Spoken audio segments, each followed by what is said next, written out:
Imagine world suddenly plunged into an ice age. Outside, temperatures have dropped to a steady minus 60 degrees Celsius.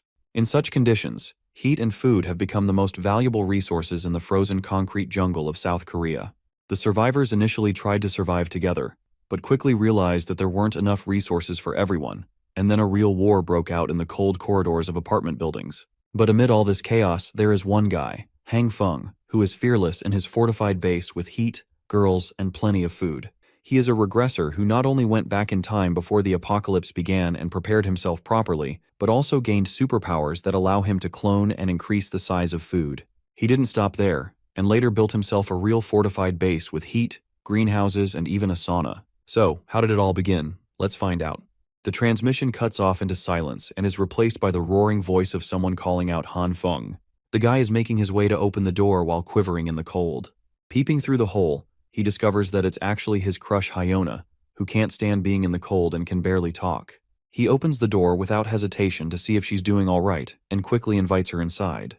In an unexpected turn of events, Hyona leaps up to kiss him, much to Han Feng's shock and amazement. She's out here putting in effort in the kiss, because by the end of it, bro is at a loss for words and can't describe what's gotten into her all of a sudden. Keep in mind, she was supposed to be his crush, so the dude is probably feeling like a gigachad on the inside for finally scoring a win.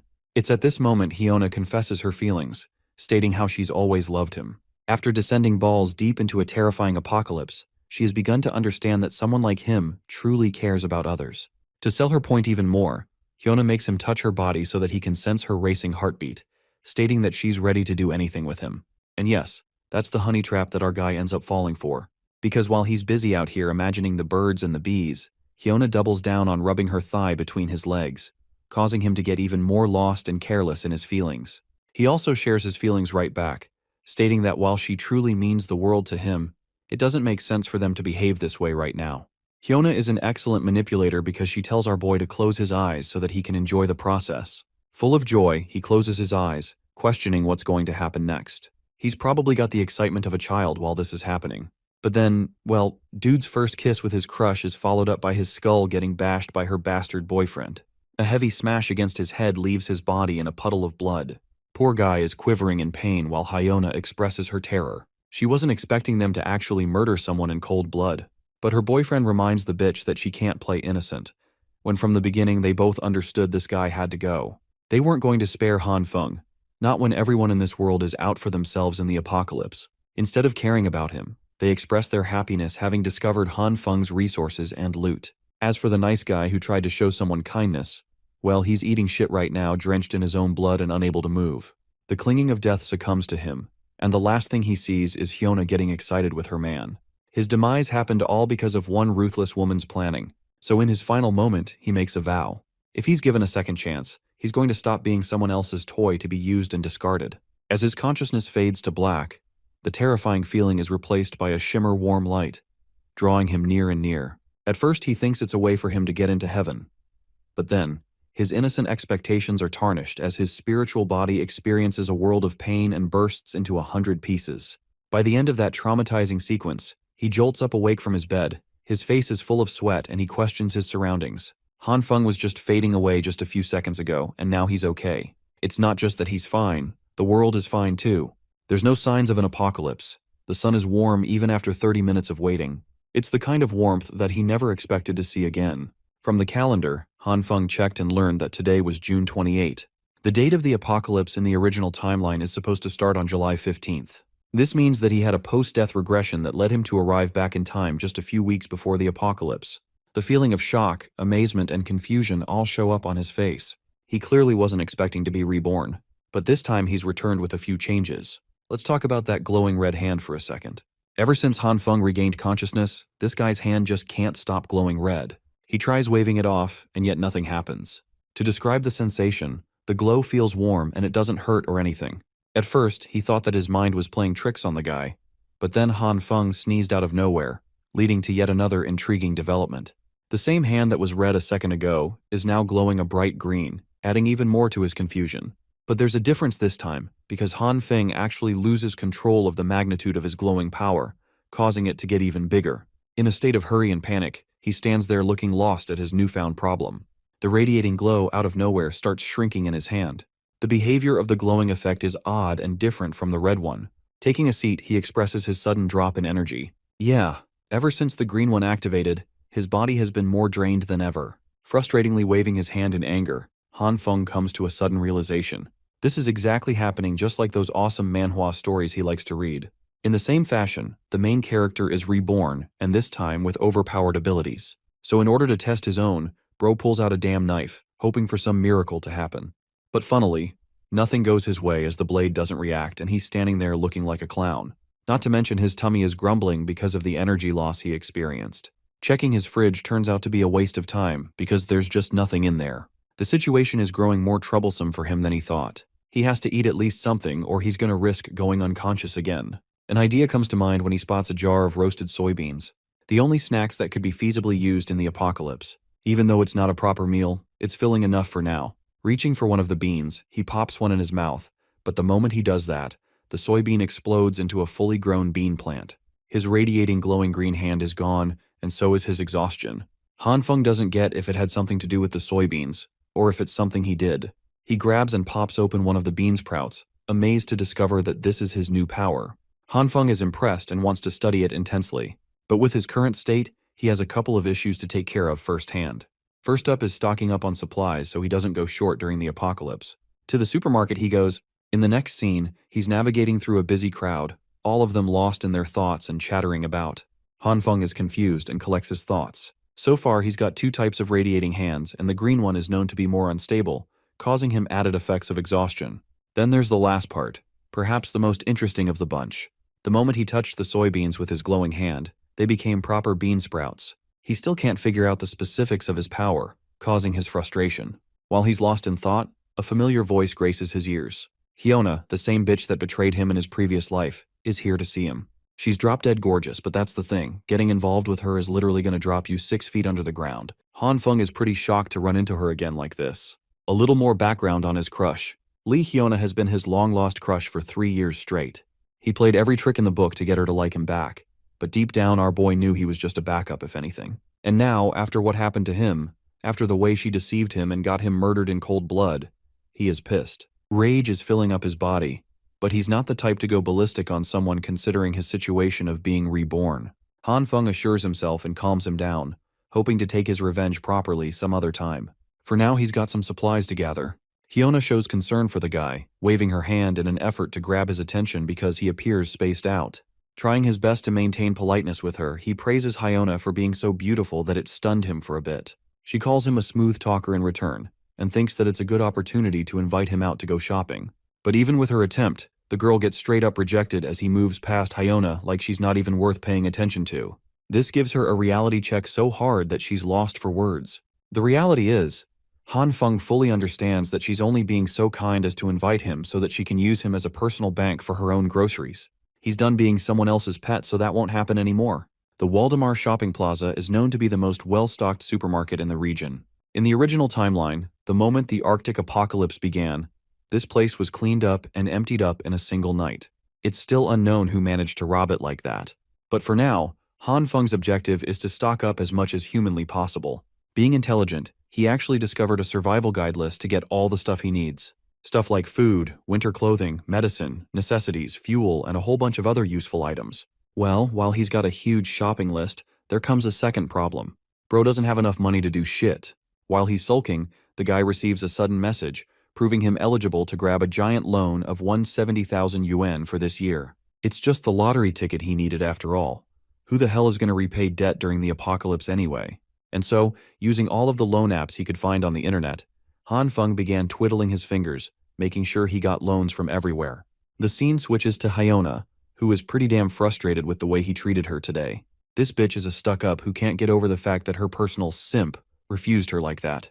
It tells you a lot about her personality, but I'm sure more didn't need to be said after she got the guy killed in his previous life. Hyona is cursing Han Feng for being a pathetic loser without a car and doesn't expect to be nice to him anytime in the future. Speaking of the devil, a car drives up to her and honks at her. Hyona's reaction is one of shock when she discovers that the driver is actually the same guy she was talking shit about. It's Han Feng. He drops by to talk to her, stating how he purchased the vehicle just now. After all, his father has been making a ton of money in the States, so it's only natural he sent over some cash for him to have fun with. He also tells her that he was busy taking his father to the airport. This fact actually cools her down, making her think that she was turned down because he had an important job to attend. She apologizes for asking him out during an important time. In usual Gaslighter Pro Max Girl Edition fashion, she acts cute while crying and complaining about how cruel he was. Han Feng's reaction is interesting to say the least. First, he calls her foolish, and then grabs her close, stating that he won't ever ditch someone like Hyona, as she's far too important to him. The arrogant chick thinks that she's scored the lottery, so she plays on his feelings again, hoping to manipulate him by saying that she feels the same way about him. She recommends watching a movie with him and having some nice dinner. But right as she's saying these things, our boy says peace the fuck out and is already tending to his luggage. He complains about how busy he is with the stuff he's got to take back. Even Hyuna is stupefied as to why he bought so much stuff out of the blue. In return, Han Feng plays it cool and says it's because he wanted to. To raise her expectations, he tells her that he also got Hyuna a present. Feeling all happy and bubbled up, she decides to head home, hoping to see it later. As she's leaving, Hyona's got a really satisfied look on her face, thinking she killed that. But she doesn't know that our boy also shares the exact same look on his face. They're both manipulating the other, and it just so happens that he is never going to let out the secrets of his stockpile. It's the one ticket he's got of surviving this damned apocalypse. When that moment comes, when the world sinks into despair and destruction, Han Feng fully intends to take his revenge on the bastard who killed him as well as Hyuna. He also confesses that it's making him eager to enjoy the apocalypse this time. Yeah, something tells me Hyuna is about to eat shit, and it's going to be really damn satisfying when that happens. The day of the apocalypse is only 2 weeks far. That day, immense heavy snow will cover the planet, and the temperatures will drop close to -20 degrees Celsius. Over the course of the next month, all temperatures will experience a gradual drop, reaching the likes of -70 degrees, and the world will be fully covered in snow. Going outside will become physically impossible, and that's the reason food is so important. He's brought all the stuff back to his apartment, fully packing it with proper covering so that no one suspects him of hoarding supplies. For the most troublesome supplies, he's going to make sure to move them at night when no one's around. Speaking of the apocalypse, a secondary issue will come in the form of power supply. With its instability, fuel is going to be necessary. And it just so happens that Han Feng has purchased a year's worth of fuel to make sure nothing goes wrong. To combat his next problem, he knows that the heating systems cannot function anymore, so he brought a construction crew to alter his house properly, adjusting it so that everything is reinforced and resistant against the apocalypse to come. Finally, he's made up a dedicated room for supplies and inventory, so that nobody suspects him and that he can access anything whenever he wants. By the time he wrapped up all of his preparations, July 14th was already upon him. Now, there was only 1 day left before the temperature annihilated itself to an uncontrollable degree. With all of his preparations finished, the final item on his checklist is to study his superpower. In order to get out of this winter apocalypse without freezing to death, even Han Feng knows that relying on his supplies won't be enough for him to survive. And it's here when his plant-based powers will come into play as a beacon of hope. In front of him are the same soybeans that he actually managed to grow using his own powers. And now it's time for the taste test. The issue is, he's yet to figure out the main trigger for his ability. But anyway, Han Feng decides to take a spoonful, and despite his fears, hopes that this food is edible at the least. After finishing up half the plate, it's safe to conclude that these beans aren't producing any terrible effects. This means that he can safely produce and eat food using this power. But the tricky part is figuring out how or what makes his hand glow like that. Based on his experimentation, he's only tried his ability on soybeans, so he inspects his fridge, hoping to find some other veggies to try it on. Noon is quickly followed by the evening. A drowsy and weak Han Feng opens his eyes, questioning if he ended up passing out just now. He's holding broccoli in his hand, and the kitchen is splattered with vegetables. He can't even think properly because of the exhausting effects of his own power. That's the only drawback so far. Eating the same soybeans from earlier, he comments on how this way, he successfully managed to learn something new about his ability. Let's talk about what went down right before he went unconscious. He ordered a bunch of stuff down to test his power and used it on a different set of plants. Here's the strange part. Some of the plants were completely non-reactive. But as for others, seeds, for example, grew into proper plants, just like what he experimented with the soybeans. There's also a third category. Some of them detonated right in his hand, which remains to be a mystery as to why. Han Feng also discovered the charred substances that shared the appearance of coal upon their detonation. But it's a good thing because these same substances can be stored and later reused to provide warmth. With this, he successfully found a way to keep himself warm in the harsh apocalypse to come. Excited, he concentrated on honing his powers and experimenting on a few more. While he was failing at first, when Han Feng tries focusing his power, the magical effects are prominent, giving him what he wants. The guy was deprived of energy and went down on the floor. Back to the present, he appears to be really confused about the logic of his own power. Some plants work, others don't. It's hard to find what works and what doesn't. Still, from this experience, he's realized the key part of the trigger. It's actually imbued into his consciousness. So he tries meditating on an ethereal experience where he is one with nature, an experience that connects his mind and body all the same. The fruits of his imagination end up becoming successful, because right after opening his eyes, Han Feng is satisfied to discover his glowing green hand. This confirms his suspicion that his ability is linked to his consciousness. To test it out even more, he tries his ability on a bunch of meat for good measure. Poor guy finds himself disappointed when it doesn't work on meat, because that would mean he's got to live off of plants for the rest of his life. Even after concentrating and begging his powers to work, nothing happens. This makes him question his thoughts again. Remember his meditation technique? When he does that, he experiences two unique colors, one being red and the other green. And so far, he's only experimented with green. So this time, he closes his eyes shut, hoping to connect his mind to his second ability. To his shock, his hand starts glowing red and affects the meat, turning it into a disgusting spiky blob that is barely recognizable anymore. Feeling so disgusted by the effects, he tosses the meat on the ground and approaches it slowly for another inspection. Han Feng pinches the meat and then grabs it again, questioning if the meat reacted to his red radiating light. It also seems like the meat was cooked properly, which begs the question if the red light is only responsible for heating stuff up. Inspecting his hand again, he starts to realize something. It's not that the meat was cooked, no. It's the opposite. This thing is actually reverting back to a process of disintegration. From this revelation, he's found a discovery.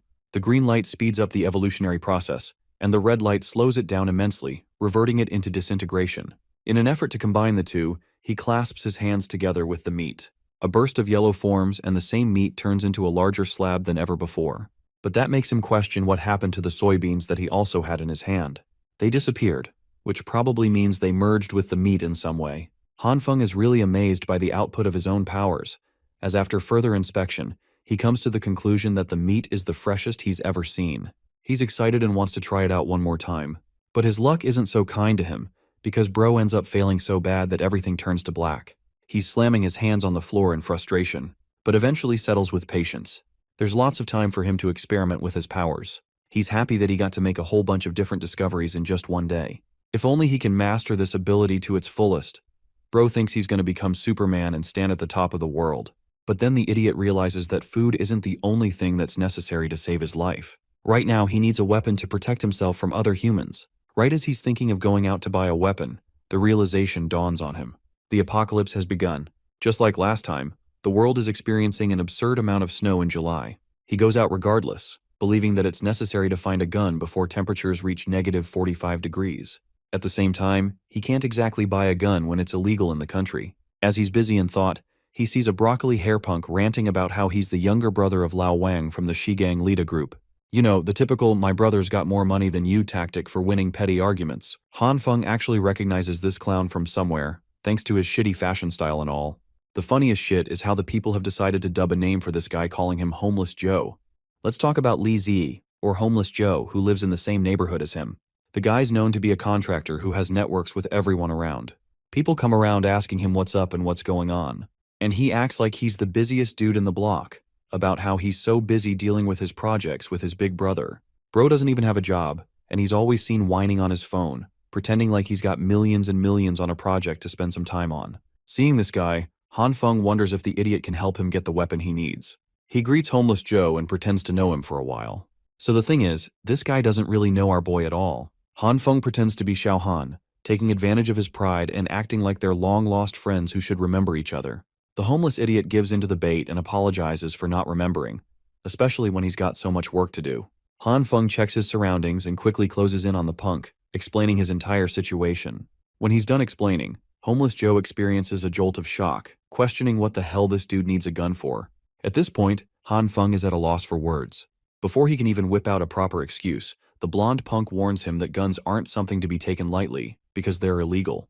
Even though he's got connections that can get him weapons, that doesn't mean Homeless Joe is in the mood to get into some kind of dangerous business. Han Feng clarifies his situation, stating that he needs it for self-defense because some people have a grudge against him. He talks about a made-up story of how he ran into a guy on his way to work.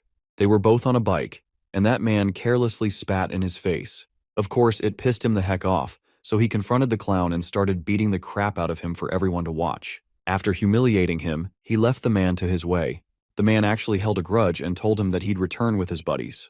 And so the very next day, Bro got destroyed by the entire gang. They were clowning on him and roughened Han Feng top to bottom. After that beatdown, he's been wanting to have a self-defense weapon to protect himself. Luckily, Homeless Joe is sympathetic for his story and makes a huge deal that spitting on someone is definitely a step too far. He thinks this kind of behavior should be punished, but Han Feng is starting to think that maybe this guy ended up missing the damn point of his complaining. Still, Homeless Joe wraps his arm around him like a guardian angel and promises to save the day. He's going to make his call to his big brother, and everything will be sorted out. Han Feng is glad that things are going his way. Homeless Joe recommends they take the boss because his luxurious car is being serviced right now. Han Feng is okay with that, showing Homeless Joe that he's got a vehicle for them to work with. As they're driving their way, Homeless Joe is shocked and asks about the price of the car. Our boy reveals that it cost him $700,000, which appears to be a pretty good deal in his eyes. Bro is out here snapping pictures like he's some kind of Instagram heartthrob. The hilarious part is that he captions it as if the SUV is his own. Speaking of the big brother he talks about, his punks are out chilling with a fire, commentating on the absurd weather conditions. Han Feng's car stops by and Homeless Joe pops right out. The guy is out here acting smug and shit.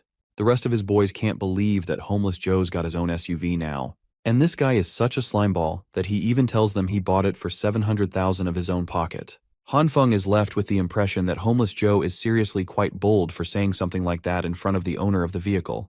In the next scene, the punk brings Han Feng to his boss. As you can guess from a gang leader, dude's got tattoos all over his body. He's displeased to see his brother here and immediately shows the blonde punk the door. To that, Homeless Joe puts all the pressure on Han Feng, stating that his friend over here wants to buy a gun. The gang leader is surprised at first and gives our boy a mean-ass look. Han Feng is terrified, while the boss is a bit annoyed that they came all the way here in search of one lousy gun instead of something more interesting by comparison. The boss tells his lackey to fetch a handgun, which is tossed over to Han Feng for a price of $6,000. However, our boy isn't in the mood to play around with tiny dick pistols. Nah, he's here planning to go full John Wick mode and requests a longer weapon with a scope. The boss is alarmed by the kid's audacity and confronts him for demanding a goddamn sniper rifle. He reminds Han Feng that he isn't here in a position to negotiate or search around as if this were his own shopping mall. Yep, the boss is a stuck-up guy who is going angry for no reason. That's where Homeless Joe and his stories come to the front. He whips another one of his stories again. This time it's about Han Feng's wife who cheated on him 3 times. By the end of that storytelling session, the boss throws up a furious tantrum, feeling rageful on our boy's sake. The ridiculous stories are movie material from the looks of it. Anyway, the boss agrees to the request of a sniper rifle at last, stating that it's still going to take a few days. Han Feng is grateful that his request is being tended to. Chengzi, the underling, is told to arrange a semi-auto for him as well. The boss has actually decided to take pity on him and has thrown in a free gun as a gift for the guy. Han Feng is truly starstruck when he sees him offering the handgun without any cost. Returning his gratitude, our boy decides to slip up an important piece of information to the gang. He talks about how he's friends with the government and how the weather conditions are only going to get worse from here on out. This means it's best to stock up on supplies quickly because they will run out soon. This time, Han Feng maintains an air of seriousness in his gaze, adding on to the weight of his advice. The boss agrees to take his advice, and that's how they ended up concluding the meeting with the boss. Returning back, Homeless Joe talks about how he handled that meeting like a pro mediator. He also thinks that it's good that his brother was in a pleasant mood today. Han Feng is really grateful and even hopes to buy him a bunch of cigarettes. Homeless Joe puts up an act of goodness at first, but then eventually caves into his offer. The funniest thing is how he's requesting 8 cartons full of cigarettes for the job, thinking that it should be an easy request. While he's ranting about, Han Feng is focusing on his checklist.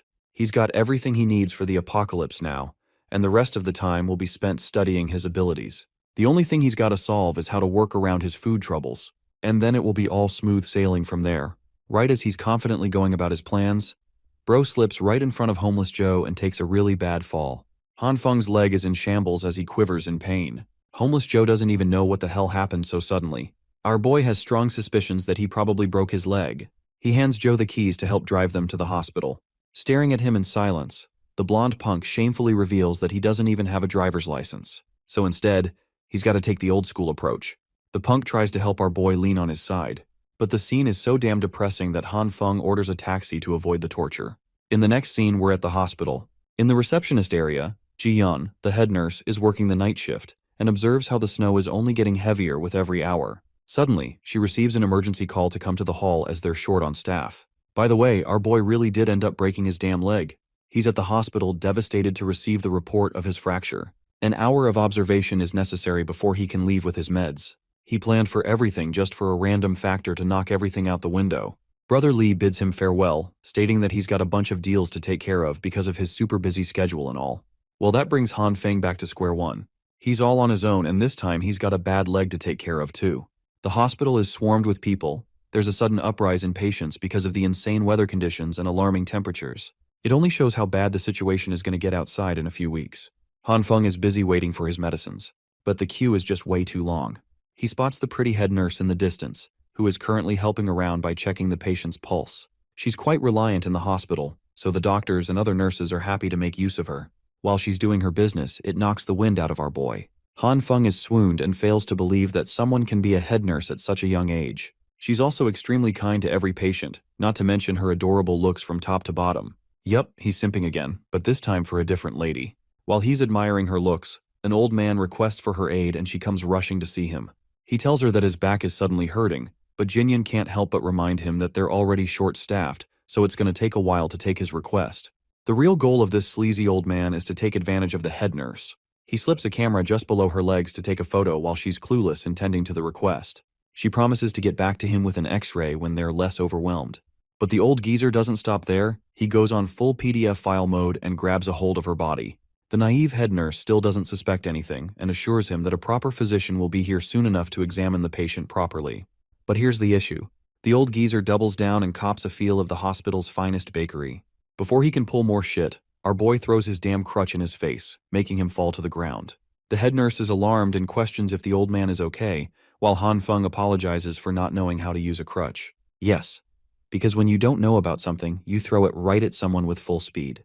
Han Feng acts like he's checking on the old man's phone, right as the old geezer shouts at him to stop. Our boy spots the picture in his gallery and gets pissed. He can't believe that this bastard not only snapped a photo of the nurse but also had the gall to touch her like that. He confronts him at once, threatening to call the security on him to have the old geezer escorted to a cell. After all, it would make for one less annoying patient in the hospital, especially one who is there to take advantage of others. Also, Han Feng is in no mood to return the phone, promising to release the report on social media if he catches the creep pulling stuff like this ever again. Unable to do anything, the old man runs away in frustration. Yes, the same guy who was having back problems 1 second ago can suddenly sprint faster than light, right out of the hospital. Even the head nurse is at a loss for words with how fast he ran. Meanwhile, Han Feng is left with the impression that some people are truly at the height of naivete in their world. He shows her the photo and points out how the guy had ill intentions from the beginning. Han Feng is okay with her handling this situation, and even hands her the phone to report to the police. Jinyun is really happy and retrieves the device, but she's also got an alarming question. Wasn't Han Feng's ankle injured? And that reminds him he's just fractured his damn leg and acted purely out of adrenaline. So this realization is when the pain really sinks in as he shouts in pain. A while later, she quickly has him bandaged up properly. Han Feng luckily doesn't feel much pain anymore. The head nurse is really grateful to him and promises not to let any other people take advantage of her. But while she's saying that, our boy's foot is being driven up right into her two personalities. Han Feng is under the impression that this girl isn't going to learn anytime soon. Jinyun is called again for her duties, so she clumsily runs away, reminding our boy to return after a week for a proper checkup. Han Feng internalizes that unfortunately, he will never be able to see her again because of what will happen in 1 week's time. He leaves with that depressing thought in his mind. The following day, the weather conditions take a turn for the worse. News reports of heavy drops in temperatures are being sprung all over the world. Even Dubai and Egypt are receiving heavy snowfalls, which is unheard of. The experts ranging from 46 countries have come to rush an immediate meeting to discuss what's truly going on. According to these experts, the severe cold is only temporary and will break after a few days. Still, the people are warned to stay inside and follow proper procedure to stay comfortable. By the way, Han Feng appears undisturbed in his modified room. He's got a heater with endless warmth, and he's got nothing to fear honestly. The news keeps talking about how the disaster will pass, but he knows that it will never happen. It's just a lie to control the reactions of the public. It's pure bullshit, and it makes him feel like a clown believing in them the first time around. But this time, things are different. He's ready, really ready. He's fully loaded out with stocks, and his heating system is up and running. For now, there's practically nothing left to bother him. The building group chat is actually going crazy, talking about how insane the cold is getting and how they can't manage to stay warm here. The interesting thing about this group chat is that one anonymous person flat out reveals that the Ice Age apocalypse is about to begin, and that the snowstorm is something caused within the Earth itself. The messages shock Han Feng because nobody is supposed to know about this information just yet.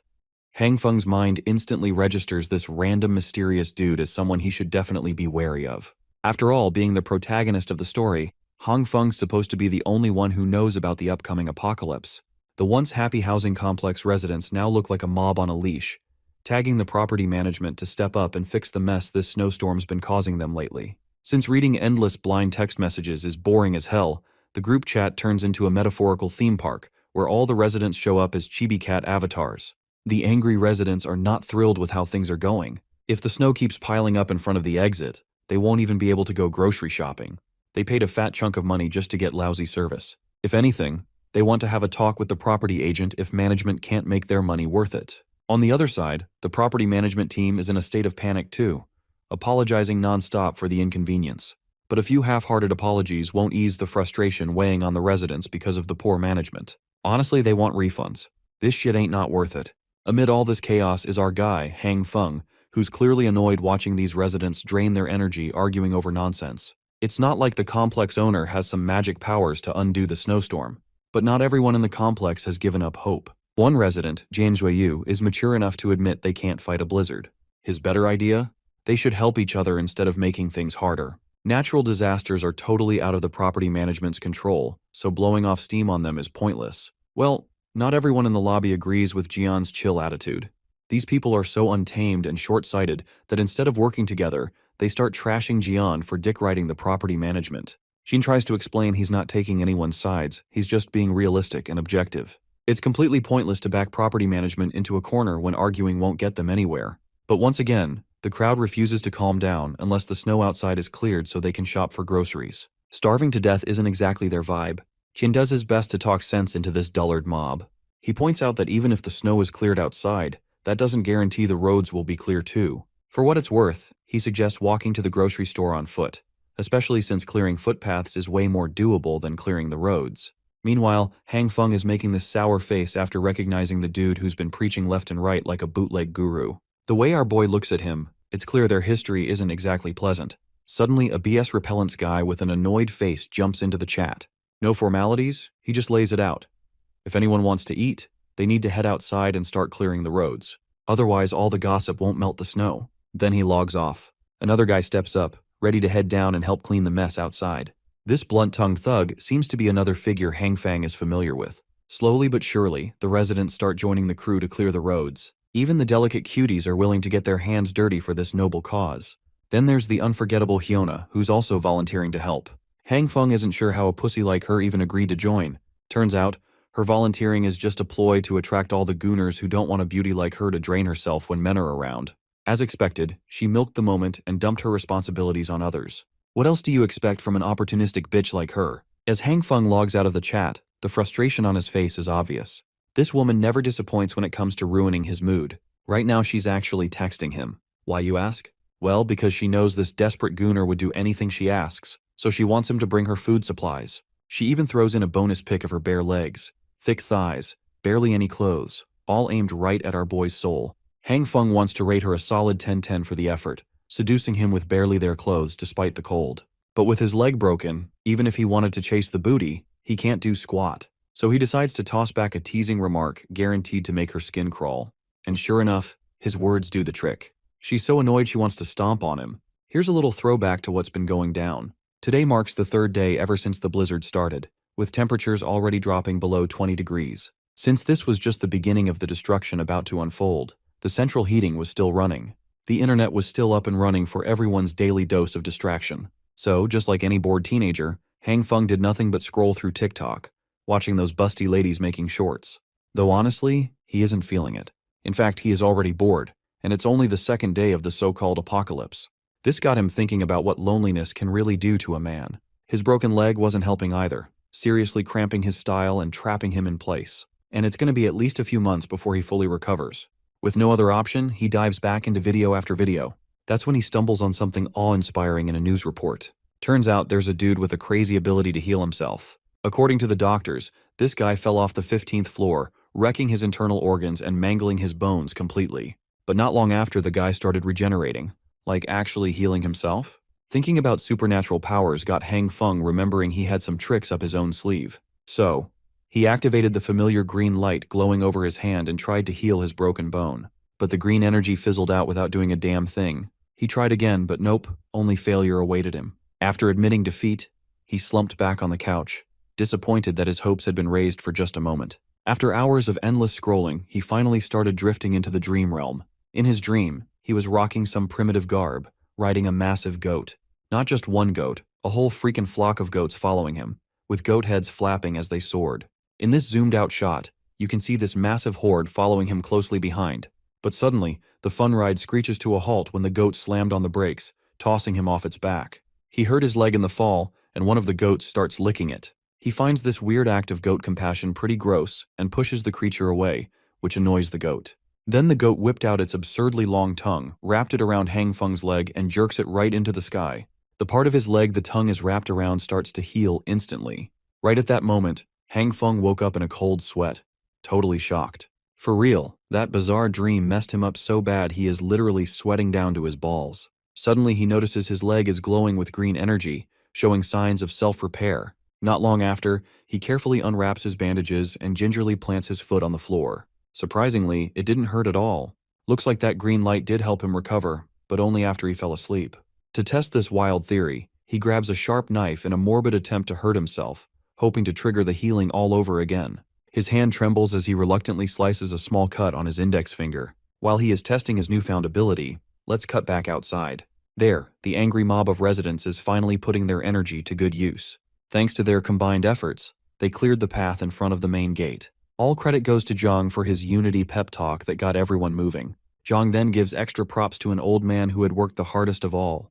The old man, in turn, praises the twins who'd been grinding just as hard. Then there is everyone's favorite busted nurse Jin Jian, struggling to walk on the slippery snowbed. The twins spot the damsel in distress and lend a hand to help her up. After that, the twins decide to get back to work in order to clear the path further, telling her to call if she needs more help. Jiang notices the snowfall is getting heavier, so he urges everyone to make their grocery run a quick dash in order to get back as soon as possible. Speaking of supplies, the old man suddenly remembers something, but he didn't think it's worth bringing up until Zhang insisted. The old man reveals a rumor from a few days ago. Apparently, a resident had been spotted bringing supplies on a small truck, acting like he was just moving in. Well, Zhang doesn't think much of it. It's pretty normal for someone new to haul their stuff when moving into an apartment. But then the old man adds an interesting detail. He had noticed the guy had gas tanks and a fireplace with him. That certainly doesn't sound like normal moving in stuff. It seemed like this person was prepping hardcore to survive the winter. Before they can mull it over any further, the twins return with a progress report. Suddenly, a guy appears out of nowhere, clearly eavesdropping on the old man's story and eager to learn more about this person who was prepping to survive the winter in advance. But this curious guy quickly gets smacked with a snowball from Liu Yan, who wants him to stop slacking and get back to work. Zhang then steps in to stop the arguing and tells everyone to move out since the main path is clear. Nurse Jin is also hyped to go shopping. Meanwhile, the old man asks Jiang for his opinion, wondering if this new resident already knew about the blizzard coming. Jiang thinks for a second, then dodges the question carefully. He claims that the blizzard will blow over soon, so no need to worry. Worst case, if the storm doesn't stop, they're lucky to have a neighbor stocked with supplies to help everyone survive it. So it's actually a good thing. As their journey to the store continues, the snowstorm intensifies, pushing everyone to move faster. Meanwhile, our lazy boy Hang Feng is still knocked out in his cozy apartment. But his nap gets interrupted by a knock at the door. There is this familiar voice calling him out. When he opens it, the visitor turns out to be homeless Joe, holding the fine stuff our guy had requested. This was the promised gift from Boss Liu. Brother Lee had agreed to bring it because he had stocked up on supplies beforehand and could now afford not to run around the city like crazy looking for supplies like most of the other citizens. But even so, Han Feng was grateful to him for coming in this weather. Brother Lee also had some very interesting information that various rumors had already started to spread about. Last night, some unknown person had cleaned out the shelves of a supermarket in the Eastern District. And when the Boss Liu gang cleared their way out of the snow yesterday, they were met with nothing but emptiness in the supermarket. To Han Feng, something like this seemed unbelievable, to completely clean out a huge supermarket in one night. Who could be capable of such a thing? However, there was no doubt in Brother Lee's words, and it had definitely happened. Han Feng was now beginning to realize that something even stranger than in his previous life was happening around him. It looked like he wasn't the only one who had gained superpowers. For a second, his thoughts were interrupted by Brother Li. He advised Han Feng to wear more warm clothes and be careful. After that, he said goodbye and left. Finally, our hero could be alone and think things over. He kept trying to think of a logical explanation for what had happened last night. How could someone clean out a supermarket in one night? The only explanation he could think of was the theory that it could have been done by someone with superpowers from novels and comic books. Someone capable of hiding unlimited amounts of supplies in his personal subspace. The only question was, could people with such abilities exist in this world? And the answer to that question was quite simple. Since he himself had superpowers, someone else could too. This was a disturbing discovery. Now Han Feng couldn't waste a moment. He needed to examine his superpowers more thoroughly, so that when he encountered other superpower holders, he would have his own strategy to counter them. He simply had to know his strengths and weaknesses, as well as the limit of his superpowers. To do so, he opened his diary, and began to study the already known facts about his powers. At this point, he already knew that his power could react with different foods, both plant and animal. With its help, he could quickly grow them, increase their volume, and also fry them, though with a terrible taste. But still. Unfortunately, there were limitations, which he learned about later. The likelihood of success of power application is not that great and differs for different products. For example, for soybeans, the chance of growing a plant is 10%. For meat, it's even less. Han Feng kept failing to understand why things worked the way they did. Suddenly, the soybean under the influence of the force exploded in his hand with an unpleasant green cloud. And instead of a normal plant, our hero had a rock in his hand. Just a stinky rock. This was starting to annoy him. The failure rate was too high. Han Feng had to learn how to use his power more effectively. And he was determined to start practicing hard. After all, nothing helps you learn any skill faster than practice. For this purpose, he spared no time and worked hard until late in the evening. Finally, he succeeded. In his hands, Han Feng had a fresh and alive soybean plant with pods. Such an achievement did not come easy to him. He was sweating profusely and was already quite a good heater for his apartment. But that was the price he had to pay to figure out a few rules to increase the success rate. He found out that green light energy is not constant. And for different products, it is worth applying this green light for different lengths of time, depending on the nutritional value of the product. If you do not guess the duration of application, you will end up with a failure and get a burnt, stinky stone. That is, you need to know exactly the ideal cooking interval for each product. This brings to mind Han Feng. Something familiar. One popular music and dance online game that came out a decade ago, where you had to press the right buttons in rhythm at the right interval. It was also conceivable that the value of energy could be compared to the directions, up, down, right, and left. And the value of the energy input to the object had to be correct every second. And eventually a critical point had to be caught, and the process had to be stopped. If you do it right, you'll achieve success, and every soybean will become a plant. After the success with plants, Han Feng began experimenting with meat. Obviously, but meat was different from vegetables. If you did something wrong in the process, the meat would then turn into a disgusting black slurry. However, the principles in turning meat were still supposed to be similar. The first place to start was to determine how much energy the meat needed. Everything seemed to be working and going according to plan. But here's the problem. The chicken leg exploded just like the previous ones with a nasty black slurry. It looked like it would take him even longer to learn how to work with meat than with plant food.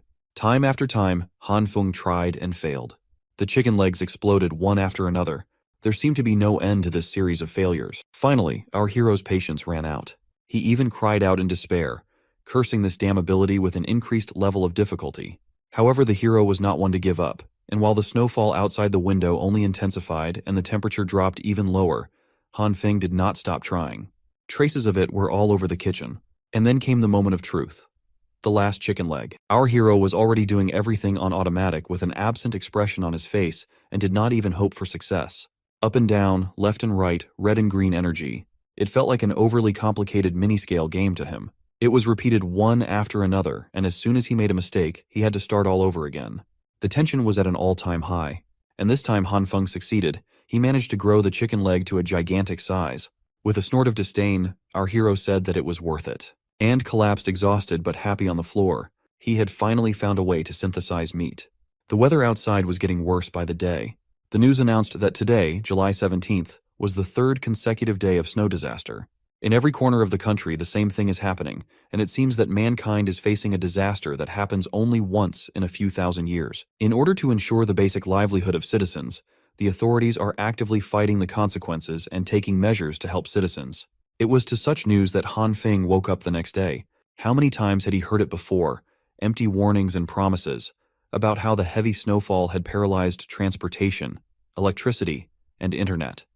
But everything would be repaired soon, and all they needed to do was wait a little longer. Soon, humanitarian supplies should arrive in the disaster areas. Finally, the news anchor advised everyone to stay indoors and not to go outside unnecessarily.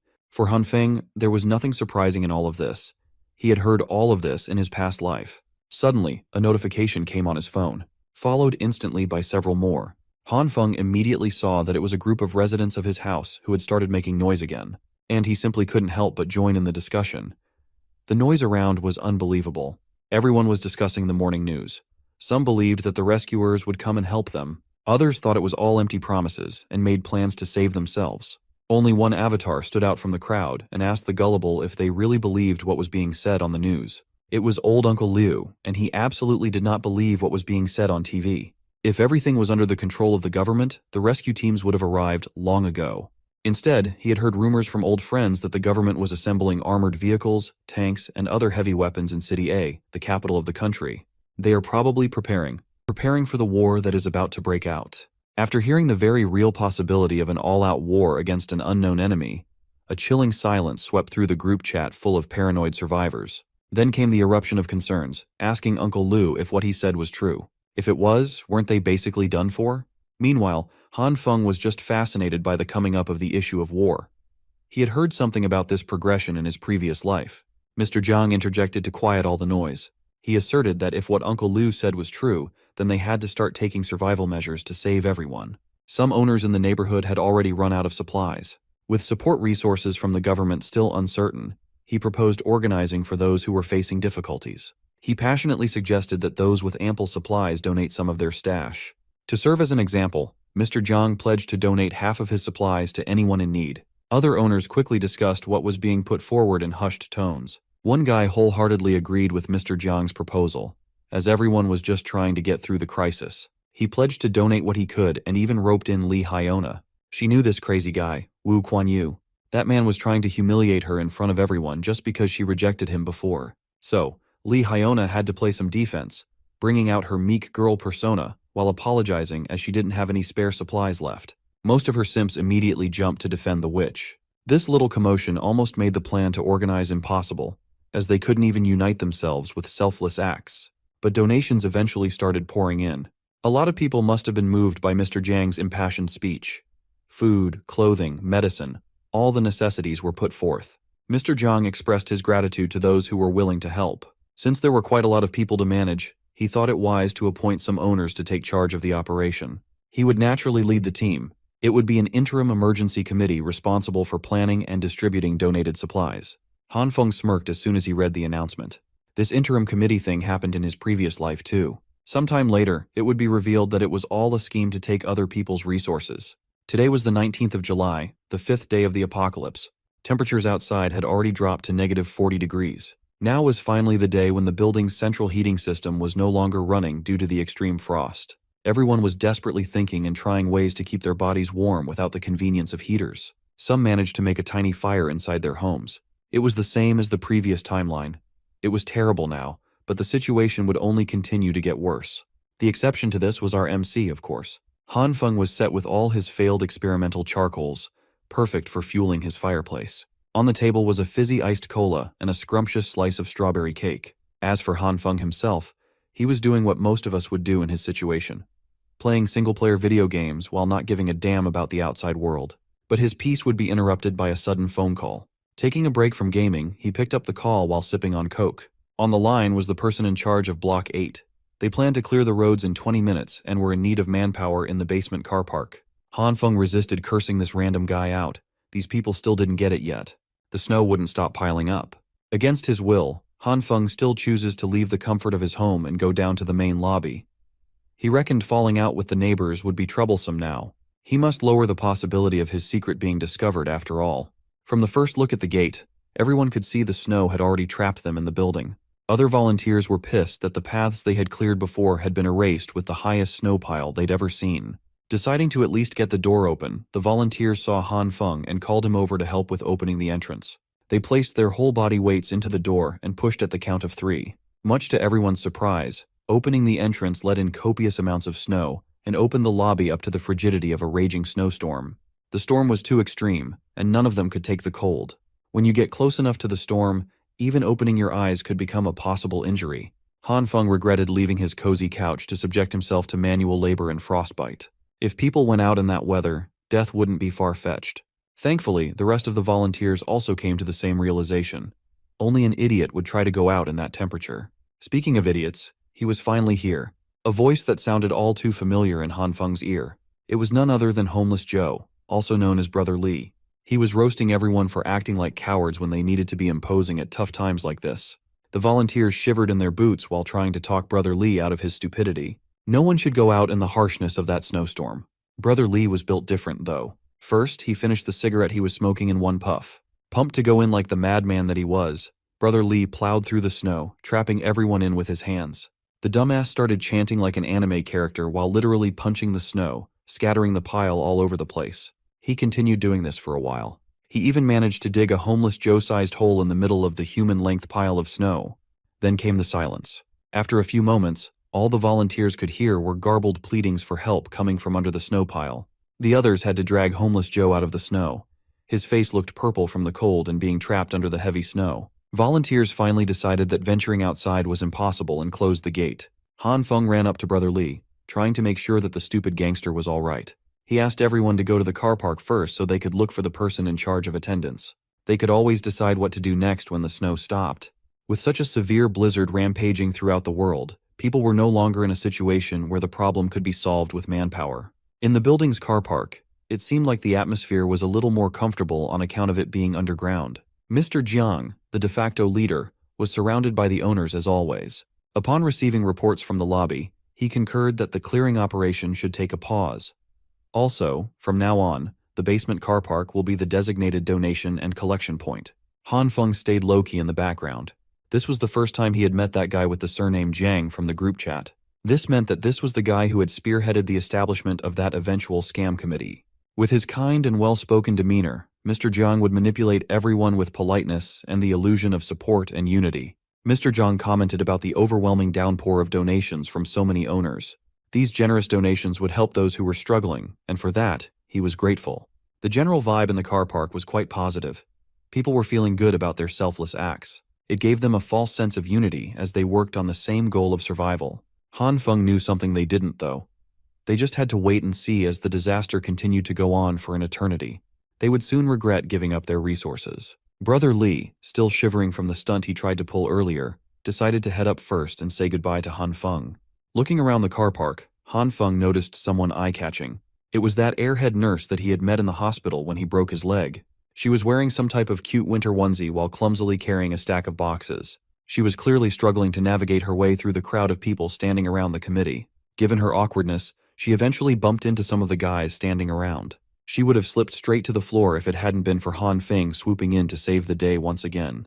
While holding her in her box, he asked if the blushing nurse was okay.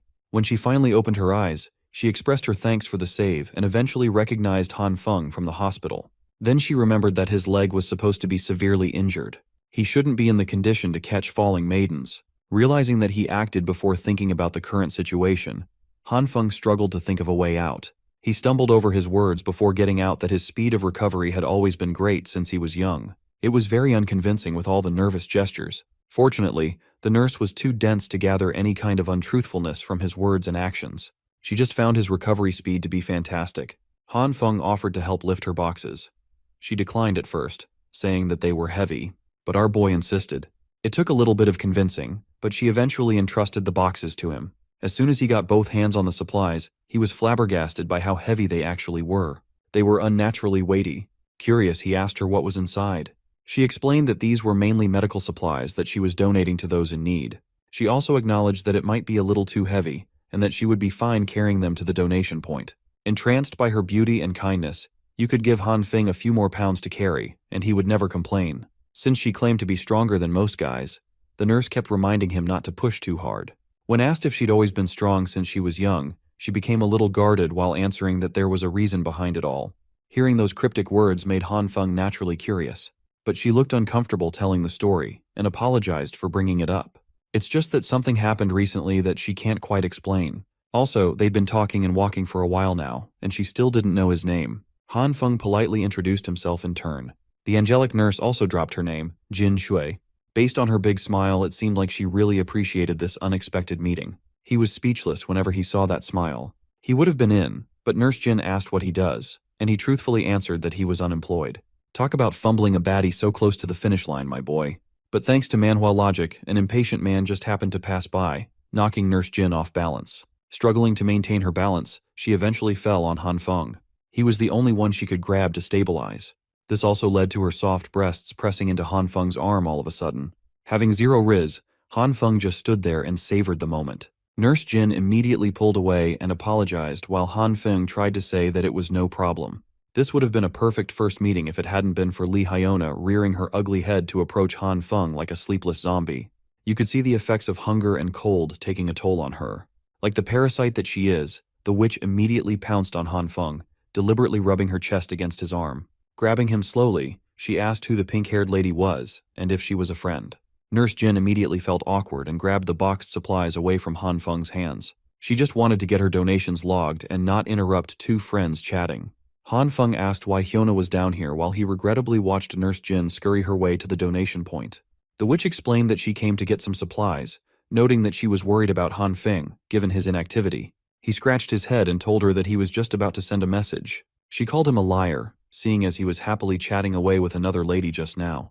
Then came the inquiries about whether he had any spare food supplies at home. She claimed that she was almost out of food and was wondering if she could share some of Han Feng's. He didn't get pissed off or anything like that. On the contrary, he smirked. Continuing his simp act, Han Feng claimed that he didn't have much food left either, but could spare some to share. But he'd only share food with people who reply to messages. Acting forward, he grabbed the witch by the waist and asked if she would be willing to accompany him to his place for a few days. Not used to the more confident version of her supposed simp, the witch lost her composure for a second. She pushed him away and smiled. Li Hyona insisted that if Han Feng wanted to chat, they could just do so online. Taking that as a flat-out rejection, Han Feng turned back to head up to his place. Being in a very desperate situation, the witch grabbed him before he could get far, telling him to wait up. She asserted that he had changed quite a bit recently. Hyona also claimed that she had always been very serious about her feelings. With the most convincing puppy eyes imaginable, Hyona professed that she didn't want people to think that she was just with Han Feng for his money. So, she's going to need a little more time for something more serious. Han Feng looked at her act with a blush on his face. Thankfully, he checked himself immediately. If he hadn't already died once by her hands, he would have believed those words. But right now he just wanted to tear her ugly mask off. The thing is, he still hadn't found out who the man behind the witch was. Thinking about it now, why would he even go look for the guy when he could just act and proceed like he did in his previous life until Hyona naturally brought the man over? This time he'll be more prepared. Sure, they have a steel bat, but Han Feng has a sniper rifle. Realizing this, he decided not to rock the boat too much and joked that he was just teasing her. Now, the witch was feeling a little ashamed of putting on another acting masterclass for a joke. Still, Han Feng asserted that he would wait for her message so he could deliver some food supplies the next day. With this, they finally bade each other goodbye. She even told him to hit her up if there was anything he wanted to talk about. As the witch exited the car park, an evil smile crept up at the corners of her vile mouth. Unbeknownst to her, Han Feng wasn't the one being played this time around. He really liked tormenting her on the low-key. 2 days passed without Han Feng contacting the witch. This turned into Li Hyona blowing up his phone with angry text messages about the delivery of the promised supplies. Han Feng was just letting all the salty messages pile in while he ate a piping hot steak meal paired with some fizzy drink. How good would it be to eat some good food while tormenting a witch who killed you in the previous life? Finally, figuring out the method to make some blissfully delicious meat was a game changer. The cold weather outside was perfect for such nice and warm food inside. While everyone was miserable in the cold, this guy was actually sweating it out in his bathrobe. Absolute Chad. He hadn't been just lounging around these past few days either. He conducted numerous experiments that allowed him to confirm 2 important things. First, his meat could not be expanded limitlessly. Second, just like soybeans, meat could be reproduced without a limit. His experiments had already yielded pounds and pounds of it. For every full stalk of beans sprouted, he would use half to grow more beans and eat the other half. He could freely apply the same principle to meat. Under the red and green light, half a steak and a handful of soybeans could produce a whole piece of steak. Exploiting the same process over and over would yield an unlimited amount of steak. After conducting numerous tests to put this hypothesis to the test, He concluded that he wouldn't have to worry about eating good food in the future. Some TV stations were still sending out reporters to chronicle the unprecedented snowstorm on its 19th day. It was August 2nd now, and even the picturesque islands of the Maldives near the equator had reached average temperatures of -42 degrees. The entire island had been engulfed by ice and snow. Even the ocean was freezing at a speed observable to the naked eye. It was unreal. According to expert readings, the ice layer had reached 55 centimeters deep. Similar situations could be observed in other countries near the equator, the supposed warm territories. Watching through his massive entertainment center, Han Feng scoffed at the news coverage. In reality, the situation in the outside world was far worse than the media's portrayal. He was peacefully sipping on his daily red wine when a sudden noise from outside sent a shock to his system. Han Feng hurriedly made his way to the window and opened the curtains. He could see a building engulfed in fire from a distance. This was the 7th explosion incident in the past few days. Even Han Feng was clueless about the cause. But what was certain was that this was not a good sign. There had been a ramp-up in the number of military helicopters flying through the city too. If he was clueless, so were the rest of the survivors. The situation outside was causing panic among the residents. All of them were basically camping around the basement car park to trade for goods and food supplies. Human greed knows no limits, so there were many residents taking advantage of others, leading to several conflicts and altercations. At the center of all this was Mr. Jiang, who was still playing the role of the reliable leader who provided necessary resources to the destitute for free. Today was a special day as Han Feng decided to go down to the basement car park with the other survivors. He'd only been out of his place for a few minutes, and the cold was already getting to him. Every time he exited the comfort of his home, he regretted his decision. The real reason he came down was to gather some useful information. If it weren't for that, he wouldn't have shown his face to these people ever again. Before he was given the chance to reset, he remembered a rebellion sweeping through the neighborhood. If memory served him right, it should be related to the people in this basement. Right now, they were still standing by their promise to give away resources instead of outright scamming people. To find out what was really going on, Han Feng decided to do some detective work on this messy and chaotic gathering. Based on the long lines in the collection area, it looked like the number of households facing shortages was relatively high.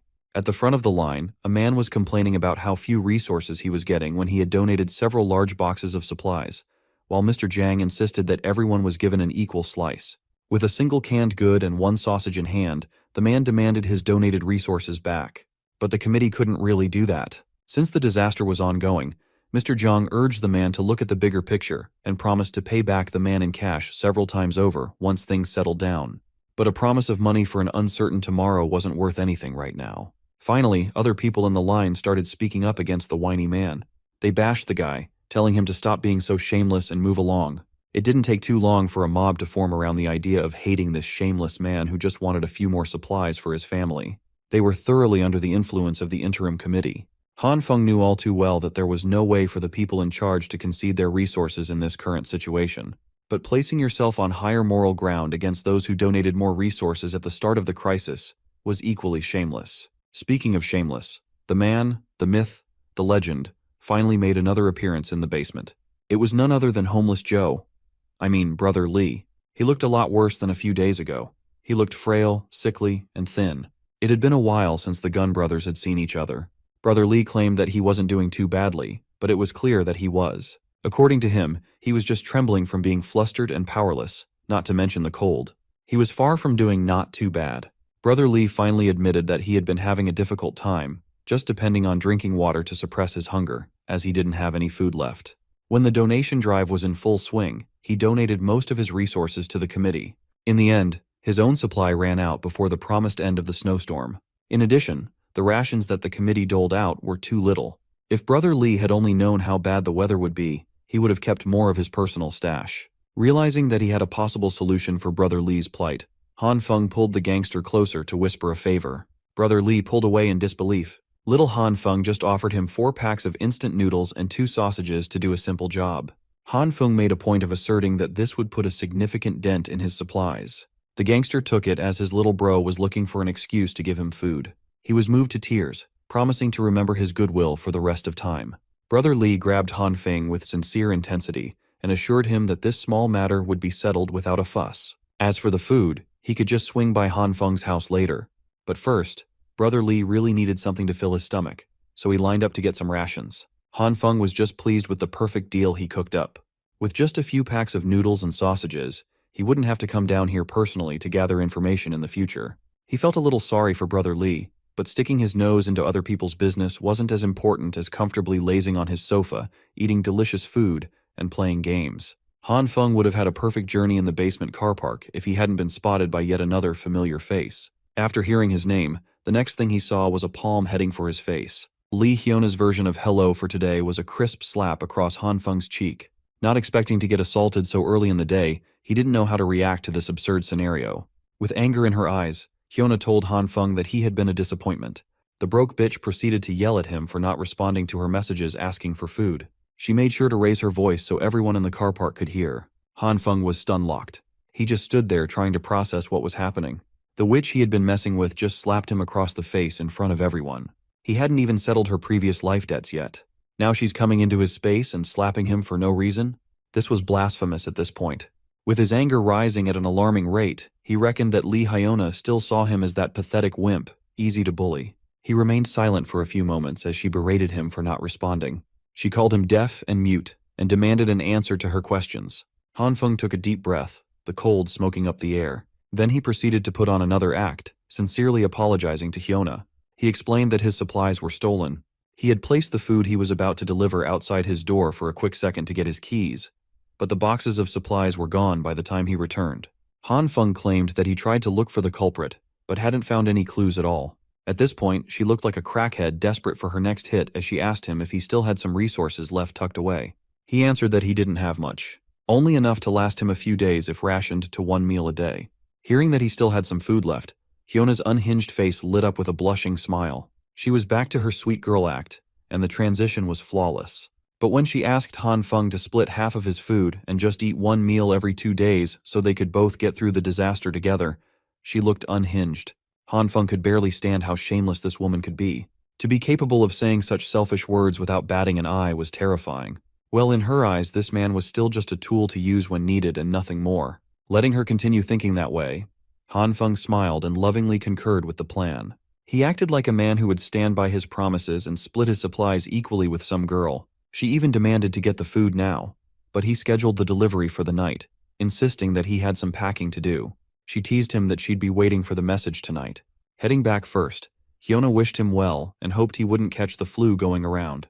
Han Feng bade her farewell as well, a sinister plan already brewing in his petty mind. As early as 8 in the evening, Lee Hyuna was already badgering Han Feng for the food. She grew so impatient that she even went to the lobby near his room at around 9:30. She was shivering in the halls, alone, cold, and miserable. Han Feng was back to his favorite hobby, hooking Hyuna with bait, then completely ghosting her with texts and calls. The elevator was busted after weeks of cold without maintenance, so if she really wanted to cause a scene, she'd have to take the stairs up to Han Feng's unit. Seeing no other choice, Lee Hyuna swallowed her pride and took the creepy staircase. Halfway through the climb, she was already exhausted, with the cold making her shiver. It was a hellish ordeal. If it weren't for the supplies, she wouldn't be doing all this.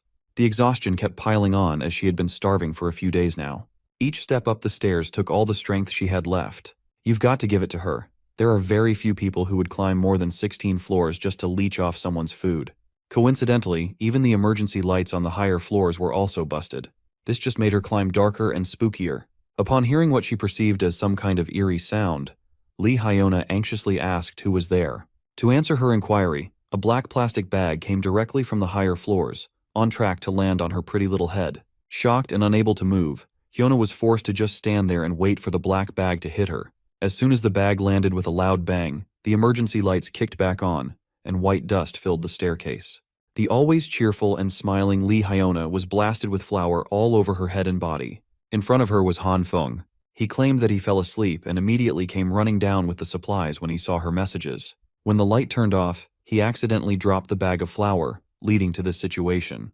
Wiping off the flour and plastic from her hair and coat, Hyuna felt disgusting as hints of her real nasty personality peeked through the mask. Han Feng was quite pleased with this sight. He had specially prepared this mean-spirited prank for her, and it wasn't done yet. He lifted another plastic bag, telling the witch that he packed up his remaining resources for her.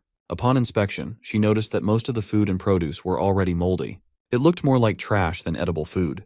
Playing the fool, Han Feng scratched the back of his head and claimed that he worked extra hard to keep these leftovers in stock. There was even rotting meat mixed in there. Then he expertly pivoted to acting offended, grabbing the plastic bag and telling her to give it back if she didn't like it. Afraid of starving for another day, the witch hurriedly grabbed the bag away, claiming that she wanted it. Han Feng looked at her carefully from head to toe. He scoffed at himself. In front of him was the so-called goddess he had been pursuing with all his might before. Right now she looked like a homeless crackhead stuck outside on a winter night.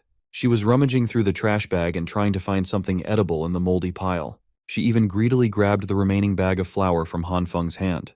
Li Hyona was celebrating even half a bag of flour, not minding that she got blasted by the white stuff just minutes ago. She then took off without saying thank you or goodbye, but Han Feng didn't mind. Giving her his literal garbage to eat should be enough to give the witch some stomach problems for a few days. Showering in this weather was also impossible, so she would have to walk around with all that flour sticking to her body for a while.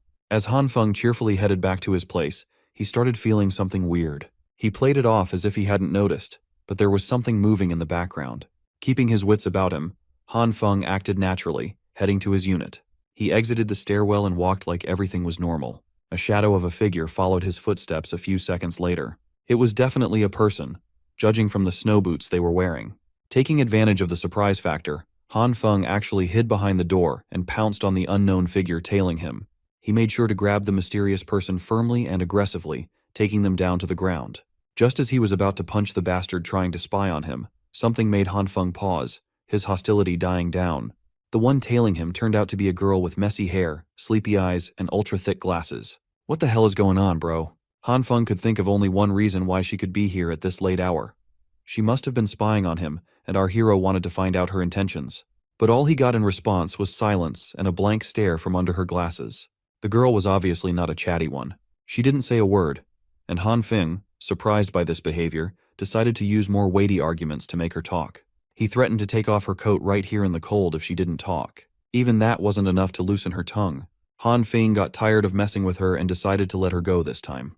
But next time, she might not be able to count on such favor if she spied on him. Now she had to stop her silent games and hurry to her home before she got cold. As our hero was about to leave, he suddenly felt someone grab his sleeve.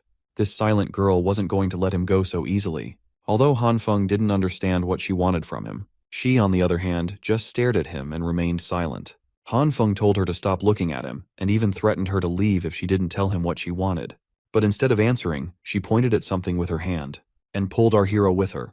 Even a laggard like Han Feng realized he was being shown something. They came to her room. It was surprisingly warm and bright inside. Our hero was even speechless. Looking around, he noticed piles of boxes of supplies. Of course, some of them were empty and the room was full of trash. But the fact that this girl had so many supplies weeks after the apocalypse began was incredible. Had she also prepared in advance? Han Feng directly asked her if she knew in advance that the ice apocalypse would begin, and surprisingly enough, she finally spoke. Although she said some strange things, it turned out that she had done the calculations herself and got the result that predicted a future ice age. She turned out to be the strange person who had been posting in the community chat about the coming of the ice age apocalypse before it happened. Han Feng, of course, didn't understand what she was talking about. It was hard for such a dumbass to realize that by doing research and calculations, one could sometimes know the future without even being a reborn regressor. But Han Feng knew that she probably didn't bring him here to talk about her research. And he was right.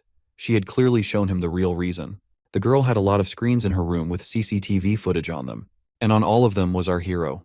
On the first footage, he was picking his nose while carrying a pile of boxes in an elevator. On the second, a delivery service was bringing a dozen gas cans into his room. On the third, Brother Lee brought him a gun case, and so on. It turns out that Han Feng's first guess about this girl upon meeting her turned out to be correct. She had indeed been spying on him, and for a long time. She was now more comfortable than ever and didn't hesitate to change her clothes right in front of our hero. Her room was too warm to wear warm winter clothes.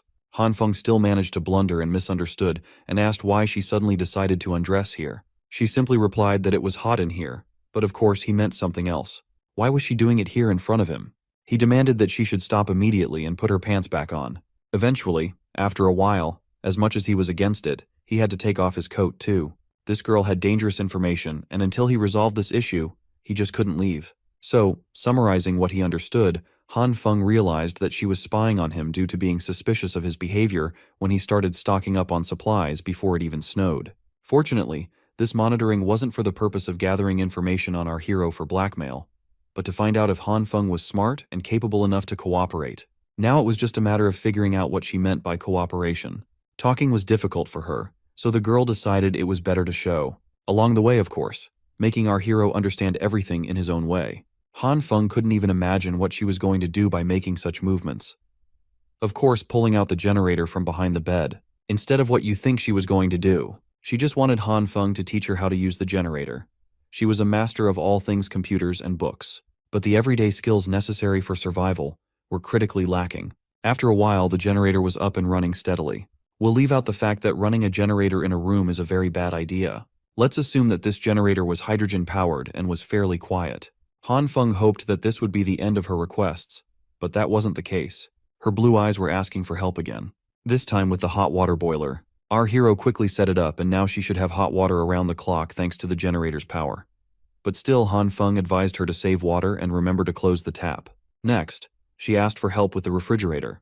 It was an unimaginable mess, and our hero had to teach her that raw meat should be put in the freezer, not in the refrigerator. Otherwise, it will quickly spoil. Also, she had to keep everything clean, or she would soon get sick. And he wasn't going to do all this for her. She had to do it herself. Han Feng couldn't understand how she had lived to this point without knowing such basic things. He even had to show her how to change and connect the gas cans to the stove. She had to remember the safety precautions and clearly repeat all his actions. It only got more complicated from there. Han Feng had to teach her how to cook and roast food on the fire. Finally, when our hero was completely exhausted, a delicious dinner was ready, and he advised her to eat while the food was still hot. He himself couldn't understand how he'd gotten to this life. He had to spend all day babysitting an adult child. His new friend's ability to take care of herself was too low. Although she didn't seem to be embarrassed at all, the dinner was just too delicious. Han Feng realized that there was no understanding on this matter and awkwardly excused himself by saying that he was just joking. He was incredibly tired for the day and couldn't dream of anything else but his warm bed. Turns out he wasn't the only one tired during the day.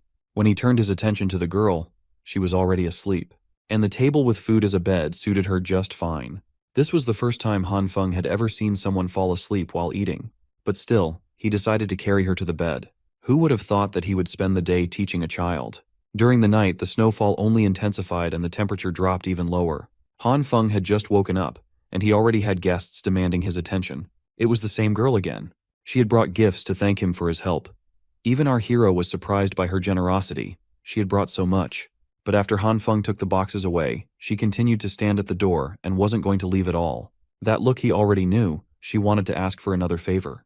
She had brought a generator with her and asked him to teach her one more time.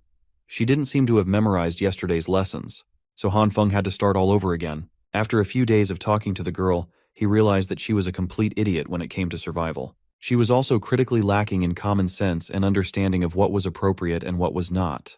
But she didn't give up, and every day she dragged Han Feng to her room to be taught survival and everyday skills. After a while, she finally managed to cook something remotely edible and resembling a meal. Even such a cooking skill Han Feng considered an improvement. Previously, even dogs wouldn't want to eat such a thing. But in an ice apocalypse, even humans would line up for such food. After so long, Han Feng finally decided to find out the girl's name. She introduced herself as Zhao Xingan. It was still a mystery to Han Feng why she spoke so strangely and what was wrong with her. But he wasn't going to leave her to her fate. Meanwhile, downstairs in the basement where supplies were being distributed to the needy residents, things were not calm at all. The hungry residents were fighting amongst themselves for what little supplies they had left. Chaos reigned, and the residents began taking supplies from each other, arguing that no one could prove whose supplies it was. The weak simply fell from powerlessness, and the strong tried to grab more. It seems that the quiet days in this community are over. People were fighting for resources they felt entitled to. They guarded what little they managed to loot with their lives. Any attempt at stealing quickly devolved into mindless violence. These people punched and kicked one another mercilessly until their fists and shoes were bloodied. While everyone was hastening the collapse of civilization, Mr. Jiang remained calm throughout the storm. He amplified the volume of the megaphone in his hands and stopped the fighting altogether as everyone covered their ears in pain. Bro was using a real sonic attack. That's a real supervillain. After a few seconds of that grating feedback sound, Mr. Jiang finally addressed his fellow survivors. He asked them if they had had enough of the fighting. He picked up one of the badly beaten men and explained that just because of these few remaining resources, they were risking death. Wasn't that the definition of ridiculous? But the masses were still angry. Mr. Jiang was the one who suggested the donation system, and now they only received a packet of noodles every few days. If they didn't die fighting, they would die starving. Mr. Jiang pretended as though he was listening to their complaints about the problem with resource distribution or the lack thereof. He turned to his people and stood on business. If they were fighting for such ridiculous reasons, then perhaps they deserved to starve to death. Mr. Jiang posed the question of who caused this situation in the first place, and urged them to think carefully. The irritated masses blamed him for this.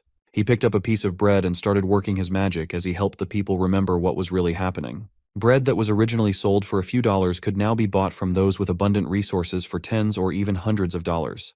The elite squeezed the unfortunate dry. It came to the point of splitting a piece of bread into 5 or 10 pieces to be auctioned. They used the disaster to get rich. As for those down in the dumps in the basement car park, they had long since run out of cash and resources. But here they were, having an internal strife due to the system that used to work. They were killing one another while the elites, who had plenty of supplies, hoarded their treasures without donating to the common good. They were the ones who raised the prices with malice. And yet here were the poor, starving and fighting to the death. Mr. Jiang asked if that was fair. Feeling that he now had the masses gobbling up his words, Mr. Jiang urged everyone to stop what they were doing and stand united to take back the resources that belonged to everyone. These hungry and angry citizens started rationalizing what they had just heard, convinced that they were being treated unfairly. Why were the rich the only ones getting all the benefits while the rest of them had to struggle just to stave off starvation and death?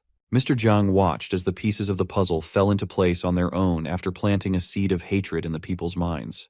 The dissatisfaction and anger that the masses felt pointed upwards to the rest of the apartment building's residents.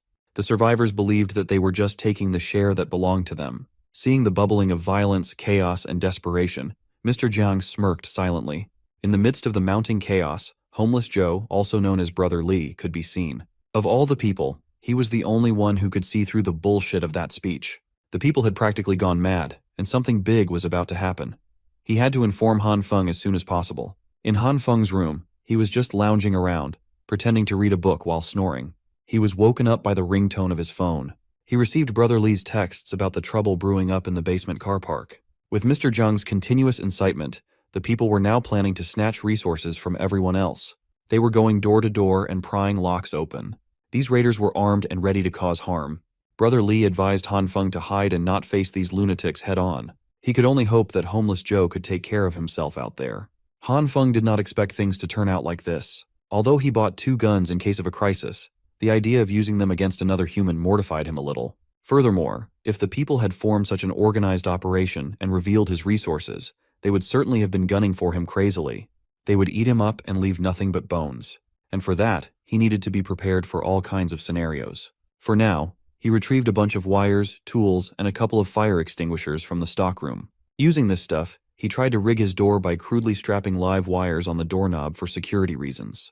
Upon finishing his janky rig, Han Feng slowly unfurled the wire on the floor. His little experiment was interrupted by the sudden loss of power, though. From above, it was clear that every building in the area had lost power at the same time. Some people tried to contact management, but they lost contact with those people long ago. Han Feng reckoned that with the snowstorm intensifying and the overloaded usage of power by people trying to keep warm, this blackout would have happened sooner or later. Moreover, the snow built up in most areas, and the abysmal temperatures outside made it impossible for maintenance. Considering all the factors at hand, the power failure and signal loss might be permanent this time around. Once the people realized that the power was never coming back, things would only go downhill from there. Their feelings of panic would only lead to an even more serious rebellion movement. And that's when the real hell would begin. 30 minutes before the power went out, the witch, Lee Hyona, was greedily shoving noodles down her gullet. Her current benefactor was bragging about how he bought resources at 50 times the market price some time ago, and those poor people could not resist as they shut their mouths and sold. For all the resources he had in stock, he only spent $500,000. He also started the practice of auctioning supplies, letting the poor fight just to get a crumb from him. Using this tactic, Blondie earned quite a lot. He ran his hand alongside Lee Hyona's face and asked if she thought she had made the right decision to follow him. The witch smiled and cheerfully nodded. The rich prick was already thinking of doing anything he wanted with this pretty girl, as long as he had the resources to buy her obedience. Their moment was interrupted by the sound of hurried footsteps pouring into the hallway. It was the car park people, and they brought tools to break doors open in the middle of the night. Blondie overheard that he was being specifically targeted for spearheading the rise of prices in the group chat. The raiders started banging and kicking his door, trying to force it open. Blondie might be rich, but could all that cash save him from what was coming? He stood there, unsure of what to do as the people continuously tried to break in. Finally, the crazed cult of Mr. Jiang's hungry soldiers had gone full tilt. The snowstorm continued to rage on, not showing any signs of stopping anytime soon. Inside Han Feng's stronghold, the mess had accumulated as wires and supplies littered the ground. He was still working on his Home Alone-style trap on the door, causing a lot of mess. Han Feng did everything he was supposed to do to rig the door, but the energy reading indicated that there was no power going through. Just as he was wondering what went wrong, the hurriedly tied-together bunch of wires exploded and burned. The line must have become live right then and there. Caught in the blast, Han Feng coughed and tried to recover. He extinguished the fire on the wire. He still could not figure out what he was doing wrong and what was making the process so difficult. If the internet were still working, this would not be a problem at all. Unfortunately, someone started knocking on his door without him getting his door trap up in time.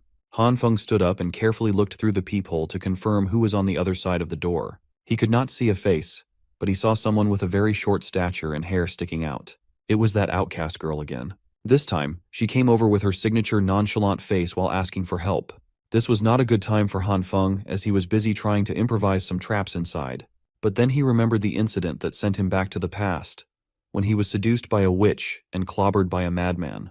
He released his grasp from the door handle, fearing what might be lurking on the other side. Han Feng warned the girl that people were breaking down doors and robbing supplies. Instead of letting her in, he just told her to return home quickly, as he wouldn't open the door for her. Outcast girl stood in the gloomy, cold hallway. Silence filled the air. Then she started banging on the door even harder and louder. When Han Feng still refused to let her in, she chose to sit and shiver at the entryway's floor. The cold was getting to her, and the voices of the raiders were starting to grow louder as they reached Han Feng's floor. They did not care how many residents lived on the 18th floor. They just came here to break every door open. Two rough-looking men surveyed the 18th floor hallway and celebrated the fact that they were the first ones to arrive. They immediately divided up the rooms to ransack. Coincidentally, Han Feng's room was the nearest one. One of the raiders took a crowbar to start working on the door. They introduced themselves as people who delivered resources first to see if anyone was home. Inside, Han Feng had taken the girl and covered her mouth to prevent any noise. When the raiders did not hear any response from the inside, they proceeded to try and force their way into the room using a single crowbar. Han Feng quietly assured the outcast girl that those bastards wouldn't be able to make a dent in his reinforced door. Hearing his reassuring words, she visibly calmed down. The door handle flipped up and down multiple times, but the raiders could not figure out a way in. With the sturdy door getting them nowhere, the raiders decided to mark Han Feng's place and proceed to the next door first. It was a good thing that the reinforced door and handle were installed. With 5-centimeter thick iron plates reinforcing the frame, even the contractor who installed it was shocked.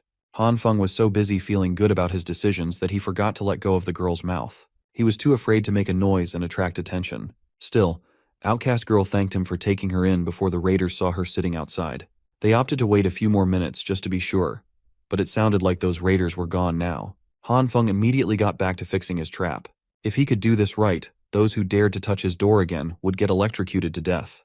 The girl curiously asked what he was doing, and he introduced it as his electrocution defense measure. He even condescendingly told her that she wouldn't understand even if he explained. Well, he didn't even understand the thing himself, and installing this electrocution device was proving impossible. Little did he know, she was an expert when it came to anti-theft devices and voltage differences. These were very simple concepts for her. So, Outcast Girl coached Han Feng from the side, instructing him to cut the power supply while wrapping the bare wire around the door handle carefully. From there, they connected the next wire from the circuit box to the handle and, for the finale, turned on the power supply. When he measured the live current in the handle, the tester indicated a high level of electricity. When asked how she knew about this complicated stuff, she answered that the true eye of the evil king possessed the ability to see the truth of everything in the world. Since his trap was done with the help of Outcast Girl, he asked what she needed help with. She did not bother telling a story or anything like that. She just emptied out the contents of her backpack on the couch, ignoring Han Feng. Then, the girl boldly declared that the true eye of the evil king would be staying in this place from now on. It took Han Feng a second to process what he had just heard. He was obviously very opposed to having this girl living in his private space, and desperately urged her to go back to her house quickly. Han Feng was so flustered by the idea that he tripped on the wires coiled around the floor, his body launching forward. After wobbling for a few seconds, he fell on the solid ground, making a mess in the process. On his hands was a bright purple color emanating a bizarre energy. Tripping on his feet and falling on the ground should have hurt quite a lot, but it didn't. That was when he noticed where he fell. His coffee table, which was solid just a second ago, had turned into some sort of moldable and clay-like form.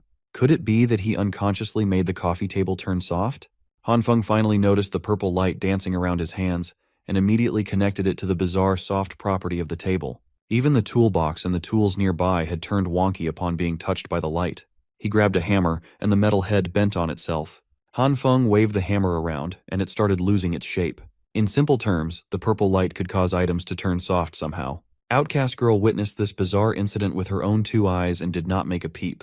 She was so quiet that he forgot there was someone else in the room, and got too carried away figuring out his new ability. Outcast Girl just looked at him with the same blank stare. Then she lit up and labeled him as an emissary chosen by the true eye of the evil king, whatever that might mean. Hanfeng chose to play along, assuming the role of a subordinate selected by the evil king instead of revealing his power. This girl's thinking seemed peculiar, so he might get away with it. As fellow emissaries, she proposed that they help each other, meaning Hanfeng's apartment, where he rested, should be shared. Just as he was about to outrightly reject her again, Outcast Girl was already heading toward one of the rooms as if she owned it. He hadn't even agreed to the proposal yet, and that lady already thought they were building a lair for the evil king. It wasn't too big of a problem, so he just let her be. What was more important right now was to figure out what exactly that purple light was. At a cursory glance, it seemed to have the ability to turn things soft, which meant he possessed more than just 2 kinds of lights. Maybe there were many more that he just hadn't discovered yet.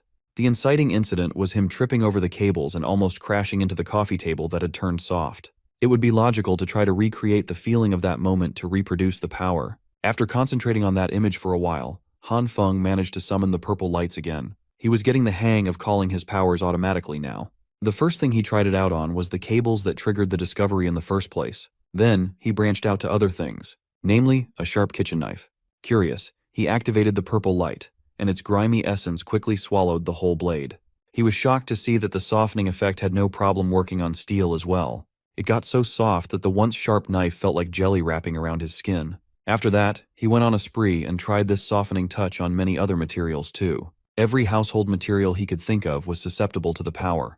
The longer he used the purple light, the softer they became. Other than altering an object's softness, there were no other changes. By itself, the purple light's effect was pretty useless and impractical. Then, another idea struck Hanfeng, a concept that he was already familiar with. What if he combined 2 different kinds of light? What if he mixed purple and green and applied them to a softened object at the same time? It did not take him long to get good at merging 2 lights into one. He grabbed the softened and melted-looking kitchen knife, applied purple and green lights all over it, and screamed, "Bankai," as if he was from Bleach. Much to his surprise, it really worked. The melted and softened kitchen knife returned to its solid state, tough and sharp as ever. Hell, he could even use the blade as a mirror, considering how polished it looked after applying the combined lights. He surveyed the room and found a box of tissues lying around. Curious, Hanfeng did the same thing to a piece of tissue paper and tried to bend it out of shape. He had a very hard time doing so, which meant that he could change the toughness of an item when 2 different lights were combined. Moreover, the toughness that green and purple lights imbued in these objects was quite extreme. Speaking of toughness, doesn't he have a very important and practical use for this ability? Meanwhile, the owners who had raided other people's supplies were starting to act selfishly as they refused to hand over the resources they stole, choosing to keep them for themselves in fear of running out. They argued that they didn't want to split their hard-earned haul with the women and elderly, but they still had to keep it a secret, or they could get screwed if it leaked. While the raiders were plotting their shameless crime, one of them noticed something odd happening on the walls. Much to their disbelief, the wall of the 18th floor appeared to be wriggling around. Shining a light on its surface, a face started emerging from the supposedly solid concrete wall. It moved and grimaced as if it were trying to break free of the wall's clutches. The raiders might be tough criminals when they pillaged for resources, but this was something unexplainable and downright horrifying. As soon as the face's arms joined in, as though it were a ghostly apparition trying to break through the mortal realm, it was lights out. Anyone would have thought that they were witnessing paranormal activity in real life. The raiders hurriedly ran back to the floor below, afraid of what the 18th floor might have in store for them. Meanwhile, Hanfeng was struggling as breathing while stretching the soft walls with his face was quite a hard thing to do. He had to get out of that soft and clay-like mess before he ran out of oxygen for the sake of experimentation. He picked one of his walls as a testing ground for his combined purple and green light powers, but applying these lights to an entire wall was too strenuous. After a while, he managed to get enormous amounts of light to join and blend with one another. It was an extremely exhausting process, but it gave him an even tougher and sturdier wall than he already had. To test it out, he brought out a sledgehammer for verification. He stood in front of the enhanced wall and lifted the sledgehammer up, determined to check if he had succeeded. With a look of anticipation, he began. Han Feng swung the hammer as hard as he could, and it made solid contact with the wall's surface. He did this multiple times, so many times that he could barely hold the heavy sledgehammer properly. Nevertheless, the exhaustion was worth it, as his enhanced wall proved to be extremely tough. He couldn't even scrape its surface with all his strength. Back in the basement car park, most of the raiders had come back to surrender a few bags of their loot. One man scratched his head as he apologized for only managing to seize a little bit of food while being audited. He seemed on edge, and when someone tapped him on the shoulder, his nerves flared. The guy who tapped him on the shoulder proceeded to take him down to the floor, securing his arms behind his back. This concerned citizen was one of the Jin brothers. He pressed down hard and demanded to know where the rest of the stolen food was hidden. The raider denied hiding the supplies, but Jin Bro clearly saw him carrying 3 big bags before surrendering just one little bag. Even with his arms getting twisted up, he continued to vehemently deny hiding resources. Since it looked like he was not willing to speak with just a little arm twist, perhaps a good beating would squeeze some honesty out of the man. Just as Jin Bro was about to wail at the dishonest raider, someone calmly stopped him with a simple shoulder tap. Much to everyone's surprise, it was the man of the people, Mr. Jiang. Mr. Jiang urged the young man to let the raider go first so they could talk things out if there really was a problem. He heard the case of secretly hiding food that was supposed to be for everyone and wanted to deal with the matter in his own way. Jin Bro finally relented and threw the piece of trash down the ground for Mr. Jiang's sake. When the raider looked up, he saw a helping hand offering its assistance. It belonged to the representative of the basement car park, the benevolent Mr. Jiang. His smile gave the people peace and calm, but there was always something sinister behind that kind face. After a few minutes of talking and convincing, the man finally brought out the rest of the food that he pillaged. Just as previously said, there were 2 more big bags unaccounted for. The man shamefully apologized for being greedy, as he had 5 mouths to feed at home, and the food that was distributed was not nearly enough. Hearing this, Mr. Jiang took his share of today's ration and selflessly handed it over to the man. He respected the rules. People must hand over the things collected to receive rations according to the number of people in a household. But he could sympathize and understand those who were having a hard time living like that. The kind gesture almost made the dishonest raider cry right then and there as he thanked Mr. Jiang from the bottom of his heart. The lying thief, Lao Wang, swore that if Mr. Jiang needed anything in the future, he would be at his service. Turning to the masses lined up in a single file, Mr. Jiang urged them to quickly receive their rations and go back home quickly. The Jin brothers were curious as to how Mr. Jiang got the thief to hand over everything so willingly, and why he gave the guy extra rations from his own share. He insisted that he did not do much and just helped the guy understand a certain principle. Of course, the Jin brothers were curious about this principle. Mr. Jiang explained that in the history of the country, there were multiple times when riots and rebellions occurred due to the clash of benefits between different social classes. However, the nature of these riots was defined as a collective social behavior. If you were not arrested on the spot, you wouldn't be convicted in a court of law. All Mr. Jiang did was inform the man that if he broke the rules, the collective would no longer welcome him. He would become nothing but a common robbing criminal, not to mention the punishment of the law after the disaster passes. That guy would have to face the revenge of the owners he stole from. Those fears compounded and made the decision easy. Uncle Lu watched everything unfold from afar, just a passive observer. He knew that Mr. Jiang deliberately left the fact that within those groups of rioters, there would always be a leader leading the collective's actions. Heroes and even villains will always emerge in troubled times, and he could see that potential in this Jiang kid. As for our MC, he was still busy swinging his sledgehammer on different parts of his house to make sure that they were virtually indestructible. This activity was draining him quite a lot, but at least he has invincible windows now. Now that the entire house has been strengthened and toughness verification is also finished, he can finally chill, right? At that moment, someone started knocking on his door again.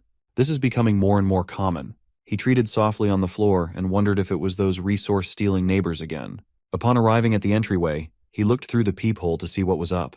Much to his surprise, it was none other than Lee Hyuna calling out his name with tears in her eyes while shivering in the cold.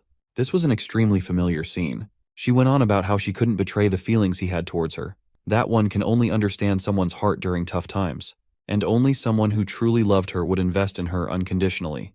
If he just opened the door, she would gladly open her heart. Han Feng's mind replayed the night he died after being ambushed in his own room. He recalled how this witch and his partner made a dead fool of him. Today this girl was repeating the exact same words she said to him before he died. This means that outside that door, there's a man lying in wait to bash his head in if he fell for the act. Han Feng's first thought, now that his revenge can finally be put into action, was to get the gun and kill this dog couple directly. but he stopped halfway through. Since there was no electricity right now, the enemy hiding in the dark would have the advantage while he was out in the open. If Han Feng can't kill in one shot, then he might lose his life instead. If he used electric shocks, then tricking two people into touching a trap at the same time would be basically impossible. For now, he tried his best to calm down as he turned his generators off. He had one shot at this, and that's even more reason for him not to lose his focus. He needed to calmly analyze the situation. The one posing a higher threat wasn't the witch at the front door, but the man hidden in the dark. Han Feng needs to locate his position and deliver a fatal blow upon stepping out. That first part could be a little tricky though, but he had prior knowledge of how this event happened in the past. As far as he could remember, that man should be hiding in the blind spot behind the door. He estimated the approximate position of his killer through the wall while clutching the sledgehammer tightly. Han Feng had an idea. Although he would need to spend some time to act it out, it could be his best shot. Touching the surface of the wall, purple lights coalesced in his hand as he hoped that this plan would work. Li Hyuna continued acting like a damsel in distress as she desperately called Han Feng's name to be saved. The man she brought to kill and rob Han Feng was already beginning to change his mind, but she insisted that this loser, Han Feng, had a ton of resources. Truckloads of supplies delivered a day before the disaster. Anyone would jump on the chance to plunder enough resources to feed themselves for quite a few days. But they made the mistake of choosing the wrong superpowered target. The wall behind the killer morphed and moved like clay. A sledgehammer-shaped protrusion came out, seemingly trying to break through the soft wall. The killer was starting to hear some weird noises nearby, but Li Hyuna was too focused on performing the scam. When the killer identified that the noise was coming from behind, he was too late to turn around. A freaking sledgehammer coated with a softened cement wall collided with his jaw, undoubtedly breaking the whole thing with destructive force. The witch stood back in shock as she watched her partner in crime fly like a rag doll. She asked what happened, but he was in no shape to talk. His body was shivering with agony and cold. It was right then that the seemingly unopenable door slowly creaked open. Han Feng burst out of his room with a fire extinguisher in his hand and a sly little smile on his face. The haggard witch looked at the supposed loser in fear. Before she could even speak another word, Han Feng let that fire extinguisher rip, covering the thought with that white stuff as she screamed in pain. Li Hyuna was a good actress. She managed to keep her soft cadence as she begged Han Feng to stop spraying her with the white substance. She even ingested some of it, which you weren't supposed to do. The witch coughed and coughed as her body began breaking down from the cold brought on by the extinguishing agent. When she opened her eyes, she saw the rich blonde prick she had brought as muscle to rob Han Feng lying on the floor, convulsing uncontrollably and desperately asking for help. Unfortunately for him, Li Hyuna wasn't in the best position to provide assistance either. Han Feng's hand emerged from the extinguishing agent fog as he reached for the witch. She reacted quickly, but he managed to grab her hair and scarf simultaneously. It must have been the adrenaline pumping through her system, but Li Hyuna managed to break free, though she lost a handful of hair in the process. She was one slippery son of a gun. She managed to stand and run out of the way while screaming for help. Han Feng clicked his tongue as the witch escaped far too quickly. The same couldn't be said for the man he had clocked with a sledgehammer, though. He was still struggling to even stand. Fueled by anger and frustration, Han Feng kicked the rich prick in the stomach. Just as he was about to stomp on the man who had killed him in his past life, the blonde prick pleaded for him to wait just a second. This fool started bringing up his dad's name and all that nonsense. He promised that if Han Feng touched him again, bad things would happen. Han Feng responded by delivering another solid punch to the face, goading the spoiled brat about what he was going to do next. Han Feng didn't give a damn who this prick's daddy was. He intended to inflict as much pain as possible and beat the hell out of this brat to his heart's content. Seeing that threats wouldn't work, Blondie tried a more respectful approach. He called Han Feng a brother, asserting that they didn't even have beef with each other, so the beating was totally unjustified. Infuriated by memories of his past life, Han Feng punched the bastard's head to the ground once more. Han Feng mounted his chest and continued raining blows while voicing everything in his heart. This man had treated his life as if it were worthless. He was killed when he was just minding his own business. With his gloves painted with blood and his eyes filled with malice, Han Feng urged the prick to say something. Blondie might have wanted to, but his jaws and mouth were too messed up to form another sentence. Han Feng stood up and grabbed the modified baseball bat lying on the floor. Holding the weapon that had ended his life and started a new one, he looked at the defenseless culprit lying helpless on the ground. The rich prick cried and coughed up blood as he demanded to know why he was being treated this way. Han Feng's temper flared. The man who had killed him without any valid reason now dared to demand one from him. He raised the steel bat, customized with nails, and swung it down on Blondie's face with full force. The sound of skull cracking and blood splattering filled the hallway of the 18th floor.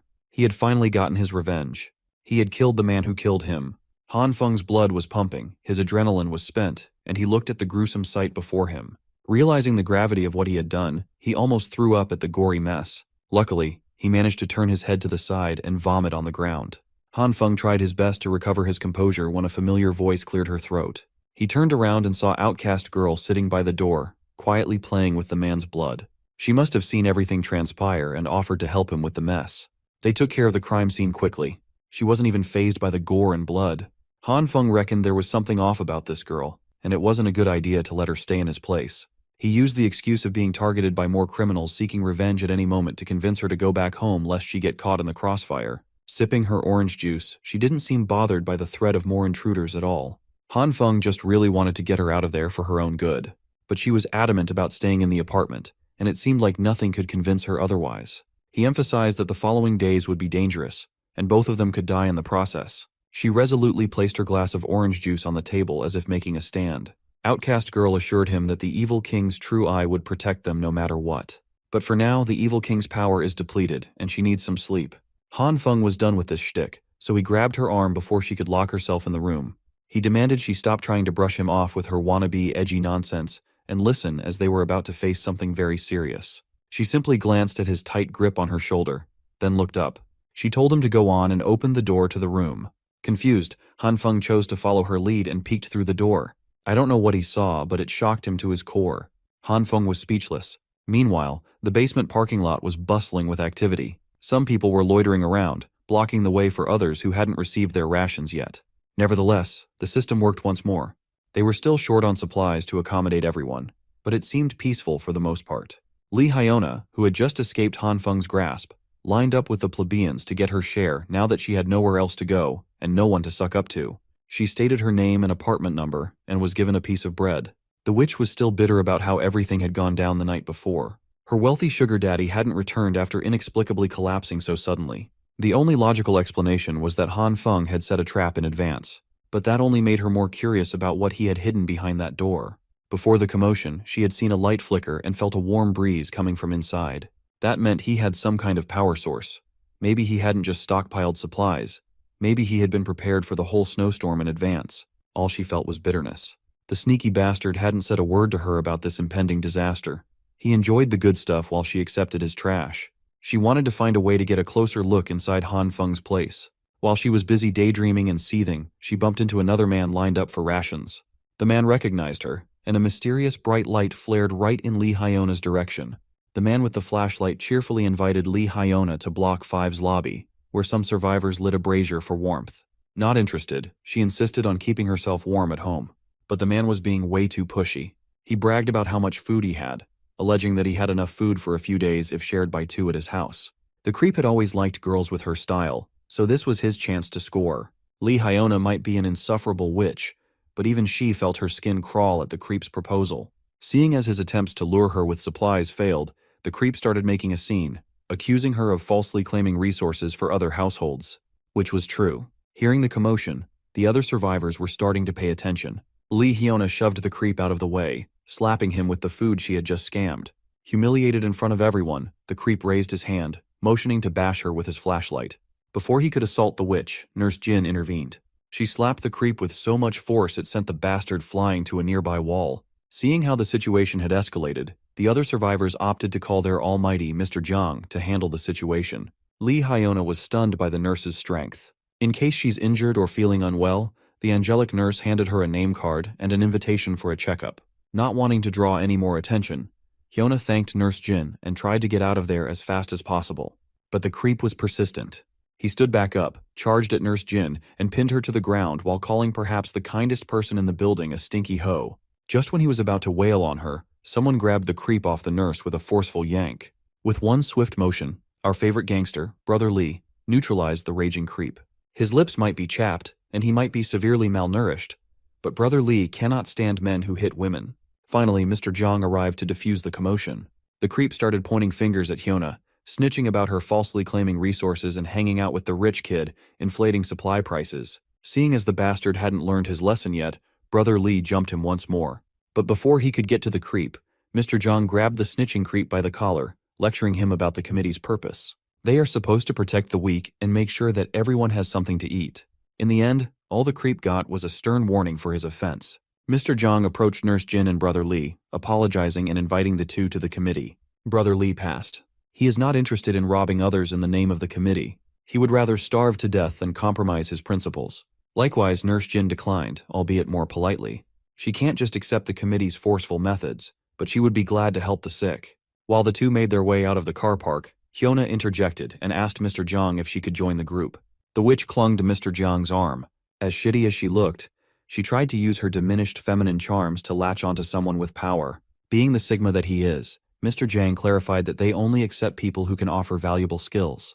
Brother Li is a fighter, and Nurse Jin can treat the sick. A hoe like Lee Hyuna is useless in the apocalypse. The current her has no value worth roping into the committee. The witch racked her brain and insisted that she knew a place that had plenty of resources. Meanwhile, inside Han Feng's room, it sounds like he's playing a guessing game with his new roommate. Between Outcast Girl's hands, there was some sort of black hole. As she pulls one item after another from the hole, Han Feng shears. He's been trying to describe an item he needs, but this girl just pulled out a mannequin. To explain what's happening, Outcast Girl revealed that she has a dimensional storage ability. She can open a black hole that can suck everything in the vicinity. While it's easy to suck items in, taking them out is not as easy. Her accuracy in finding items is very low. Han Feng is curious about the black hole's insides and how the ability works. Outcast Girl herself had never explored the interior before. Since she had no problem rummaging with her hands, Han Feng reckoned that he could take a look inside. So, he inserted his head into the girl's black hole. Don't call the cops. It's not how it sounds like.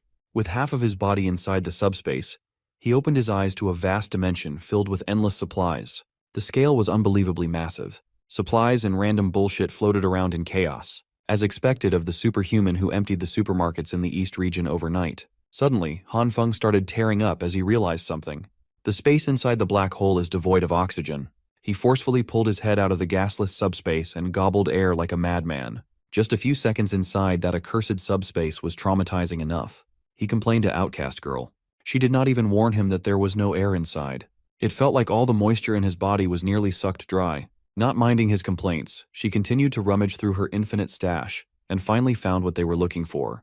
As it turned out, Han Feng was looking for remote-controlled toys. Boxes of drones and RC cars poured out of the black hole. Han Feng was so hyped that he forgot about his near-death experience in an instant. On the cold, icy stairs of floor 18, some raiders try their luck to rob some poor souls again. By now this floor has garnered infamy with rumors of a monster roaming the halls. Glass's raider doesn't believe such supernatural rumors. Besides, Mr. Zhang personally sent them here to scout the floor.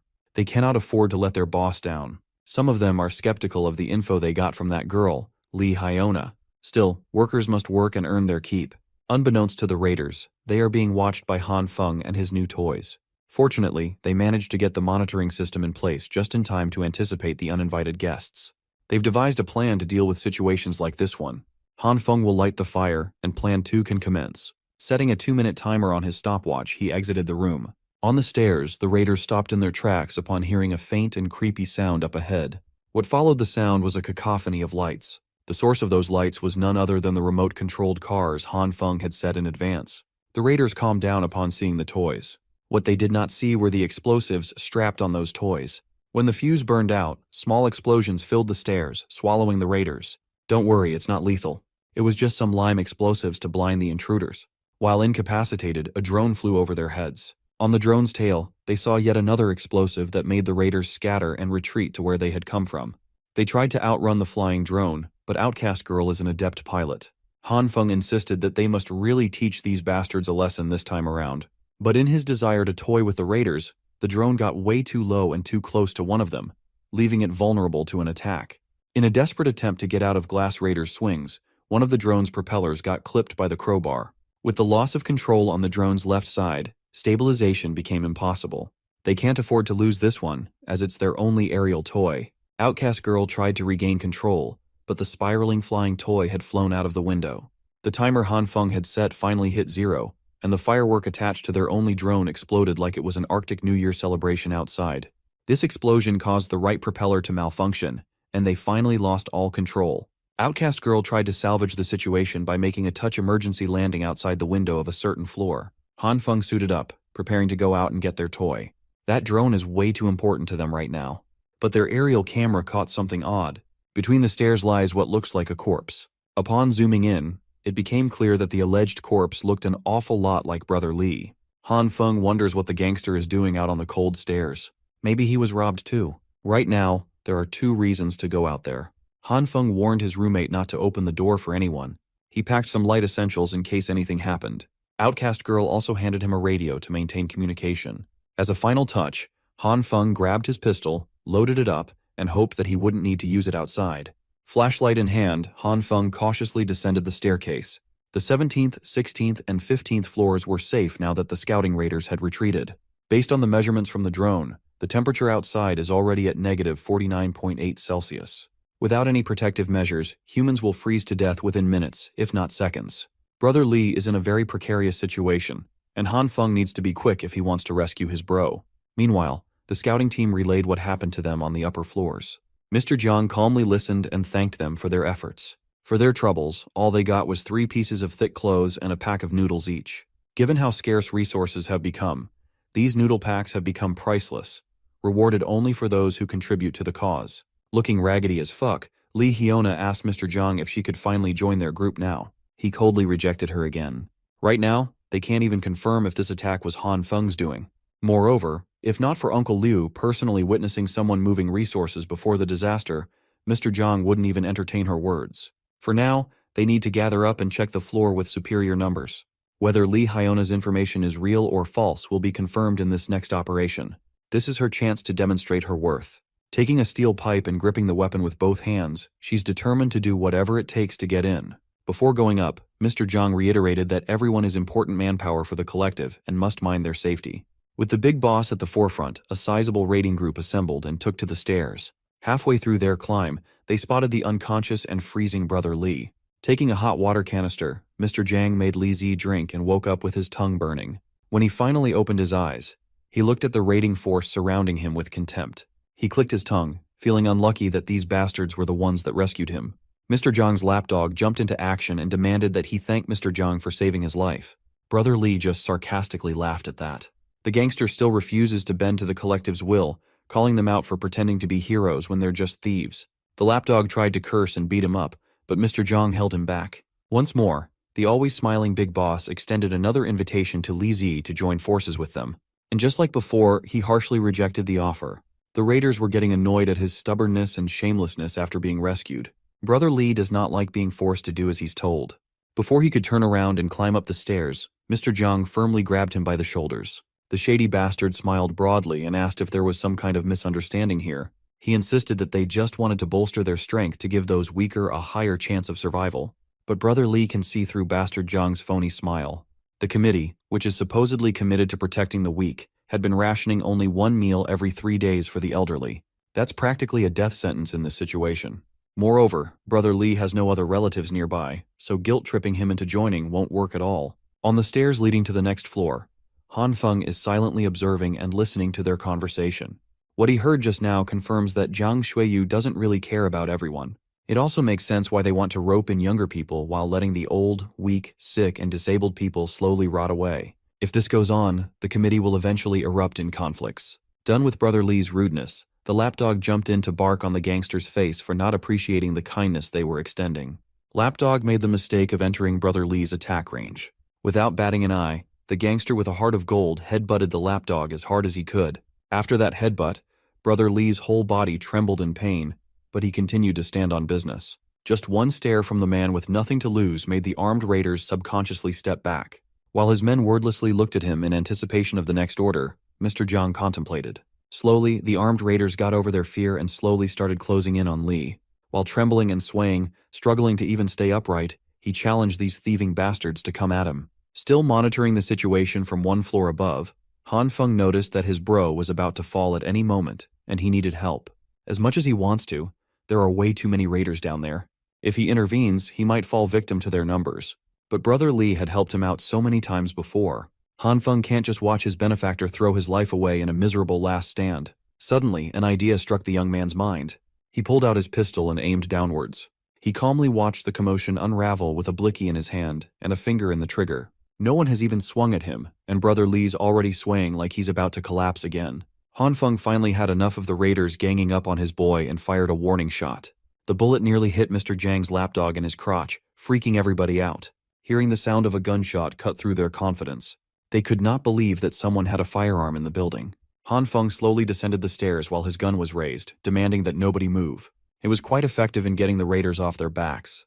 Nervously looking around, Brother Lee saw the familiar gun and immediately identified his little bro. While the robbing raiders were shitting their pants, Mr. Jiang remained unnaturally composed. In the crowd, Li Hyona's eyes widened at the sight of the gun-toting Han Feng. He carefully handed Brother Lee his house key, and they slowly retreated while keeping an eye on the intruders. The underlings looked at their big boss for their next move. Some of them wanted to attack the two while they were fumbling around. That thought was quickly dashed away when Han Feng fired yet another warning shot. He had already warned them not to move, and they were still trying his patience. He then ordered them to throw their weapons away and kneel. Slowly, the raiders followed the order while maintaining their fearful vigilance. This should buy Han Feng and his bro enough time to go back to the room safely. After a few seconds of kneeling in silence, and as the duo's footsteps got farther, Mr. Jiang was the first one to stand up and ask if anyone knew who the gunman was. Li Hyona took this opportunity to snitch that it was Han Feng, the owner of the place they were aiming for in the first place. Jiang's lapdog directed his anger towards the witch for not warning them that they were targeting an armed man. Mr. Jiang, de-escalated the situation, believing that Hyona had no reason to lie. He also laid down what this means to his men. If that Han Feng guy even has such a weapon, isn't it only fair to assume that he also has supplies? The thought of stealing more supplies lit a fire under the brainwashed crowd's asses. Mr. Jiang is pretty much convinced that the deliveries Uncle Liu saw before the catastrophe are the real deal. While they have renewed hope of securing more supplies, it might be tough to proceed with their original plan, given that any one of them could get shot. But Mr. Jiang believes that Han Feng is a wuss incapable of murder, or he would have capped a few of them by now. Furthermore, no one can hide in their house forever and not come out, right? Still, the big boss gave his men the rundown for a change of plans. For now, they will return and prepare some safety measures before coming back. They must take down room 1804 as soon as possible. Speaking of room 1804, the duo had finally arrived outside the room. Until now, Brother Lee's hands are still trembling, making it hard to unlock the door, while Han Feng keeps his eyes peeled and fingers ready for any retaliation. As soon as Brother Lee successfully unlocked the door, he felt pleasant, warm air wafting from inside, a sensation he had been craving for. When they got in, Brother Lee was surprised to see a fully functional radiator and a running generator. Behind one of the glass doors was a sea of supplies that would make anyone's mouth water. Brother Lee turned to his little bro and curiously asked what was the deal with this heavenly house. While the gangster was reveling at the luxurious setup, Outcast Girl popped out of her room to ask if Han Feng retrieved the drone. He was so caught up in rescuing his bro that he forgot what he came down there for in the first place.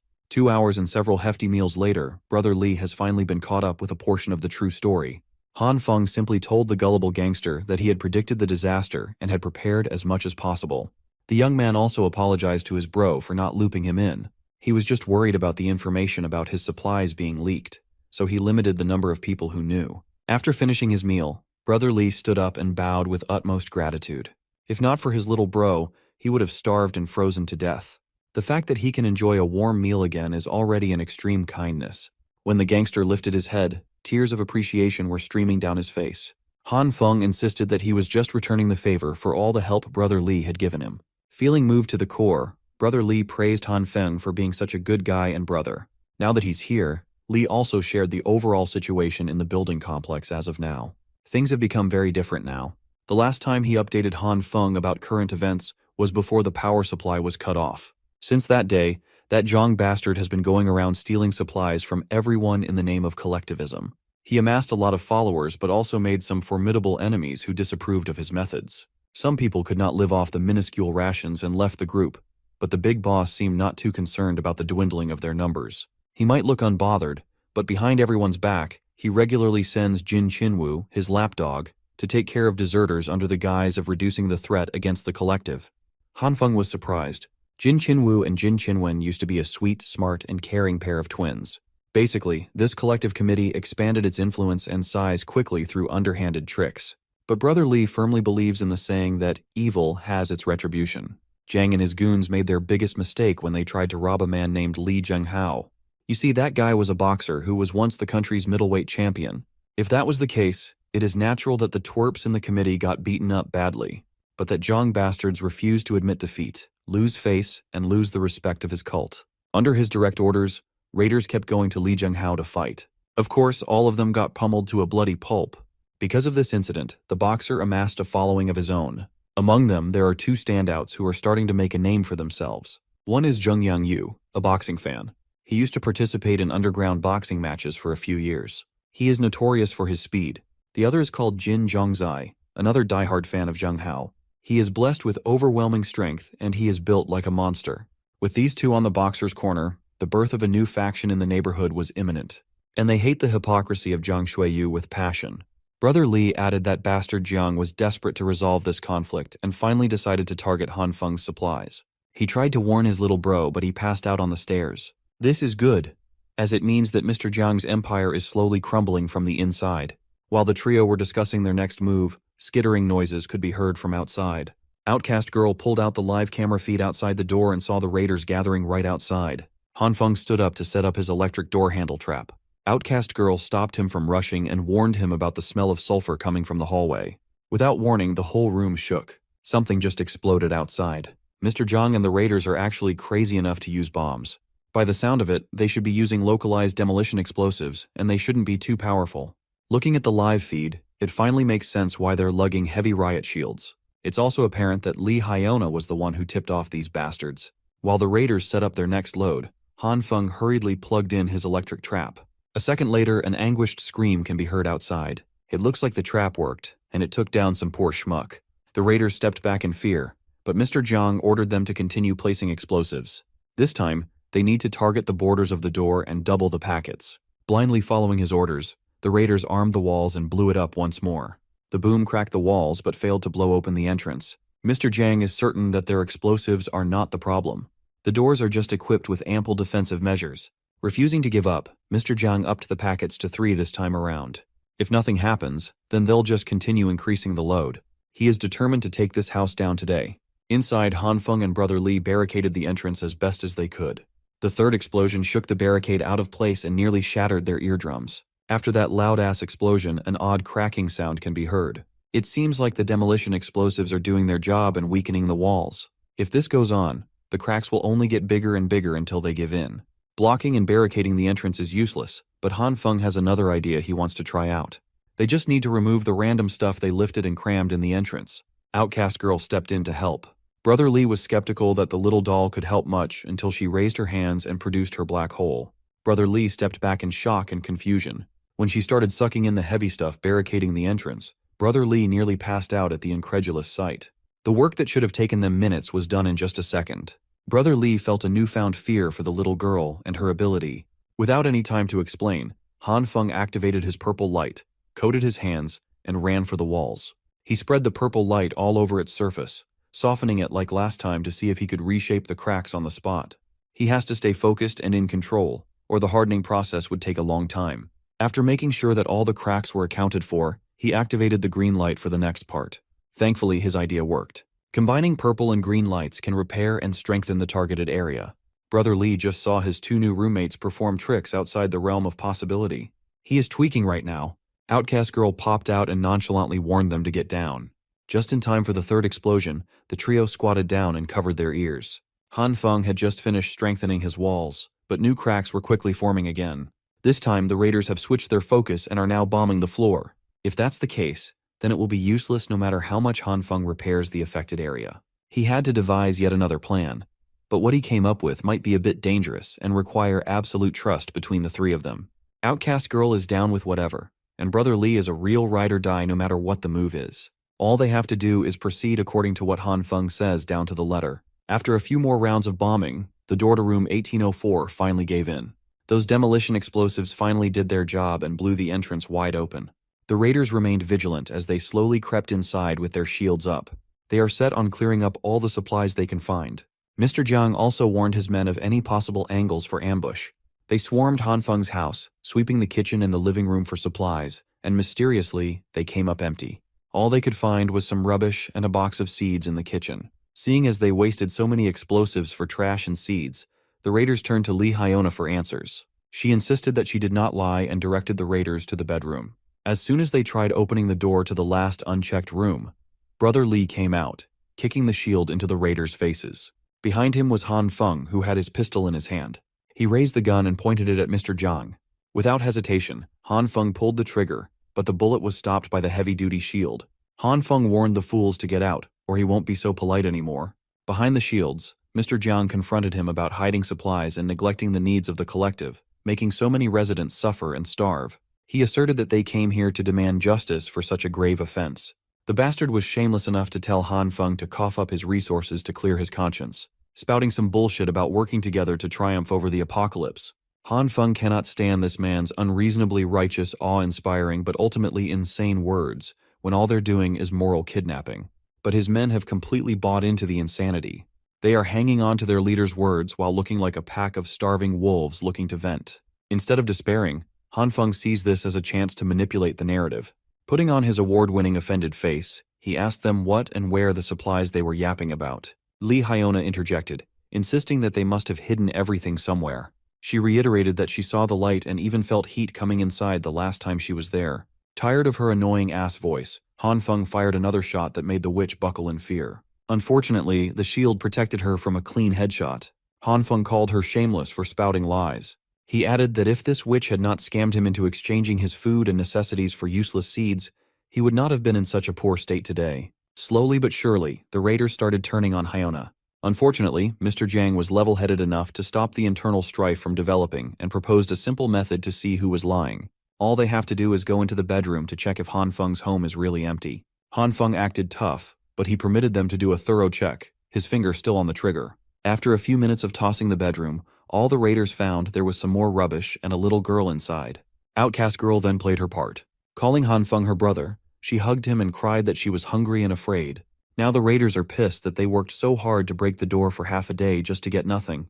Evidently incensed, Mr. Jiang demanded an explanation from the witch. Now that things have developed this way, and they've wasted so much time and resources on this raid, she must give a plausible explanation, or the raiders would gladly tear her apart. Slowly losing her mind, all she could do was insist that she was not a liar. While that may be true, no one's buying her words anymore. The only logical explanation she can think of is that Han Feng is playing tricks on everyone. As always, she blamed Han Feng for putting her in a tough spot. Li Hyona finally snapped and ran out of the shield's cover, charging at Han Feng. He was blinded by her flashlight and got his gun taken away. In a careless twist of fate, the witch managed to grab the pistol. She aimed it at Han Feng's chest and demanded to know where the supplies were hidden. The raiders looked at her like she was utterly insane while she threatened to shoot Han Feng. Egging her on to shoot, the young man continued to insist that she already scammed all his resources long ago. Just as when she was about to pull the trigger, the raiders surprisingly stepped in and knocked the gun out of her hand before she could harm anyone. Mr. Jiang's lapdogs restrained the insane witch while she continuously claimed that she was not a liar. Before Han Feng could grab hold of his gun, Mr. Jiang's hand extended and picked up the blicky. He slowly raised the pistol while staring Han Feng directly in the eyes. His lapdogs continued berating the witch for leading them on a wild goose chase. Before they could start beating her up with metal pipes, Mr. Jiang intervened and stopped any more unnecessary bloodshed. Seeing as their plan failed, he's in damage control mode now. He hypocritically reminded his men that the committee was not a violent group, and Han Feng's house was not an execution ground. Scaring her with the gun, Mr. Jiang is willing to give her a chance to turn over a new leaf. He even apologized to Han Feng for causing distress, and for everything that happened today. Surprisingly, he willingly handed the gun back to its owner, and promised to give a proper explanation and apology soon. Han Feng cautiously took his weapon back, and the shameless Mr. Jiang extended an invitation for him to join the committee. He insisted that Han Feng should mull it over for a bit and get back to him with an answer. As he and his goons retreated, he urged Han Feng to answer at the supply collection spot tomorrow. And so, the trio were left in the mysteriously empty and depressing home by themselves. Han Feng's head hung low, concerned with Brother Li.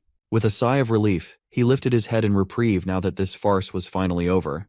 With the performance done, they can finally go back to chilling with the comfort of electricity and warmth. Now that his place is compromised, they transferred over to Outcast Girl's surprisingly cozy and spacious house, right above Han Feng's. It's all thanks to her that they can put on such a convincing performance so quickly. You see, before the raiders got in, Han Feng coordinated the plan flawlessly. First, they stored all valuables and resources inside Outcast Girl's subspace. They made sure to leave some rubbish and wrappers in random places to really sell the performance. They even opened the windows to quickly lower the temperature inside. They had to make it seem like they had run out of supplies a while ago. Those committee bastards can just waste their energy tearing down a door holding nothing inside. While sharing a lavish meal, The trio celebrated the fact that Jiang Shuiyu's failed mission, which yielded nothing, would surely stir up anger within the group. In that situation, those greedy raiders will start pointing fingers at the weak links. Since Han Feng has a gun, the unarmed and hateful Li Hyona will definitely get the worst of it. The plan worked wonderfully, but it did not go down without a hitch. Han Feng's gun was even taken. But the young man had already accounted for that as the worst-case scenario. He was mostly certain that when Jiang Shuiyu gets his hands on the gun, he will most likely opt to resolve the situation peacefully to maintain his righteous image. If it did not go down that way, and the madman decided to pull the trigger instead, Han Feng had already emptied the mag with the 2 shots he fired. That way, letting the raiders take the gun on purpose only enhanced the reality of the performance. Brother Li finally relaxed. He thinks that from now on, they just need to pretend to be suffering while secretly enjoying a luxurious life. But Han Feng corrected him. Their main mission from now on is to bring the committee down. Back in the car park, the distribution of poultry supplies continued. Even though they're getting less and less food, the people's gratitude for Mr. Jiang is still there. While everyone is busy with the distribution, 2 sneaky figures are moving in the background. They quickly entered the off-limits area, where only a few were permitted entry. The committee members in charge of securing the supplies are just getting back to the car park. Those 2 sneaky figures, Han Feng and Brother Li, tried their best to blend into the background to remain undetected. Surprisingly, it worked. According to Brother Li's prior investigations, the first 4 floors of the building have been cleared out. The 5th and 6th floors house the logistics workers and their family members. Mr. Jiang and his inner circle reside on the 9th to 12th floor, and the warehouse is likely to be on the 7th and 8th floors. There will be guards posted up from the 5th floor onwards. The duo has to be sneaky, avoid firing the gun, and get by with metal rods as much as possible. As the 2 ascended to the higher floors, there was an odd absence of security. Without even needing to use their weapons, the 2 reached the 7th floor without a fuss. Brother Li is starting to doubt if they're on the right path at all. While it's understandable that the committee is understaffed, having no guards at all is a bit much. Splitting up, Han Feng and Brother Li decided to search the entire floor for the warehouse. Han Feng was expecting some action, but was pleasantly surprised with how smoothly they infiltrated this far. Since the committee still boasts superior numbers, the trio has to work smart and start from the inside to bring the whole thing down. As far as Han Feng can see, that thieving organization is only held together by the promise of supplies. If they can find that stash, outcast girl, or the evil king as she likes to be called, they can go in and empty their coffers. Still, finding the exact room where they hide the supplies within an entire floor will take quite a bit of time, and they must watch their steps along the way. Eventually, Han Feng heard Brother Li giving him the signal. When he saw what Brother Li was clamoring about, Han Feng was flabbergasted. One of the rooms had the word warehouse blatantly stuck to it. This was such an obvious trap. Even the key was left in the keyhole. But if Brother Li was alone, he would have fallen for it already. Look, this dumbass blondie might be a good homie, but he is not the sharpest tool in the shed. There are thin wires wrapped around the key and handle, indicative of the simplest trap there is. If these raiders can afford to bomb Han Feng's door, who knows what kind of trap they have set up. Han Feng had to direct Brother Li not to touch anything and all willy-nilly. For now, they just need to scout and know the key locations for their attack. While the duo was quietly discussing their plan to continue searching the higher floors, the door next to them creaked open. 2 guards came out just as the dumbass duo were discussing their plan to clear the supplies out. They all stared at each other, taking a second to process what the hell was happening. Han Feng regained composure and bolted out as fast as he could with Brother Li in tow. They eventually reached the stairs, but the guards quickly caught up. Han Feng had to step in, save his bro from a nasty concussion, and block a metal rod strike with one of his own. Retaliating, Brother Li landed a painful kick on the guard's groin. That bought them enough time to get back to the staircase and lock the door behind. Unfortunately, the commotion attracted other guards coming from the lower floors. With no other choice, they have to hurry and proceed upwards with hopes of not encountering any more enemies. When they reached the 8th floor, Brother Li noticed Han Feng clutching his right arm. It was probably fractured from blocking that strike earlier. For now, they must find a place to hide, and quickly. Just as they were about to look for a hiding spot, Brother Li saw something that made him stop in his tracks. Before he could warn Han Feng of the figure looming behind, the young man was snatched away into a dark room as if he were weighing nothing. As soon as Han Feng was dragged into a dark and isolated room, the door shut close. When he opened his eyes, the sight of a tall, hooded man towering over him freaked him the hell out while Brother Li bangs on the locked door. The hooded man sternly asked what they were doing on these floors. Trying to salvage the situation, Han Feng lied and answered that they had just come to collect supplies, but his BS did not work. The man stomped on his arm, making Han Feng scream in anguish. Under the hood was an old man with gray hair and an unkempt beard. He urged Han Feng to stop lying as he was not buying it. He saw the duo deliberately avoid the 5th and 6th floors, clearly doing something shady against the committee. When asked if he was tailing them, the old man simply asked Han Feng why he thinks there are no guards around the higher floors. In the corner of the room, the guards who were supposed to watch and roam around the warehouse were unconscious and stacked on top of one another. Before they could talk a little more in depth, the sound of more committee guards flooding into the floor sounded outside. That must mean Brother Li has been caught. The old man clicked his tongue in annoyance and slowly walked over to the nearest window. He turned the freezing handle, letting the cold, frigid air into the dark room. Han Feng asked the old man what he was doing opening the 8th floor window. He argued that the height is just equivalent to 4 stories. The piled-up snow has already reached between the 3rd and 4th floors. With all that snow cushion, jumping from such height should not be that big of a deal.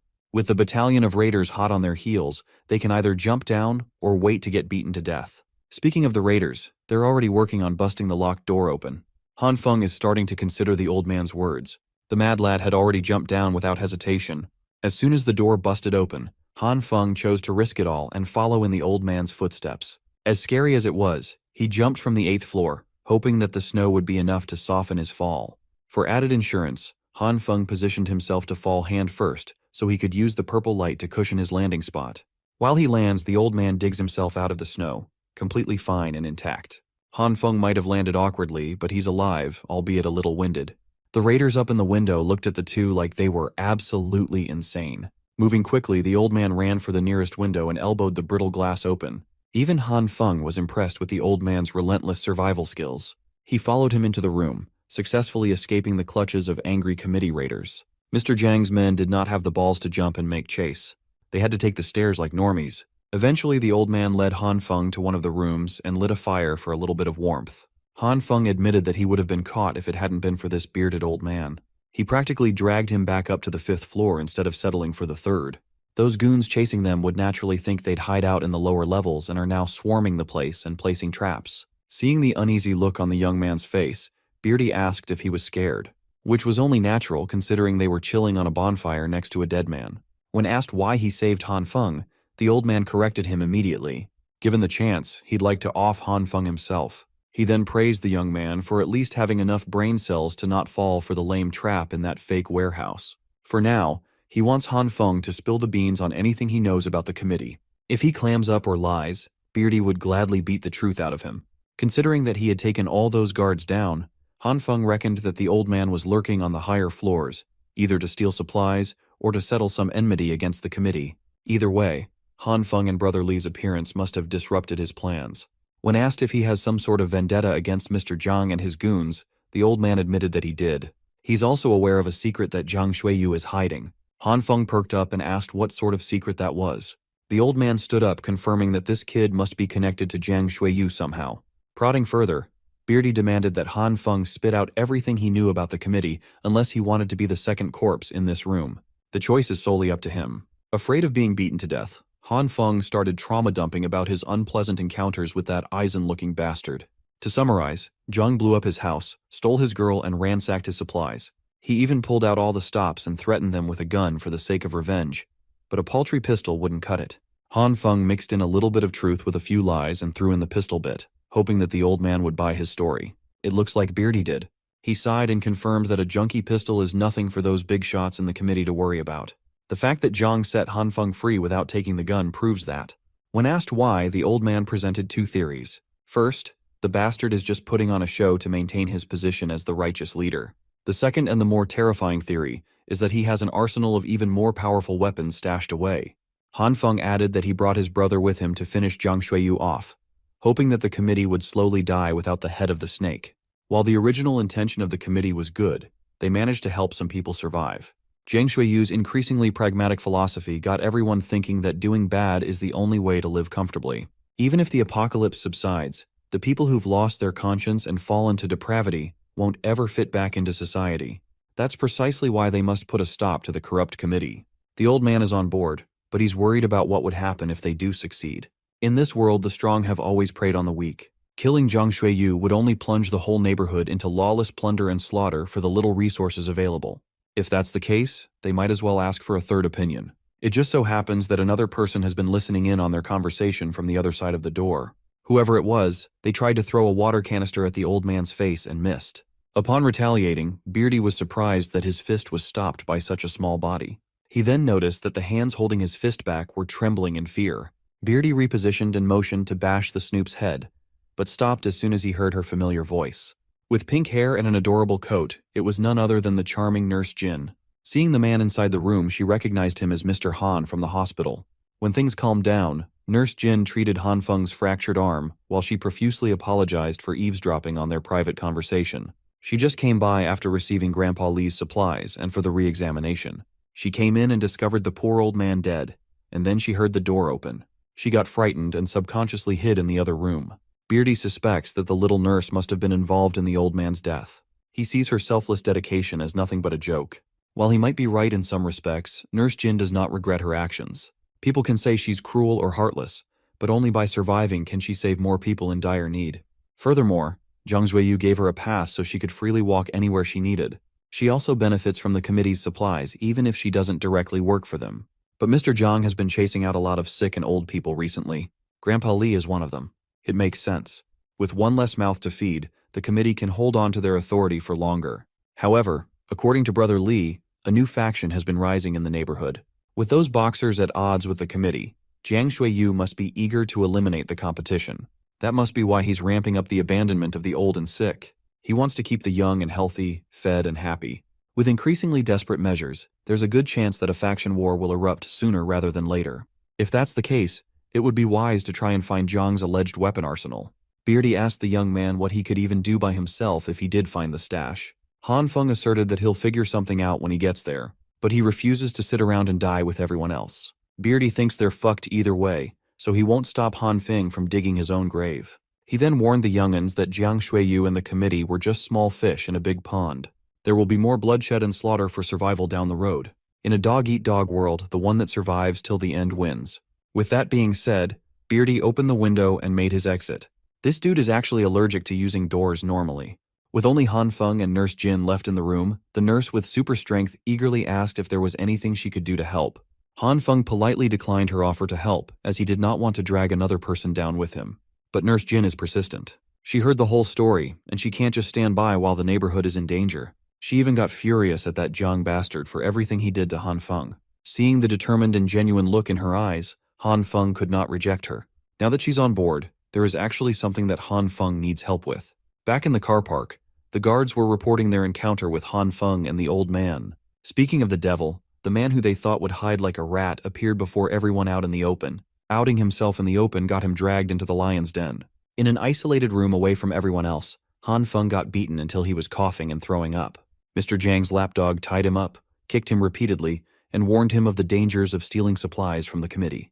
The brainwashed twin threatened to cripple his other arm if he ever dared to step foot in their territory again. He would have wailed at Han Feng even more if Mr. Zhang hadn't needed all hands on deck to deal with some sort of emergency that had just cropped up. After making sure that the goons had left, Han Feng's body emanated a green light, healing his injuries. He paid the price in the form of bruises and wounds, but he finally made his way back to the committee's area. Han Feng intends to look for the armory once he finishes healing his injuries. He can't afford to waste any more time. Every second counts. After bathing his body with the green light, he softened the rope using his purple light. He even fixed his fractured arm, but using the green light drains way too much energy that he almost fainted in the middle of doing so. He really needs to figure out how to heal specific parts instead of blindly coating his whole body. Right after recovering and freeing himself, Han Feng heard footsteps coming from outside. The door creaked open, and the goons tossed the tied-up Brother Lee in. Fortunately, Han Feng moved fast enough to wrap the rope back onto his body. Seemingly in a hurry, the goons exited soon after, giving Han Feng a chance to check on his bro. Brother Lee's face was unrecognizable. Look, he's not the best-looking guy in his normal state, but his bruised-up mug is even worse. Han Feng added even more injury by slapping Brother Lee awake. At least it was an effective way to wake him up. Brother Lee just wished that little bro slapped the less swollen side. Now he can't even feel anything on the left side of his face. He then recounted how he was dragged through a different room. Before he got caught, he managed to get into the power distribution room and hid inside. In there, he found a big out-of-place hole connected downwards to an unnaturally deep location. Thinking that they would eventually check on the power distribution room, Brother Lee risked it for the biscuit, grabbed the wires, and climbed down to the unknown. He initially thought he would come out of the basement car park one, but the line extended all the way to basement 2. Oddly enough, there wasn't even a single person in there. All he saw was a lot of boxes neatly arranged, lying on the ground. All of them were sealed tightly. Curiosity got the best of him, and he opened up a few boxes. Imagine his surprise when he saw the boxes were filled with sausages, each one as thick as his arm. He was about to investigate and take a closer look when he heard something or someone come up behind him. The next thing he remembers is Han Feng's wake-up slap. Now it makes sense why the committee and that Jiang bastard are so arrogant. They actually have heaps of supplies down on the lower floors. Han Feng skeptically asked if the contents of those boxes were really just sausages. If they have so much food, why would they work so hard, going as far as to use explosives to try and steal supplies? The boxes had nothing written on them. The contents were just shaped like sausages, so Brother Li assumed they were. Nevertheless, something does not feel right. At least now they know that Jiang Xueyu really has a secret warehouse. Suddenly, the duo heard the guards coming back. They were talking about how odd it was that Mr. Jiang was rushing them to dispose of Li Ziyi when they were trying to rope him in just the day before. Hearing that he has a kill order out there scared Brother Li out of his wits. When the goons entered the room with weapons in hand, the prisoners were gone. Confused, they searched the room. Unbeknownst to the poor goons, the duo had already set up a vengeful ambush. And so, they turned the tables, jumped their captors, knocked them out, and tied them up. Since Jiang Xueyu is going as far as to issue a kill order with his secret stash discovered, whatever's down there is definitely worth investigating. Still, there are tens of boxes in there. Brother Li wonders what they can even do once they manage to get back into the second basement. Han Feng assured him that it wouldn't be a problem once they got together with the evil king. Retrieving and reactivating his earpiece, Han Feng contacted the evil king and asked if the big sister he had sent had arrived. Oddly enough, the little girl asked if it would really be okay to let the girl who snatched Han Feng's gun inside the house. This is bad. Instead of Nurse Jin knocking on the door, it is that witch, Li Hyona. Han Feng hurriedly warned the evil king to keep the door shut and avoid the crazy witch at all costs. But it might just be too late. The transmission was cut, and Han Feng is in the dark about what's happening upstairs. They have to go back up and check on the evil king's status first. For the second time today, the duo sneakily traversed the frigid halls of the lower floors, making sure that they didn't get caught once more. While they were mindful of not making any noticeable noise, loud crashes could be heard from up ahead. The survivors reliant on the committee are evacuating to the higher floors. The injured, elderly, and women, or at least what's left of them, must proceed up the stairs, while the able-bodied are ordered to bring their weapons and gather in the basement. It was pandemonium. They are panicking and trying their hardest to prevent the enemies from coming up and reaching their supply stash. The only logical explanation for the chaos Han Feng can think of is that the war with Li Jinghao's faction has finally started. Whatever the case may be, this hectic situation is beneficial for them. All they have to do is cover up, wear their masks, and try to blend into the crowd until they reach the evil king. The stairs were crowded with distressed survivors, and the duo fit right in. Unfortunately, their plan to stay low-key might not be feasible anymore. Mr. Jiang's lapdog coordinating the evacuation just fell on his ass. Li Jinghao's number 1 and number 2 had intercepted the evacuees and were hungry for violence. Brother Li subconsciously pulled his little bro aside, protecting him from the shit show that was about to unfold. Meanwhile, on the upper floors, the evil king is observing Li Hyona through the door's peephole. The witch carefully moved and stuck her ear on the door's surface, trying her best to suss out if Han Feng was inside, but she couldn't hear anything. She looked highly suspicious in every sense of the word. It was at that moment that Nurse Jin finally pulled up with her med kit. When asked what she was doing snooping around Han Feng's door, Hyona was stun-locked as she tried her best to formulate an excuse. The best she could come up with was that she came over to search for food. Of course, Nurse Jin was not buying such flimsy bullshit. You see, Li Hyona was not alone. Behind her was a whole battalion of emaciated good-for-nothings equipped with weapons. Li Hyona and her goons confronted Nurse Jin, and she stood her ground by saying that she'd been called to treat someone in the room. Unfortunately, the Mad Witch is too sharp to buy that excuse. She had seen the nurse and Han Feng talking before. So, she turned to her miserable goons, desperate for supplies, and whispered poison into their ears. One by one, the creeps approached Nurse Jin as she slowly retreated and threatened to report the disruption to Jiang Xueyu. Hyona thinks using the nurse as a hostage would lure Han Feng out. The goons were not exactly enthused to hold the only medical staff in the building captive. If they keep this ridiculousness up, Nurse Jin threatens to drop the polite act altogether. When they chose to ignore her warnings and kept on restraining her arms, the dainty nurse lifted the goons and smacked them together like they weighed nothing. Hyona and the rest of the creeps subconsciously retreated in terror. Nurse Jin took a deep breath and warned them one more time that interfering with her work carries consequences. The witch has gone absolutely cuckoo. She pulled out a hidden knife from her pocket and swung it at the lovely nurse. She had no regard for the well-being of others. If Nurse Jin was not wearing a thick enough coat, the blade could have cut her skin. Hyuna warned her goons to stand by and be careful of the freak's inhuman strength. While everyone was distracted, the apartment door slowly creaked open. The raiders were confused as the weapons in their hands trembled in unison. The trembling became so strong that it turned into an irresistible suction force. Standing at the door was the self-proclaimed Demon King with her hidden ability in full view. She even executed some useless ninjutsu hand signs to make it more dramatic. Knives, bats, pipes, and all sorts of improvised weapons were confiscated by her domain. She went at it so hard that even Lee Hyona's dilapidated clothes started getting sucked in. The sketchy raiders tried to run away, but the suction was too strong. They thought a ghost was playing with them. Back in the lower floors, the war between factions continued, becoming more violent by the second. Fists were thrown and skulls were bashed in. In the midst of the chaos, Han Feng and Brother Lee are running from a hulking man. Han Feng threw a punch at the wrong guy, and now they're in a cartoon chase scene. Who would not be fuming if a single punch made your cheeks swell to the size and color of an apple? Han Feng threw a shot in the dark. He combined his green and purple lights to form a reinforced glove and got a powerful result in a desperate situation. To make matters worse, Mr. Zhang's lackeys recognized them in the middle of the riot. If they get caught again, those sadists will never give them another chance to escape. So Han Feng thought of a quick plan, separating from Brother Lee. While the gangster picks up their little roommate, Han Feng will serve as the distraction. It's going to be hard to pull it off alone, but he's confident in his chances. Han Feng made a show of running around the basement parking lot, drawing as many eyeballs to himself as possible. He vaulted on top of a car and screamed at the top of his lungs, turning heads from every direction. Han Feng raised his middle finger to everyone in the room and falsely confessed that he was the one who raised the prices of supplies so all the peasants would starve to death. What followed was dead silence. Every raider, no matter which side they represent, gnashed their teeth in anger. It was as though everyone forgot their differences. Now they are united with the same goal, to catch and kill Han Feng first. The first part of his plan was a smashing success. Han Feng vaguely recalls seeing the entrance of the basement car park closed off by a metal gate. Right now, tons of snow are bearing pressure on that gate, and it is waiting to be released. He single-mindedly ran for the gate and failed to notice one of the infamous twins hot in his heels. He got socked off his feet, tumbling all the way to his intended destination.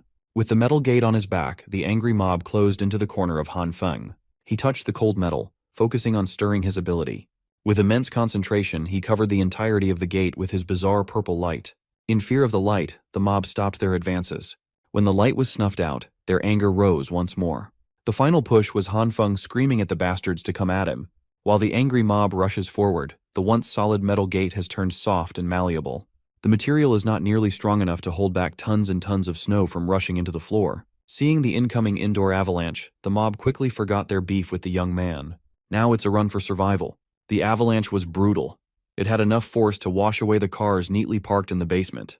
The warring factions were swallowed by the great white coldness, burying them in frost. Those who were fast and lucky enough were able to run towards the exit on time, saving themselves from the incoming disaster. When the avalanche settled, the entire basement floor had been rendered useless and inhospitable. Han Feng planned ahead and found himself a decent hidey hole. After confirming that the threats had been washed out, he dug himself out of the snow. Much to his surprise, turning a giant metal gate into jelly didn't cause him any fatigue at all. Maybe he's getting a lot better at using his abilities. While he was lost in thought, the old man that saved his ass before showed up in front of him. For some reason, he feels as though this weird boomer has been watching him all this time. After confirming that the avalanche had stopped, the mob re-entered the basement. Hearing the sound of footsteps getting closer, the old man forcefully dragged Han Feng away. The two found themselves in a certain remote corner on the first basement floor. Trying to catch his breath, Han Feng demanded to know just who this boomer really was and why he was trying to get all up in his business. Seeing that there is no sense in hiding any longer, the boomer introduced himself as Li Cheng, the man leading an all-out war against Mr. Jiang. He offered a handshake to the young man, but Han Feng felt hesitant about his reasons. Well, Zheng Hao wants cooperation. He might have rejected teaming up with Han Feng before, but minds can change. Han Feng was reasonably skeptical. He doesn't want to get scammed into something horrible. The way Zheng Hao sees things, they are just two parties trying to accomplish a common goal. Upon thinking about it, teaming up with someone capable like Li Zhenghao would drastically increase the chances of successfully dealing with Mr. Zhang. Although he doesn't fully trust the graying boomer, Han Feng is willing to enter into a temporary alliance. The two shook hands as their collaboration was officialized. On a lower floor, Mr. Jiang is doing final checks on all the vehicles he had stashed in the second basement car park. He's only now receiving news about the avalanche that swept through the floor above. The building's temperature is dropping fast, and their people have been scattered all over the place. In addition, their prisoners are nowhere to be found. Mr. Jiang remained calm. He believes that all of these side incidents won't mess with the bigger picture. Within earshot, Li Zhenghao and Han Feng were sneaking around. Zhenghao found this place filled with military jeeps a while ago. He also overheard plans about relocating some of the residents elsewhere. It's a mystery as to where anyone could relocate in the frozen wasteland outside. To find answers, Zhenghao wasted no time and charged in with just his trusty fists. Completely unaware of what was about to happen, Mr. Jiang continued ordering his men around. Their tight-knit operation was interrupted by the unmistakable sound of gunshots coming from nearby. Before they could calm down and assess the situation, the sneaky enemy had already infiltrated behind enemy lines. Zhenghao used his strength and technique to take down Mr. Jiang's inner circle one by one. Trembling in fear and caught off guard, Mr. Jiang's guards started firing everywhere. Zhenghao was not fazed by the sound of gunshots and the smell of gunpowder. The only weapon he trusts is his battle-worn hands. Of course, Mr. Jiang's best guards are stuck close to the boss. They did not account for multiple assailants. It was a big mistake. Han Feng managed to bypass the spotty defense. Now, he has a gun aimed at the back of the boss's head. Instead of panicking, Mr. Jiang smiled and thanked Han Feng for finally showing up. He claimed to know that this confrontation would come. It was only a matter of time. One of the twins turned around to see his boss in a checkmate, and Mr. Jiang urged his boys to stand down. He knows Han Feng as the man who stockpiled mountains of supplies before everything went to shit. He thought Han Feng was in contact with certain people, but that doesn't seem to be the case. When urged to look at his pistol's magazine, Han Feng found a recording device attached. Mr. Jiang secretly stuck that in when the apartment incident happened. Otherwise, he wouldn't have freely given a perfectly good weapon to the enemy. He knew every bit of the plan Han Feng had. If he wanted to end the young man, it would have been done already. In truth, Mr. Jiang still wants Han Feng to join his faction. That way, they can keep sending people to a certain group so the majority can survive. Being a pawn is not really Han Feng's thing anymore, so he passed. With that being said, Mr. Jiang gave a hidden signal, and a bunch of soldiers clad in complete gear entered the scene. Looking at the expert and precise movements, they must be special forces. There were 3 gunmen, each of them aiming to riddle Han Feng's body with bullet holes. He would have kept running like a headless chicken, hoping that he could dodge all the bullets if Zhenghao didn't grab him to take cover. Absolutely mortified, he turned to the old man for an escape plan. Zhenghao urged him to chill out. They're just against 3 special ops soldiers. It's no big deal. Li Zhenghao will play the part of decoy, and Han Feng must find and exploit an opening. The plan was ridiculous. How can you even play decoy when the enemies are equipped with automatic rifles? To prove that it was feasible, Zhenghao left the cover, kept his center of gravity lowered, and charged headfirst. He was moving so fast that it looked like he was dodging bullets without so much as getting grazed. When he finally enters his effective range, the guns in his fists are equally lethal. His close combat skills and reaction time cannot be those of a human. While the old man is dancing with bullets, Mr. Jiang is getting ready to board one of the vehicles to make his next delivery. Han Feng won't let him get away without interruptions, though. With his purple light, he coated the ground, turning the surface into mush. As the concrete softened, the tires sunk into the floor. This was enough to stop Mr. Jiang's vehicle from exiting the car park. Looking at the side mirror and seeing the soft ground eating up the tire, he thought his eyes were playing tricks on him. Han Feng was glad that he could mess with them from a safe distance. Just when he was about to do the next tire, a frag grenade flew in his direction. A hooded stranger found him messing with the Jeep, skipped every weapon there was, and jumped straight into throwing a grenade. While Han Feng's life flashed before his eyes, the hood smiled and saluted. The grenade bounced on the Jeep. The explosion is imminent. Han Feng ate the blast at point-blank range. A normal human cannot possibly survive being in that radius. His body was torn apart. The grenade did its job well. The next thing you know, Han Feng is opening his eyes to the feeling of being tickled. Those goats that he used to dream about are back. They are flocking all over him and licking his entire body. He closed his eyes and just enjoyed the ticklish process wholeheartedly, until he felt an oversized tongue joining in on the fun. Of course, the giant tongue belonged to a giant goat. The enormous and slimy appendage wrapped around his naked body, traces of green light flickering. The tiny flickers continued to grow until his body melted and reformed around the green brilliance. In the real world, his body rapidly repaired itself as the green light chose and healed the damaged parts in the blink of an eye. Han Feng died and was resurrected when his power kicked in automatically. His body might have been restored, but his mind seemed absent. The Jin twin in the driver's seat managed to get the tire out of the sunken concrete and is now ready to drive away. Before he could step on the gas, the whole side of the Jeep swiftly crumbled into nothingness as a red light erased everything in sight. The light flickered ominously, devouring every matter in sight. With a single swipe of his hand, the unconscious Han Feng deleted half an armored Jeep. After tearing the vehicle apart with a touch, one of the twins aimed his gun at Han Feng. He saw the barrel of the lethal weapon aimed at him with bloodshot eyes and grabbed that sucker with his glowing hand. The pistol exploded to pieces, dismantled into smithereens. The destruction continued, devouring the threads of Jin Qinwu's clothes. Mr. Jiang's calmness had vanished alongside the Jeep's roof as he scurried out of the vehicle. Exposed to the bone-chilling elements exacerbated by the avalanche one floor above, Jin Twin shivered in pain. The cold quickly spread through his body as the red light devoured the top of his skin. Within seconds, the poor underling died from the cold. His twin brother saw everything happen and felt the desire for vengeance brewing. Jin Qinwen charged the berserk Han Feng with a metal pipe in hand. He was eager to bust the guy's head open, but it won't be easy. When the metal pipe touched the red light, the material burst into pieces, dissipating in the air. Mr. Jiang called one of his men to request for reinforcements. This is beyond his expectations. Ignoring the surviving twin, the unconscious Han Feng sought a different target. With purple bouncy lights in both hands, he slowly strutted his way to a different armored Jeep.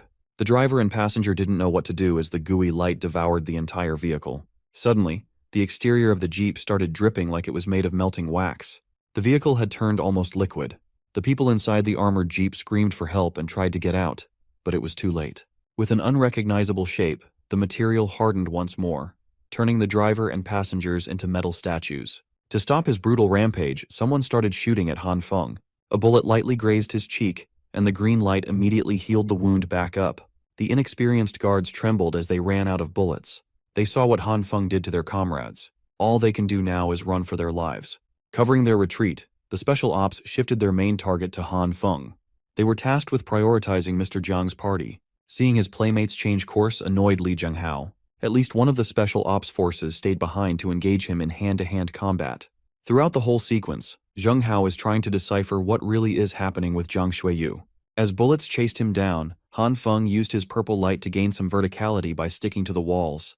He responded to their lethal force by turning the floor into a gelatinous substance, making it difficult to maintain balance. Once he successfully took away their ability to aim accurately, he closed the distance and erased their automatic rifles from reality with a burst of red flash. Mixing it up a little, the green and purple light shone as their properties made it possible to reshape the remaining metal from the guns into a melee weapon.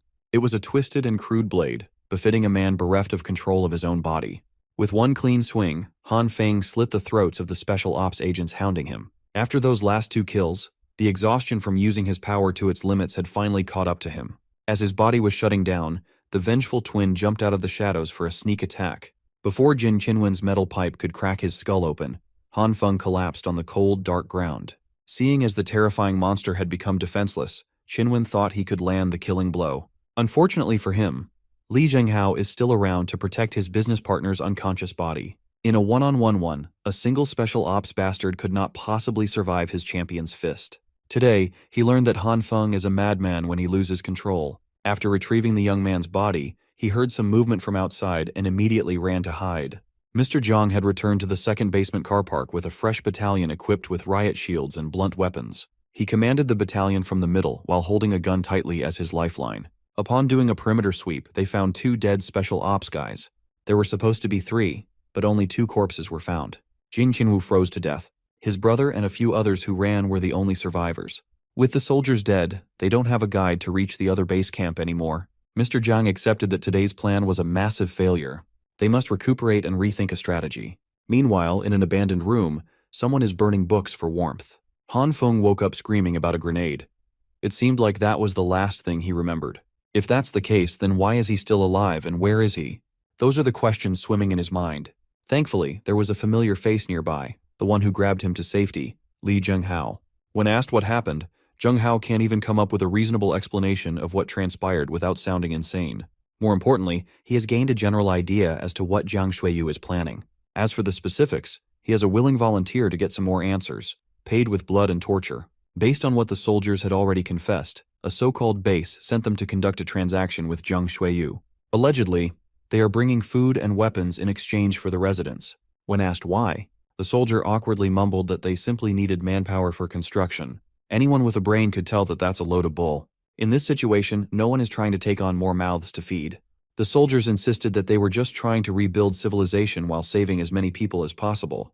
To prevent any more lies from being spewed out, Lee Jung-hao continued with the torture by breaking one of the soldiers' fingers. It made him confess that the failure of today's mission would just lead to the base sending more people over. When asked if any superhumans would be involved, the soldier averted his gaze and tried to pretend that he didn't know what Jung-hao was talking about. Well, that basically confirms that the base has mutated people.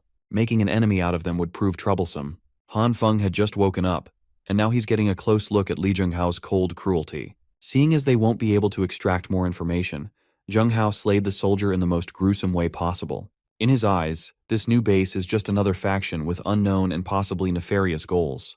They can either get rid of that group, or they can leave and find a new place to settle down away from chaos. For now, Han Feng would like to get back to his crew and discuss. On the way up to the apartment, the young man mulled over the choices they had given all the information at hand. It sounds like searching for another foothold outside might be the safest choice. Before heading back up, he stopped by the second basement floor to check on the armored jeeps and heavy machinery. He tried his best to sneak around until he heard some light footsteps heading in his direction. When he tried to get the jump on the person in front, he quickly realized that he had fallen for a well-placed bait. A familiar figure snuck up from his flank, her fist homing in on his head. Han Feng raised his arm, enhanced by the green and purple light, in time to block. He did it so fluidly without much thought. Much to his surprise, he didn't feel any pain at all. It seems like the earlier incident unlocked some pretty good combos that he can access. As he was about to retaliate, a flashlight revealed that the assailant was Nurse Jin.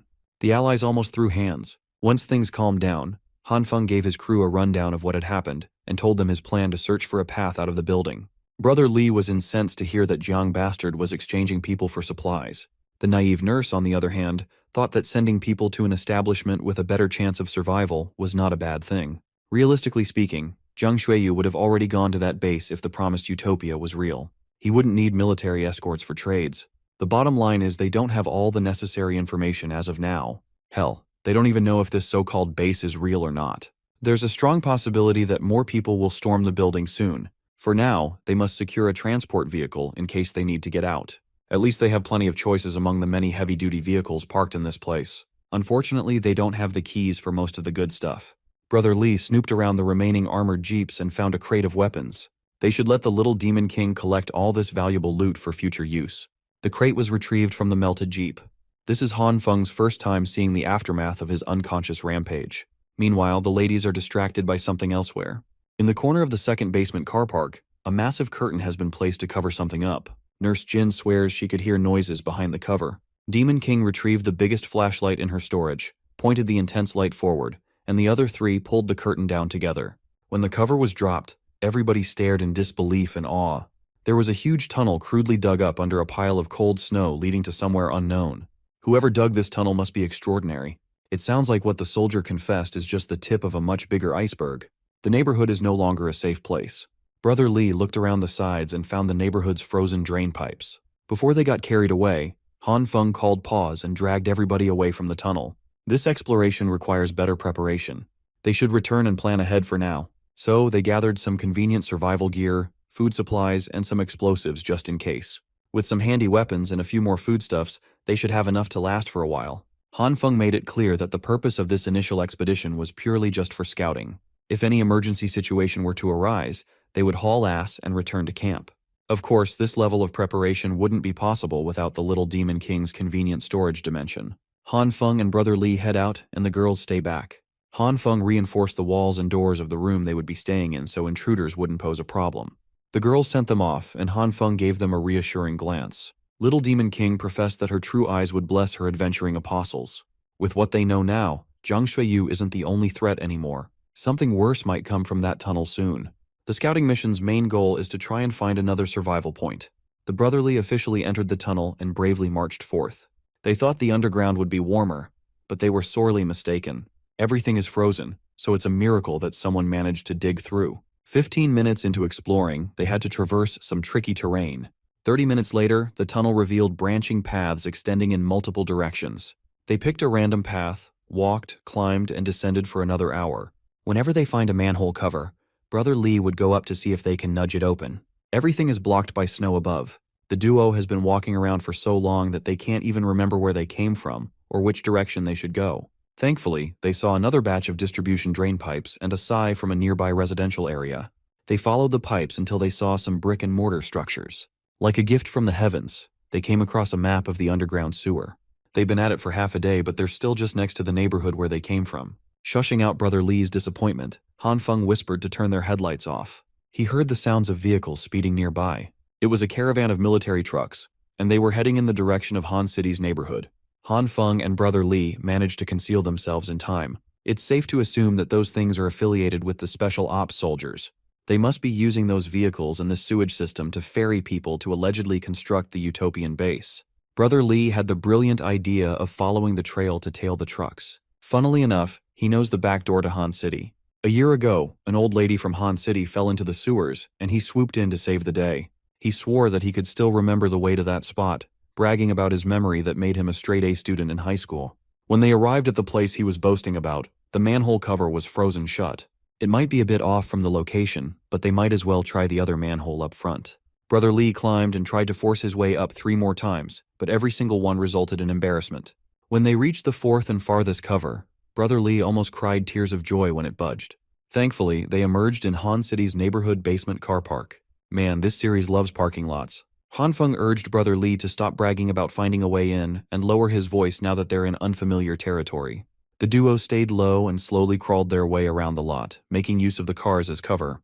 Along the way, they saw some frozen corpses and obvious signs of fighting. In the back wall, a few men are slaving away to tear down the concrete with sledgehammers. Supervising them was a pair of special ops soldiers who were dissatisfied with their assignment to guard people in a crappy neighborhood with shitty food. The assault squad has no control over their deployment.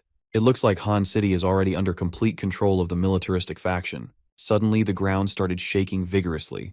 The soldiers yelled at the laborers to run away, as the real workforce was about to penetrate through from the other side. The wall they'd been toiling over started to crumble and crack. Before the laborers could run to safety, a massive explosion sent them flying alongside boulder-sized debris. Emerging from the other side was an overgrown baby with a shiny bald head and an unusual glimmer in his eyes. That thing was so massive it didn't even look human. It must be the one who dug the tunnel connecting to their neighborhood without anyone noticing. No matter how you look at it, Han City is a bad place to be. If the duo is discovered, they are finished. After digging a brand new tunnel, the big baby demanded his snacks, and the soldier overseeing the operation promised snacks after cleaning up the passageway. The big baby did not like the sound of that at all. With veins bulging along his neck, he struck the ground and shattered the flooring. The destruction reached all the way up to the duo's hiding spot. That's the biggest sign to get the hell out of this godforsaken place. They crawled away, careful not to attract any unwanted attention. Brother Li was doing so well, sneaking away, until he breathed in the dust particles from the tremor. He could not hold it in and sneezed out loud. Hearing his partner jeopardize their clean escape mortified Han Feng.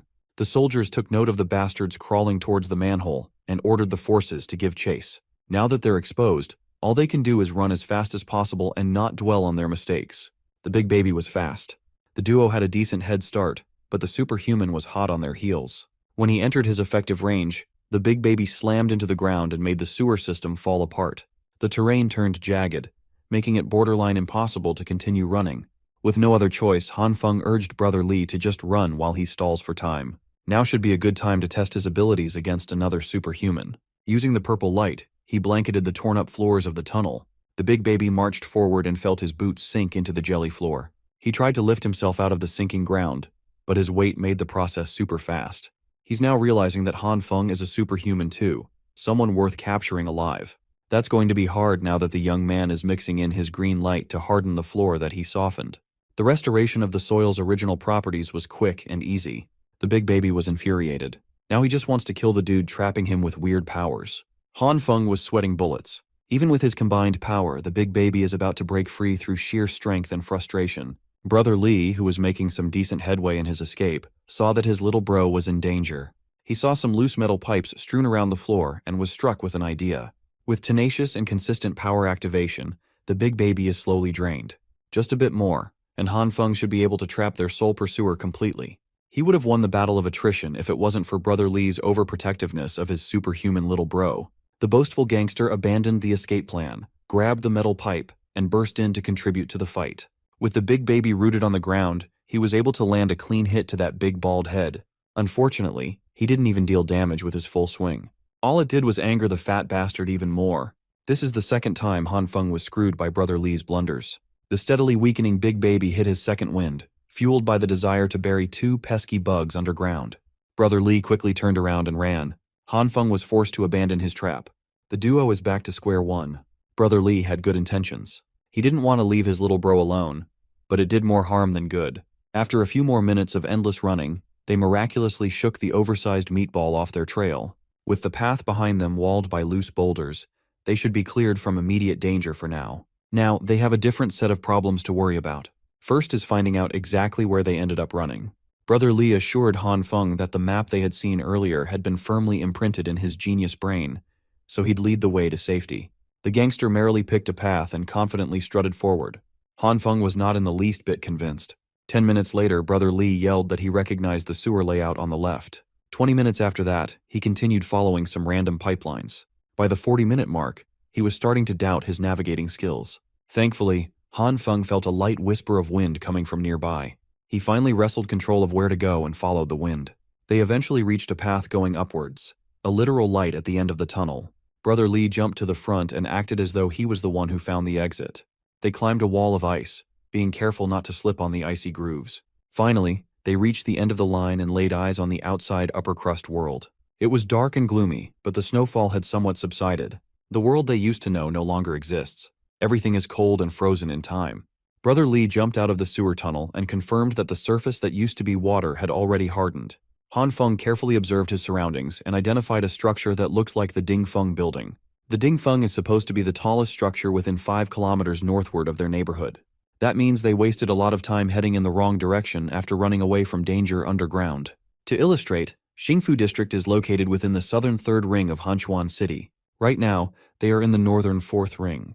With the tunnels compromised, their only option is to travel on land in hopes of returning to the district. To do that, they must first pass through Jingshan District. Under current conditions, it's practically impossible to get home within the day. Once again, Brother Li bragged that he has plenty of contacts in Jingshan. They could probably find a hookup for a good meal and a place to rest. While he was prancing around the snow-covered roads, his foot slipped. Thankfully, the snow cushioned his fall. That's a sign of moving slowly, given how slippery the roads have become. As the night deepens, the snowfall gets heavier. Perhaps they need to find a decent shelter for the night. So the duo tried to cover as much ground as they could while keeping an eye out for a possible camping spot. They are about 3 kilometers out of Jingshan District, but the blizzard is getting worse. If they endured and powered through the cold for another hour, they should be able to enter a familiar territory. A few more minutes later, it became clear that they must either pick up the pace or freeze to death. To make matters worse, they saw a pair of dudes frozen to death in the middle of the road. Based on their packed bags, they seemed prepared for the excursion. But the cold trumps all. There was no food in the bag. Perhaps that's why they were trying to head out in search of supplies. This is just the new normal now. With the snowstorm continuously intensifying, perhaps it would be wiser to rest for now and continue the icy trek tomorrow. No one wants to suffer the same fate as these two frozen blokes.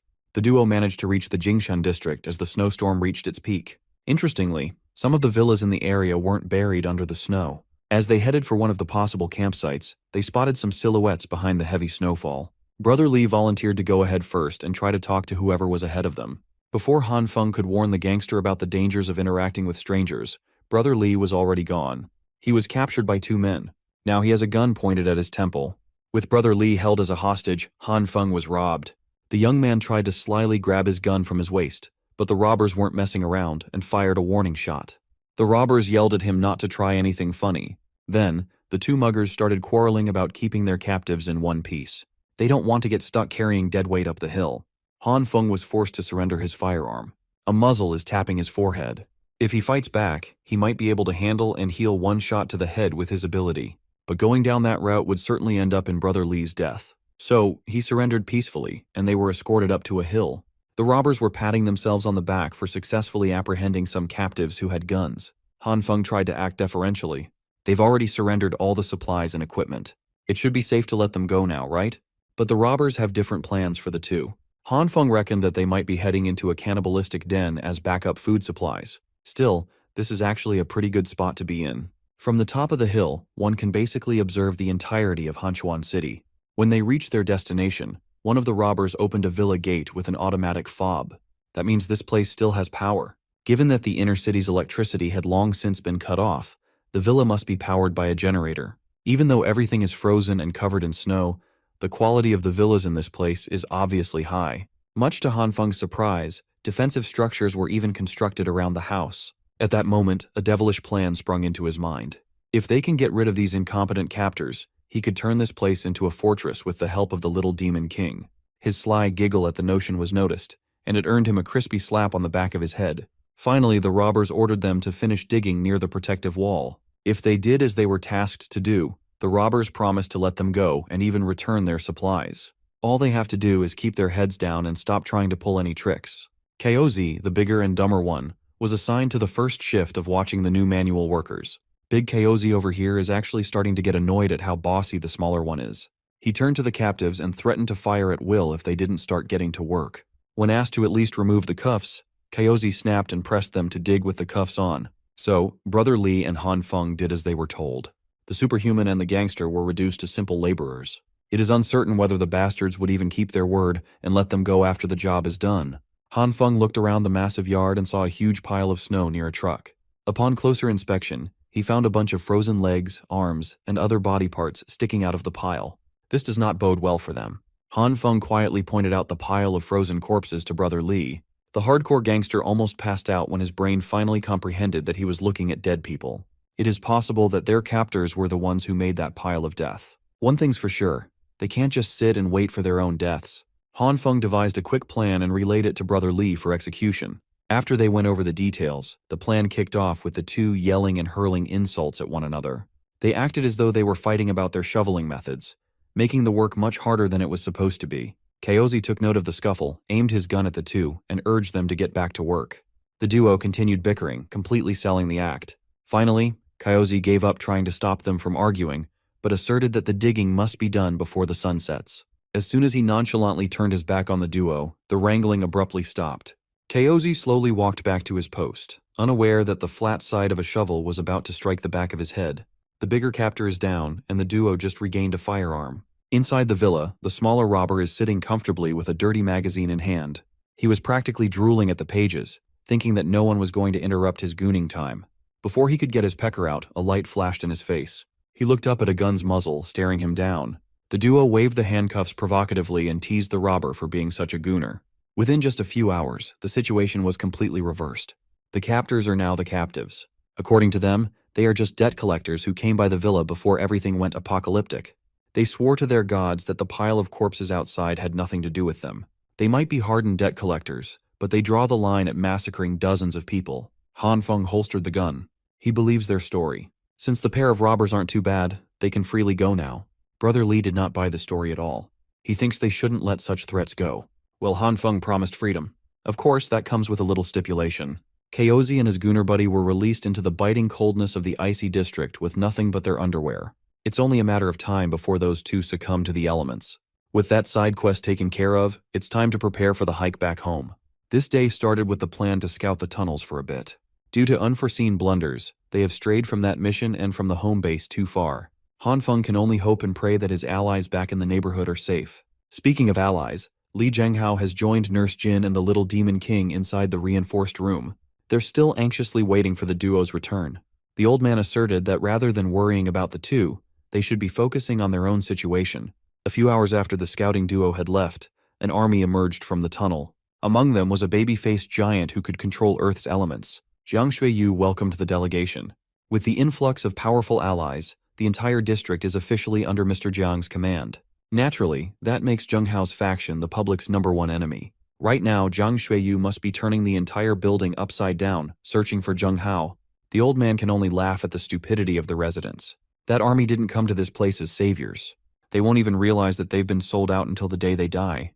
The little demon king spoke like a normal person for once. She believes that the residents are just choosing to obey for a higher chance of survival in this chaotic world. Humans are simple creatures like that. After dropping some philosophical truth, she dozed off, and Nurse Jin covered her with a blanket. Somehow, the idea of choosing to be obedient reminded Li Zhenghao of his life. He used to be a formidable boxer. He was a champion celebrated by many. Even so, losses are unavoidable. In the four corners of that ring, he is a warrior, a vulnerable one. In his corner was his trainer, who did nothing but hurl verbal abuse while he was getting pummeled black and blue. All that trainer cares about is getting that coveted victory. He molded Li Zhenghao into the man that he is, and he could easily take everything back just as fast.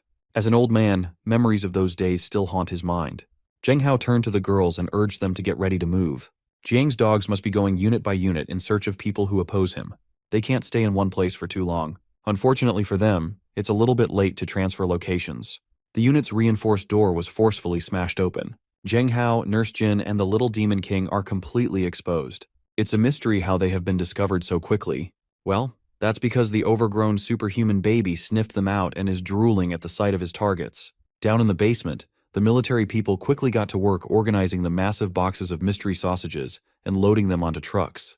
The man in charge of the faction received a headcount report. In total, they will be transporting 97 refugees and 126 boxes of food supplies. Delivering that many assets back to their base should not be a problem. The scarred faction captain smoked his cigar and asked about the 3 special ops soldiers he sent as an advanced party. Mr. Jiang fearfully confessed that the soldiers were killed by a man named Han Feng, washing his hands of any fault. Hearing that his boys died obviously ticked off the scar dude. Jiang Xueyu elaborated that Han Feng is a superhuman. His men would corroborate the story about the dude using some sort of light-based power. To prove that he's a good partner, Mr. Jiang brought up the fact that he did the dirty work and made those sausages with mystery meat. Before his tongue could slip and say something that should be left unsaid, Captain Scar shut him up. Mr. Jiang is desperate to prove his worth for the sake of his personal safety. Captain Scar is actually very pleased with his contribution. He's done enough to be considered one of the boys, and Captain Scar doesn't touch his boys without a good reason. For now, he will send someone to find this Han Feng fella for a stern interrogation. You see, he hates liars. The sleuth he sent to track down the alleged superhuman was none other than the big baby. After busting the door open, the simple brute asked if Han Feng was around.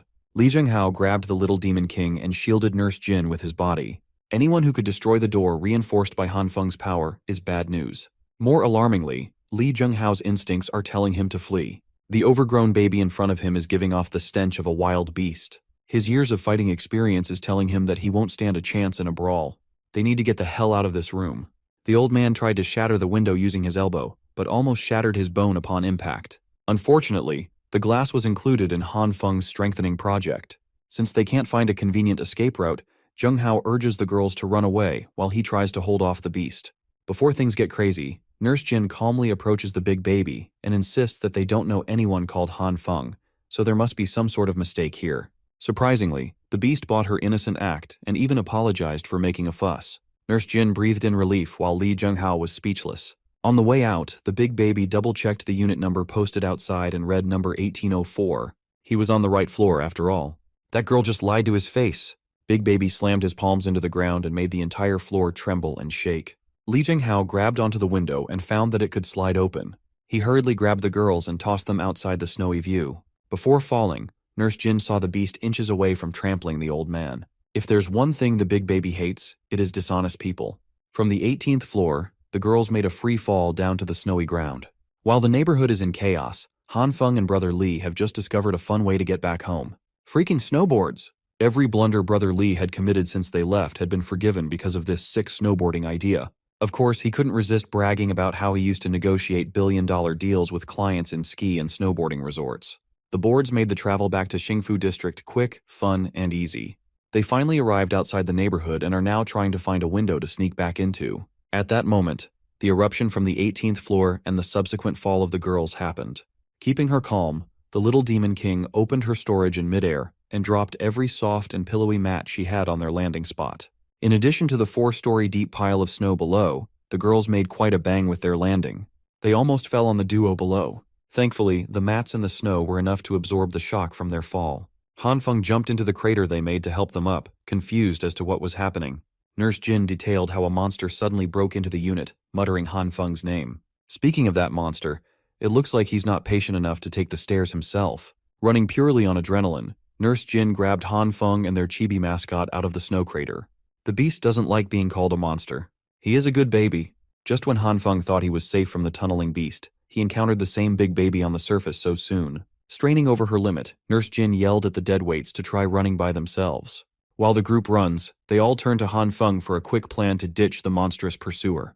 They are on the brink of a very painful fate. The big baby is hungry, and he wants to snack on human flesh. Finally, Han Feng was struck with an idea. He stopped running, urged the other 3 to continue ahead, and fished something inside his pocket. He found a bag and wound up before doing a baseball throw enhanced by his green light. He threw the bag for the big baby to snack on. The contents of the bag quickly reacted with the green light, visibly growing at a stupendous rate. The big baby welcomed the bag with his mouth open. He bit down like a starving animal and tasted some delicious soybeans. Han Feng apologized for what was about to happen before his green light was completely triggered. The hundreds of seeds inside the big baby's mouth and throat expanded and grew into full-grown plants. Wild vines and leaves exploded out of the monster's orifices in a vicious fashion. As expected, the big baby started choking on those beanstalks, making it hard to breathe. He had to grab the leafy obstructions and pull them out of his maw. The forceful yanking drew some blood from inside his throat, painting the white snow on his feet. His anger for Han Feng continues to rise. He's been getting outplayed left and right. The big baby barked his threats, but his mortal enemy had already vanished. Like the child that he is, he throws a tantrum on the snow. He looked like a spoiled brat who denied his snacks. Finally, the special forces got their asses out of the basement to line up and lock down the perimeter. Captain Scar gave his men a brief pep talk. In a world filled with deadly ice and nowhere to hide, they should be able to smoke some rats out. He made a beeline to his injured star pupil with curiosity. The big baby recounted what happened and how the beans instantly grew inside his mouth. Captain Scar's interest was piqued. With Han Feng's ability, the food shortage problem can be easily solved. He radioed his men who had captured the old man from upstairs, his mind working on a plan to lure the superhuman out. The group managed to run away and put some decent distance between them and the pursuers. Nurse Jin recounted everything that happened while Han Feng and Brother Li were out on their scouting mission. She warned Han Feng about being specifically targeted by that anomalous monster. Someone who can easily destroy reinforced doors and walls is someone to be wary of. After all, Han Feng's strengthening managed to endure even against explosives. Nurse Jin's tears almost fell when she recalled how Li Zhenghao sacrificed his safety just to save the girls. Han Feng coldly accepted that it was highly likely that Zhenghao was dead. All they can do is move forward so his sacrifice won't go to waste. Both Nurse Jin and the little Demon King refused to buy into his pessimism. They want to rescue the old man. Even Brother Li agreed that they should repay Li Zhenghao. Well, it's not that Han Feng doesn't want to go back. It's just hard to jump in and risk their life with a minimal chance of survival. The girls were right. Li Zhenghao is still alive, albeit beaten within an inch of his life. They paraded the injured old man around the snow while Captain Scar spoke through a megaphone. He's certain that Han Feng and his group are hiding nearby. Captain Scar assured the group that what happened earlier was just a big misunderstanding. Seeing Li Zhenghao being paraded in the snowy streets, Nurse Jin nearly jumped out of their hiding spot. Captain Scar wants Han Feng to join his organization. As long as he's willing to team up, his wife, kid, and brother will all receive proper treatment for an official. That announcement confused the group. It sounds like the enemies have some inaccurate info. Seeing no response at all, Captain Scar turned to the old man and asked if Han Feng was the heartless kind who wouldn't care whether his brother lived or died. Li Zhenghao chuckled and revealed that he had just met the kid a few days ago. That earned him a rough smacking. Captain Scar couldn't believe that this fool risked his life to protect some girls he barely knew. Zhenghao added that Han Feng had also just met those girls a few days ago. They're not his wife and daughter. Captain Scar couldn't believe that he was working with some faulty intel, so he changed his strategy. He tried convincing Han Feng to stop risking his life for strangers. If he's interested in girls, he can just pick as many as he wants from the base camp. For a second, Han Feng almost jumped at that golden opportunity. Brother Li and Nurse Jin had to calm him down. Since the grown-ups are so unreliable, the little Demon King stepped forward with a plan to help Uncle Zhenghao. Down in the streets, Captain Scar is stepping on the old man's broken arm, torturing him for more information. Unfortunately for these military dogs, Zhenghao is one resilient son of a gun. Instead of answering, he's more interested in asking questions about this so-called base instead. Captain Scar parroted the vague answers everybody else gave, saying that their camp was saving people, a noble sentiment that normal people would not understand. Zhenghao laughed. That cookie-cutter answer was obviously a rehearsed lie.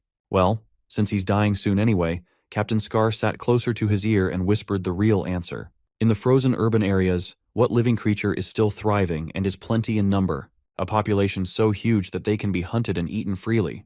Zhenghao already suspected the worst, but hearing it from the culprits was still bone-chilling. These monsters are gathering residents as cattle for slaughter. The living consumes food, and the dead become food. Just as Captain Scar was about to blow Zhenghao's brains out, a bunch of random stuff, big and small, started falling from the sky. Upon closer inspection, the soldiers marveled at the rain of cigarettes, alcohol, and food. There were fresh vegetables and meat mixed in there, too. The big baby led the charge as the soldiers ran up to the snow to grab whatever they could get their hands on. Captain Scar tried to stop his men from going crazy. He fired his pistol in the air to regain control of his boys, but it was ineffective. He raised his vigilance. This is a textbook distraction. At any minute now, the enemy will definitely launch some sort of ambush. Sounds of crushing and cracking caught his attention from a distance. The walls of a nearby building crumbled as a giant bulldozer drove through, leaving an enormous hole. In the driver's seat was Han Feng, ready to get his hands bloody. From the little Demon King's perspective, her plan goes as follows. First, she will sprinkle some alluring fodder from the sky to attract the starving sheep.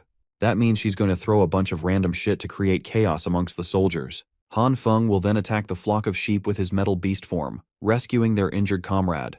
That means they will break through using a bulldozer to save Li Zhenghao. Unfortunately, Han Feng is the only one in the group who can decipher her delusions of grandeur. With the plan established, the four moved according to the Evil Eye's enlightenment. Disregarding how simple and crude the plan was, they're not even sure if the soldiers would take the bait. As for that metal beast, she already has one store in the storage dimension. Han Feng never would have thought that his evening would be spent driving a big-ass construction machinery. Driving such a powerful thing felt good, though. The dozer made a clean landing, plowing through the thick snow like it was nothing. He swiftly turned in the direction of the soldiers and neatly pushed them away using the front blade. The soldiers were way too busy with scrounging loot to care about being swept away. Captain Scar turned to his big baby. He's their only hope to deter that dozer. As ordered, the baby-faced superhuman jumped in front of the barreling vehicle. With the belief that there's no one stronger than himself, Big Baby pushed against the dozer. Han Feng knows how strong the Big Baby is, but trying to have a contest of strength against heavy-duty machinery is just insanity. Using the front blade, he caught Superhuman off guard, flipping him into the air in one lift. After what must have been a dozen spins, his head dug into the snow. Captain Scar demanded that Han Feng stop, or he would blow Li Zhenghao's head off. Inside the dozer's cab, Han Feng couldn't hear anything from outside. So he drove forward, unafraid of Captain Scar's empty threats. It was a game of chicken, and Captain Scar lost. He dived away from the collision course while praising the young man's ruthlessness. All that's left to do is pick up the old man and get the hell out of here. The rescue operation was a massive success. Next up is the getaway scheme. From inside the cab, Han Feng used his purple light to soften the surface where Zhenghao was lying down for a more comfortable ride. With comfort taken care of, they sped up into one of the other skyscrapers nearby. Han Feng gave the signal to the others, and they picked up. Brother Li, Nurse Jin, and the little mastermind broke through one of the building's windows and boarded the bulldozer's roof. As they sped off to the distance, the soldiers finally recovered, picked up their guns, and rained down on the metallic beast. They quickly boarded their armored jeeps and trucks to chase after the group that dog-walked them with such a simplistic plan. They were firing with vengeance, but their aim could use a lot of work. Captain Scar is practically screaming at his driver's ears to speed up. Unfortunately for them, the snow pile-up on the roads had become too thick. Their tires are losing grip, and increasing speed is impossible. They are up against a giant bulldozer that can just barrel through any sort of obstacle in its way. It's a massive mismatch. Even their camp only has a few of those valuable things. Actually, by the looks of it, the bulldozer is their property. It was the one used by the advanced party. That only served to infuriate the captain even harder. No matter how hard they tried to keep up, the lost grip was way too disadvantageous. One of their jeeps swerved and made a mess of the road, implicating the other vehicles and forcing everybody to stop the chase. The captain's car almost blew up from a loose gas canister that flew to their windshield. Looking ahead, they found a bunch of appliances and junk littering the road, obstructing their only path. The little Demon King had to step in and save the day once more by throwing another batch of random shit on the road, this time as a deterrent. She stood on the dozer's roof, extremely pleased with her contribution to this mission, making the enemies despair before her power. She looked badass until the cold made her sneeze adorably. The group drove for a few more hours, making it certain that no one could tail their trail. The rest of the group had long since entered the cab with Han Feng, and it was crammed in there. Brother Li wants to get a turn in the driver's seat while the old man is freezing in the back. Their next destination is the hillside villa Han Feng and Brother Li found. It's a decent place where they can camp. Everybody agreed with the plan, but the bulldozer is starting to falter. The warning on the meter is blinking, and it seems like they've run out of fuel. Thankfully, they have the Evil King's storage dimension, so Han Feng politely asked her to bring out some oil. This damn delusional freak opened her dimension and pulled out bottles and bottles of cooking oil. At least it's not baby oil, no diddy. At that moment, the dozer's engine finally died.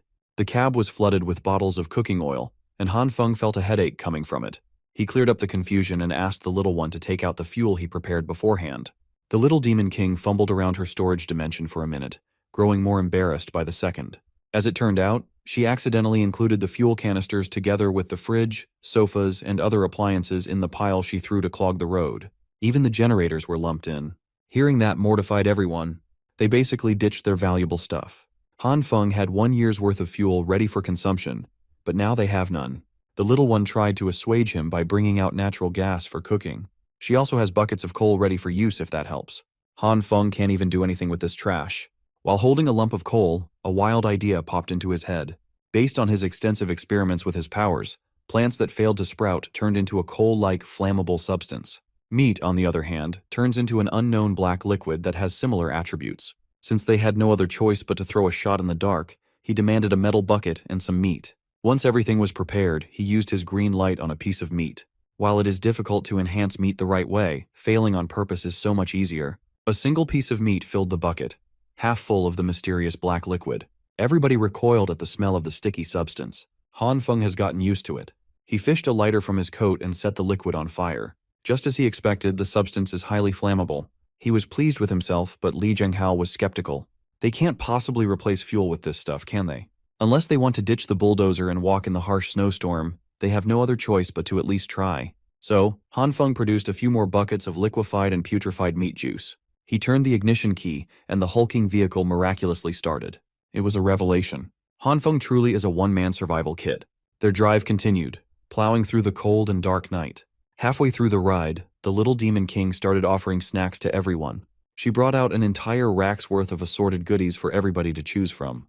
Zhenghao asked her just how many things she had inside that bizarre storage. Then, he recalled hearing the news about a supermarket that got robbed and mysteriously emptied overnight and put 2 and 2 together. While the group munched on their preferred snacks, the hillside villa finally came into view. With the dozer, they could probably charge all the way up in one go. As soon as Han Feng tried to put the pedal to the metal, the dozer's engine finally gave in and exploded. The makeshift fuel they used might be at fault for this one. Thankfully, the dozer held on until they came close to the destination. They're just a few steps away from the comfort of a proper camp, so they made the trek while the blizzard raged.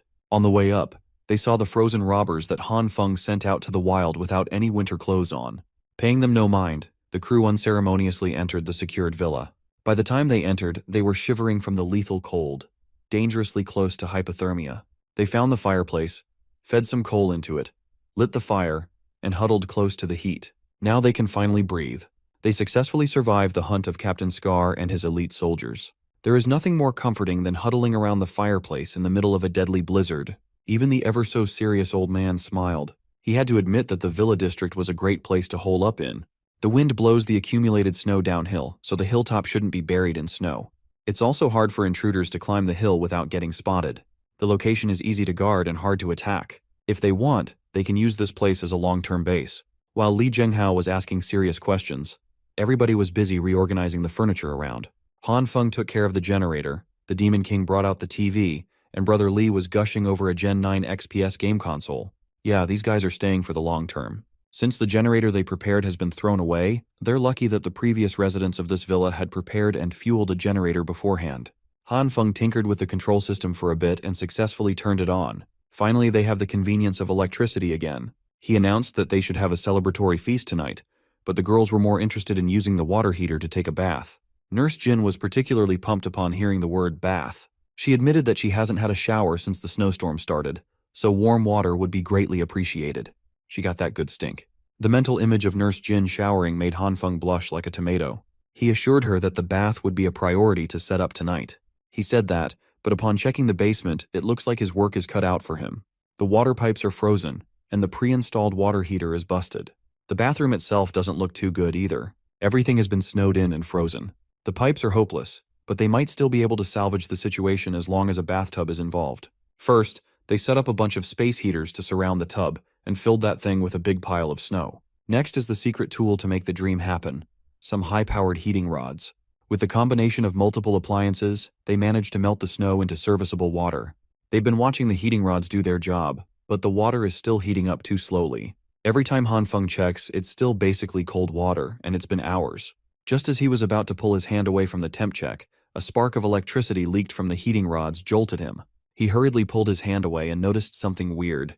The spark made his red light surface automatically. Upon checking again, the cold water with hard-to-melt ice has turned warm. It is highly likely that the red light has something to do with the rapid warming effect. With the tub finally ready, the girls hurriedly rushed to the bathroom. Nurse Jin happily stripped naked, exposing her holy grail. We can't show that though. The little demon king is there too, and that's just disturbing. She opened her dimensional storage and fished out a bunch of bath bombs with every fragrance available. She also has every brand of shampoo, conditioner, shower gel, skincare essential oils, and moisturizer. It's girl heaven in there. Nurse Jin couldn't contain her happiness, so she buried the demon king in her mountains. They stayed in that bath for way too long. You can't really blame them. This is heaven on icy earth. With just the girls alone and naked, Nurse Jin commented on the demon king's petite body. She actually felt insulted since she was already 21 years old. They've never asked her how old she is. They all just assumed that she was a middle schooler or something. She claimed that the power of the Demon King allowed her to preserve her eternal youthfulness. She must be studied in a lab or something.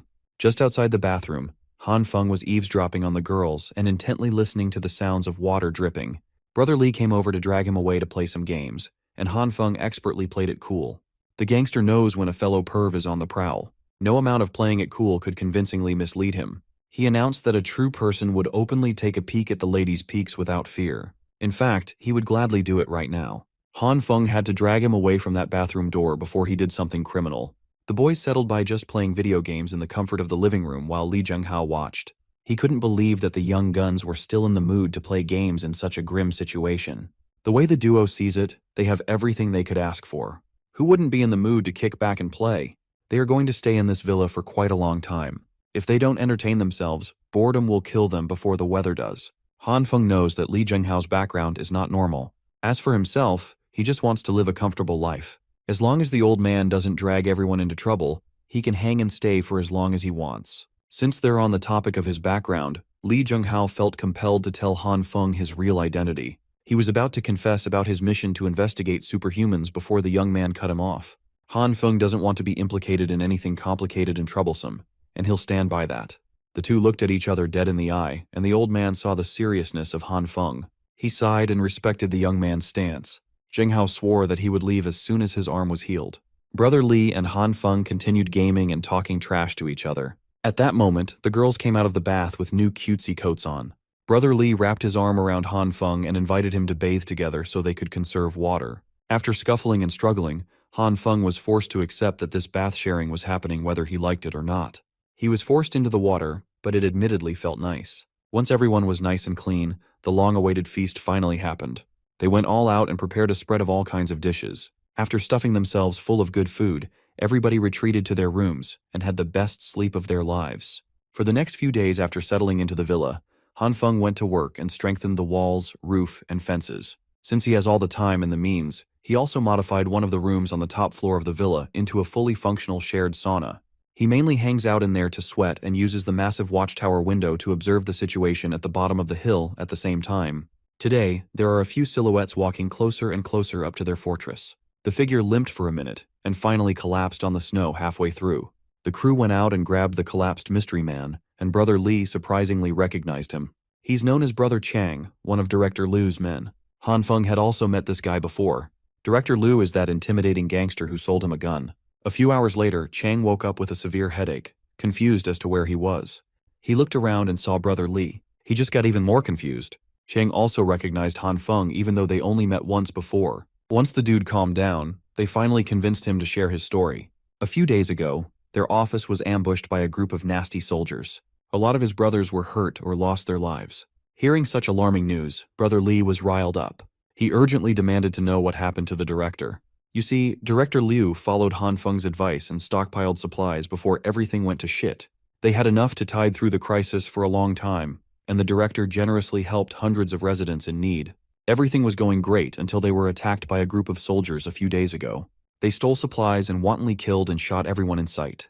To protect the civilians, Director Liu gathered his men and led them to a fight to the death. Most of the brothers were injured or worse. The director himself got shot in the leg and was captured by the invaders. Without their leader, the brothers scattered and agreed to meet at another location where most of the supplies were kept. That location is one of the villas in this hillside region. The story made sense. No wonder Chang appeared limping at the foot of the hill. Brother Li was concerned about the director's well-being. Fortunately, it was obvious that the soldiers were trying to capture him alive.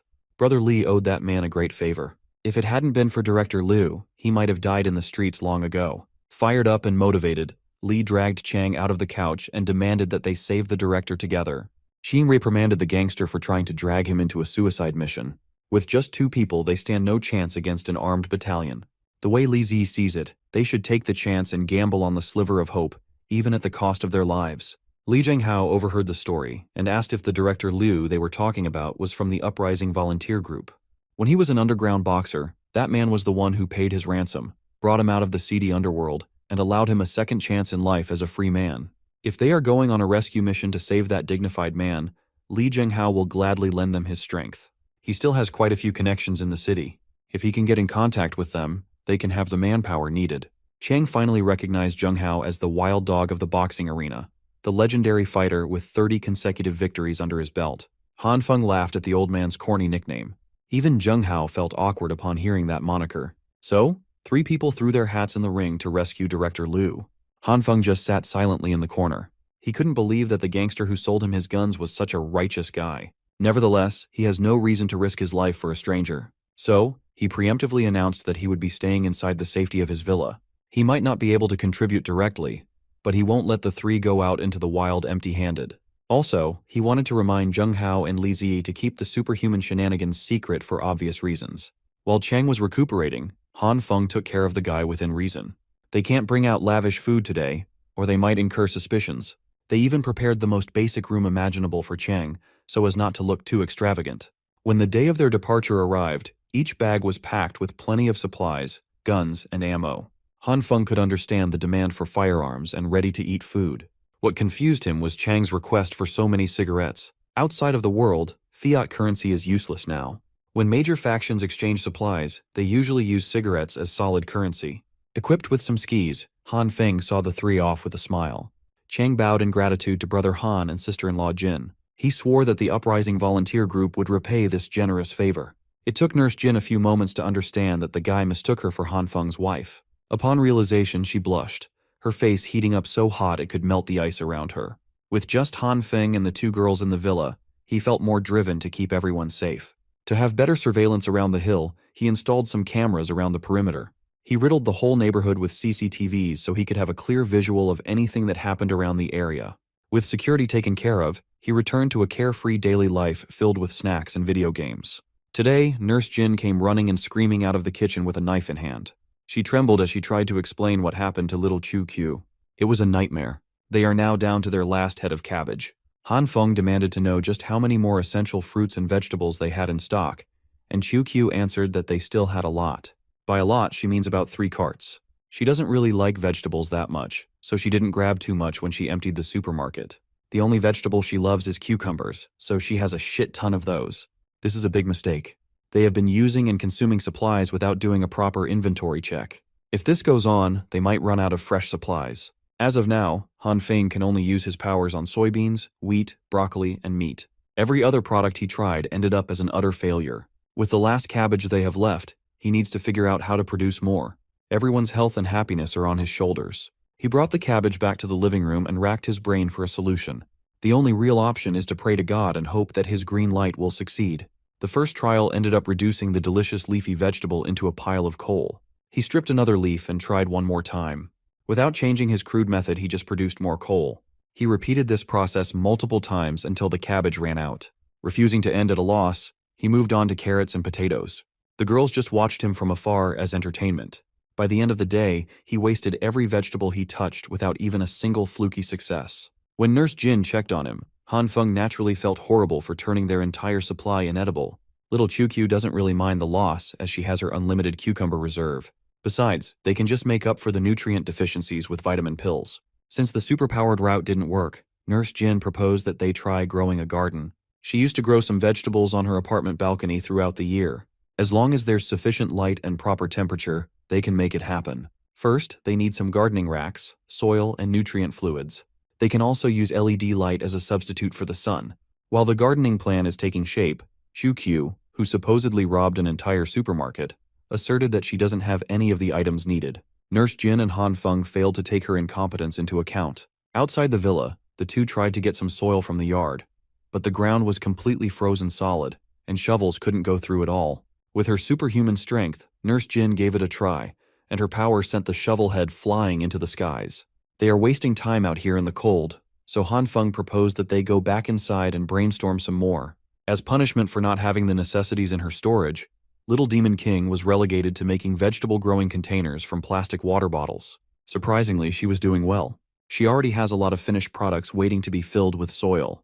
Recycling is quite a useful skill in the apocalypse. These plastic bottles can house their future food. Since she's been doing her job diligently, QQ barked at the two for the soil they were supposed to dig out. They're at the initial stages of gardening, and they're already fumbling. The frozen ground is a huge obstacle.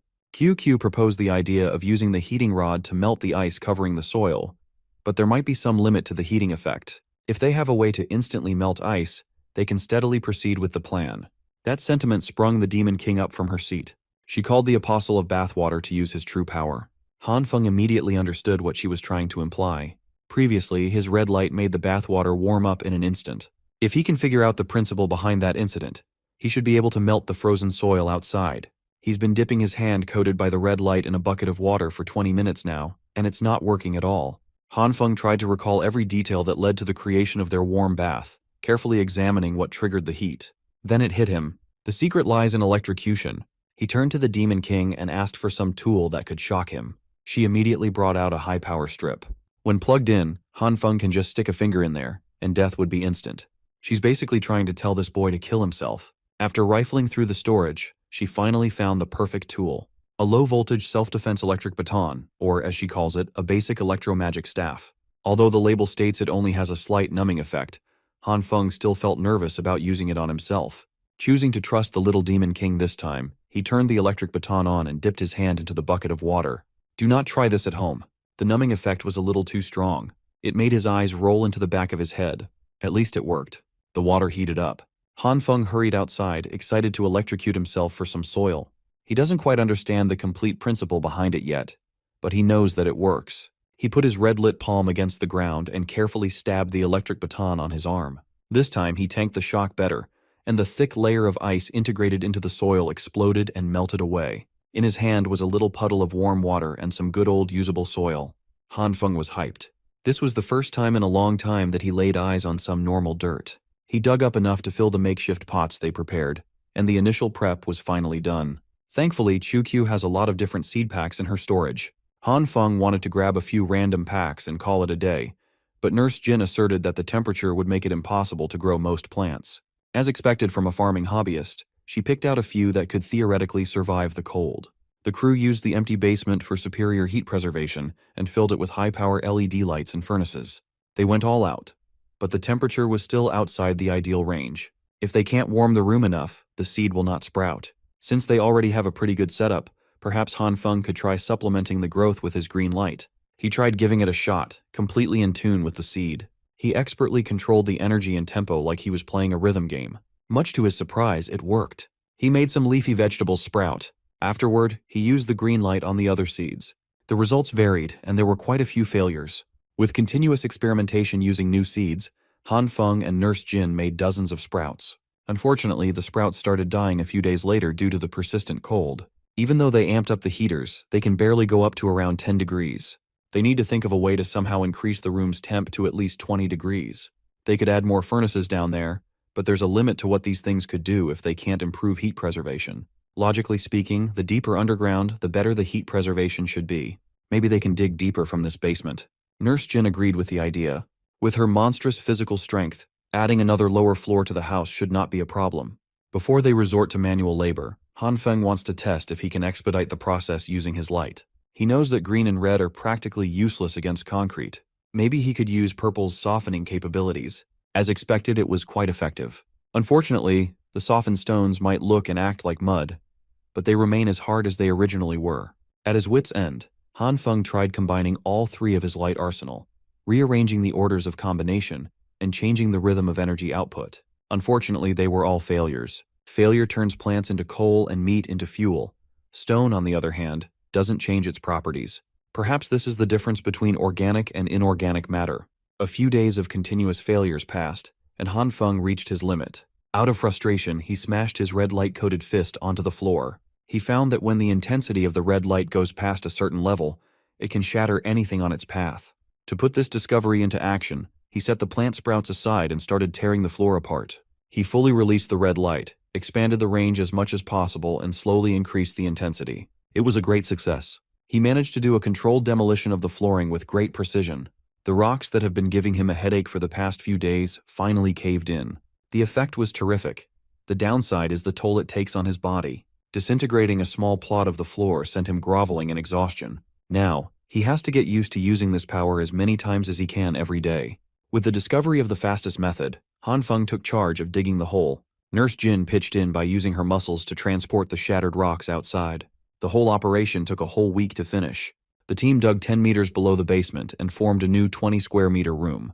After some vigorous remodeling, the underground greenhouse was finally completed. Han Feng and Nurse Jin felt gratified to see their hard work give home to their little garden of sprouts. Next up will be Han Feng's favorite segment of the past few days. Whenever they climb up to the first basement using the narrow stairs, he always lets Nurse Jin go first so he can savor the sweet view of victory. He is one of us. If everything goes well, they should be able to enter harvest season in 2 months' time. They started this little project 2 weeks ago. Their last stock ran out 4 days ago, and the three have been eating tons of broccoli since then. Han Feng can't possibly endure those green bastards any longer. But he has no choice. That's one of the veggies he can reliably grow with his green light. Maybe they could try planting some bean sprouts. Those things are quick to grow and ready to eat. Or maybe Han Feng can eat some ass coming from above. Nurse Jin's foot slipped, and a pillowy cushion descended upon his face. He was caught off guard and wasn't able to savor the experience. When they got back up to the basement, Han Feng repeatedly assured Nurse Jin that he was fine. He's bleeding out of his nose, but there's a decent chance that this is not because of the crash. Nurse Jin tried to take a look at his heavy bleeding, but he was too embarrassed to let that happen. When they ascended back to the living room, they were greeted by a very weird scene. Qiu drew an occult symbol on the carpet and put a laptop in the middle as she danced and chanted. It sounds like she's trying to summon the so-called fifth evil eye. That's what she calls one of the CCTV feeds. She's trying to repair one of their cameras using magic. Their villa is situated along a cliff and a steep cliff. As long as their cameras are installed on the hill path, they basically have the complete lay of the land. Nurse Jin and Han Feng skid down to the affected camera to do some upkeep. Due to the increasingly troublesome snowstorms, the CCTVs have been malfunctioning a lot more often as of late. While Han Feng was replacing the compromised camera, a faint explosion sounded near enough to alarm them. The visibility outside is severely limited, so it's hard to determine the source. Han Feng dismissed it as nothing too worrying. There are definitely people on the other side of the hill, but they should be fine as long as they mind their own business. In the afternoon the day after, Han Feng woke up and went about his routine. The first thing he did was descend to the second basement and conduct some experiments. After all, the only thing on his mind is speeding up their garden's progress. He got started by sprouting new seeds, but getting the hang of the tempo was quite difficult. He found that the rhythms he can use for certain plants tend not to work on different ones. For every kind of veggie, he has to restart from scratch and figure it out anew. He kept on practicing and doing trial and error for half an hour. Today is a bad day to have a plant in the garden. In just 30 minutes, Han Feng turned most of their sprouts into coal. Thankfully, he didn't touch the first batch of vegetables close to being harvested. Maybe he's overdoing it. Maybe he only needs a very faint usage to speed up plant growth. Risking their progress, he tried exposing the first batch to just a little bit of green light for another half hour. He's careful not to overexpose the greenery, so he only uses limited lighting every day. On the 5th day, the crew's hard work finally bore fruit, veggies in this case. Holding the giant Chinese cabbage pot in his hand, Han Feng could not stop smiling. Weirdly enough, he grew a radish shaped like a foot and tomatoes that looked out of this world. The worst one is the absolute chungus of a green cabbage isolated in a corner. Sure, the vegetables enhanced by his green light microdose look weird, but at least they're all healthy.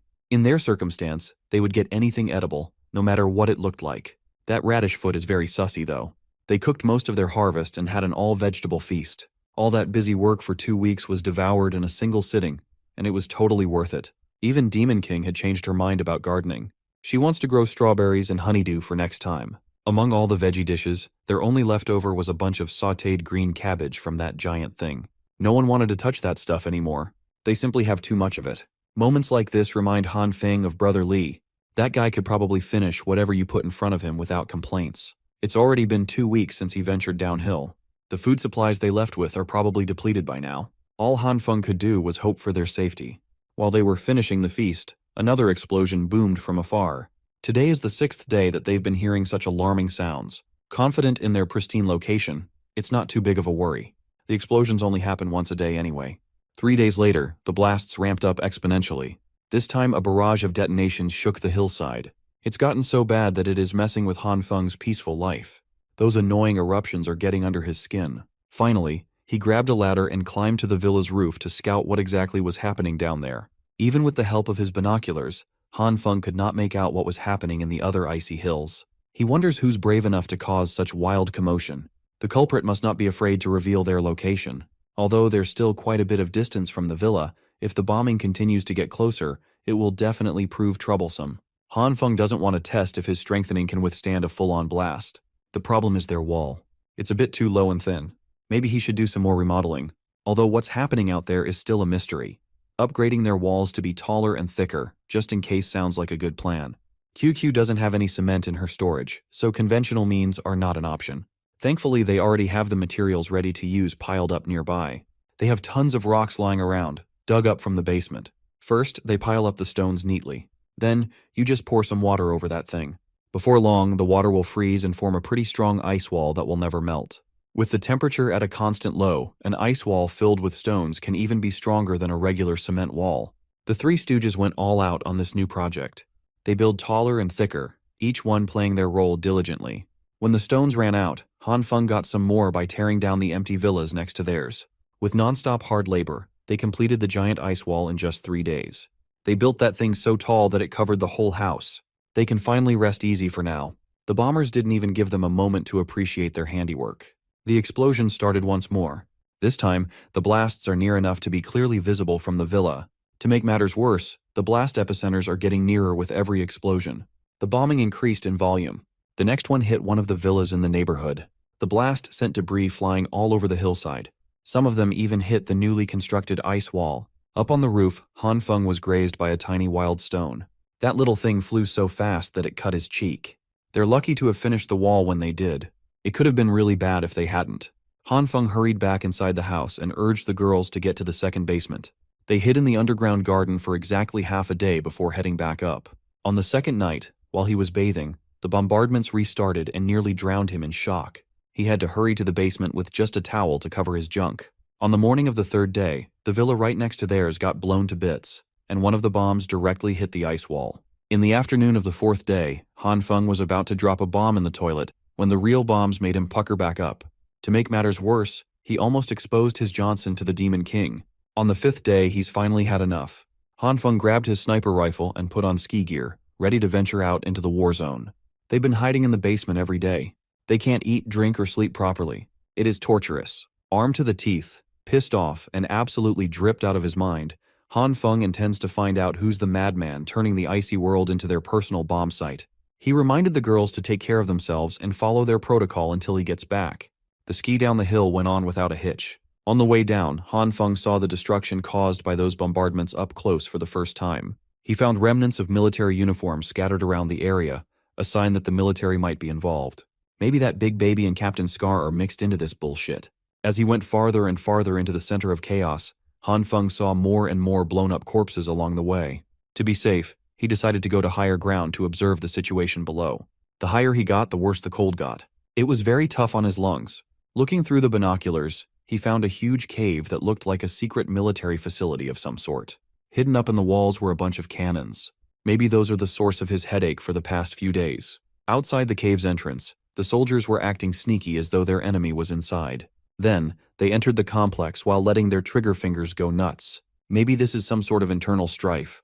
Before the soldiers could fully funnel into the cave, they were vigorously blown out by a domineering invisible force. One soldier was pushed out high enough to land where Han Feng was spying. When he carefully looked at the poor sap, all he saw was a pile of mangled body parts. It seems like that group of soldiers got wiped out in just a few seconds. Turning his attention back to the cave, Han Feng saw a group calmly walking out. There were 3 of them, a little girl with a bazooka in hand, a little boy who had some decent drip, and a white-haired woman wearing glasses and a stylish coat. For a split second, she looked as though she had just detected something interesting. The woman looked directly at Han Feng's concealed position and smiled, her purple eyes bewitching. This is peak mommy design, if you ask me. Han Feng felt his blood run cold. He was hundreds of meters away and above her, but he felt like a helpless prey being hunted. Han Feng stayed in a prone position. No survival instincts at all.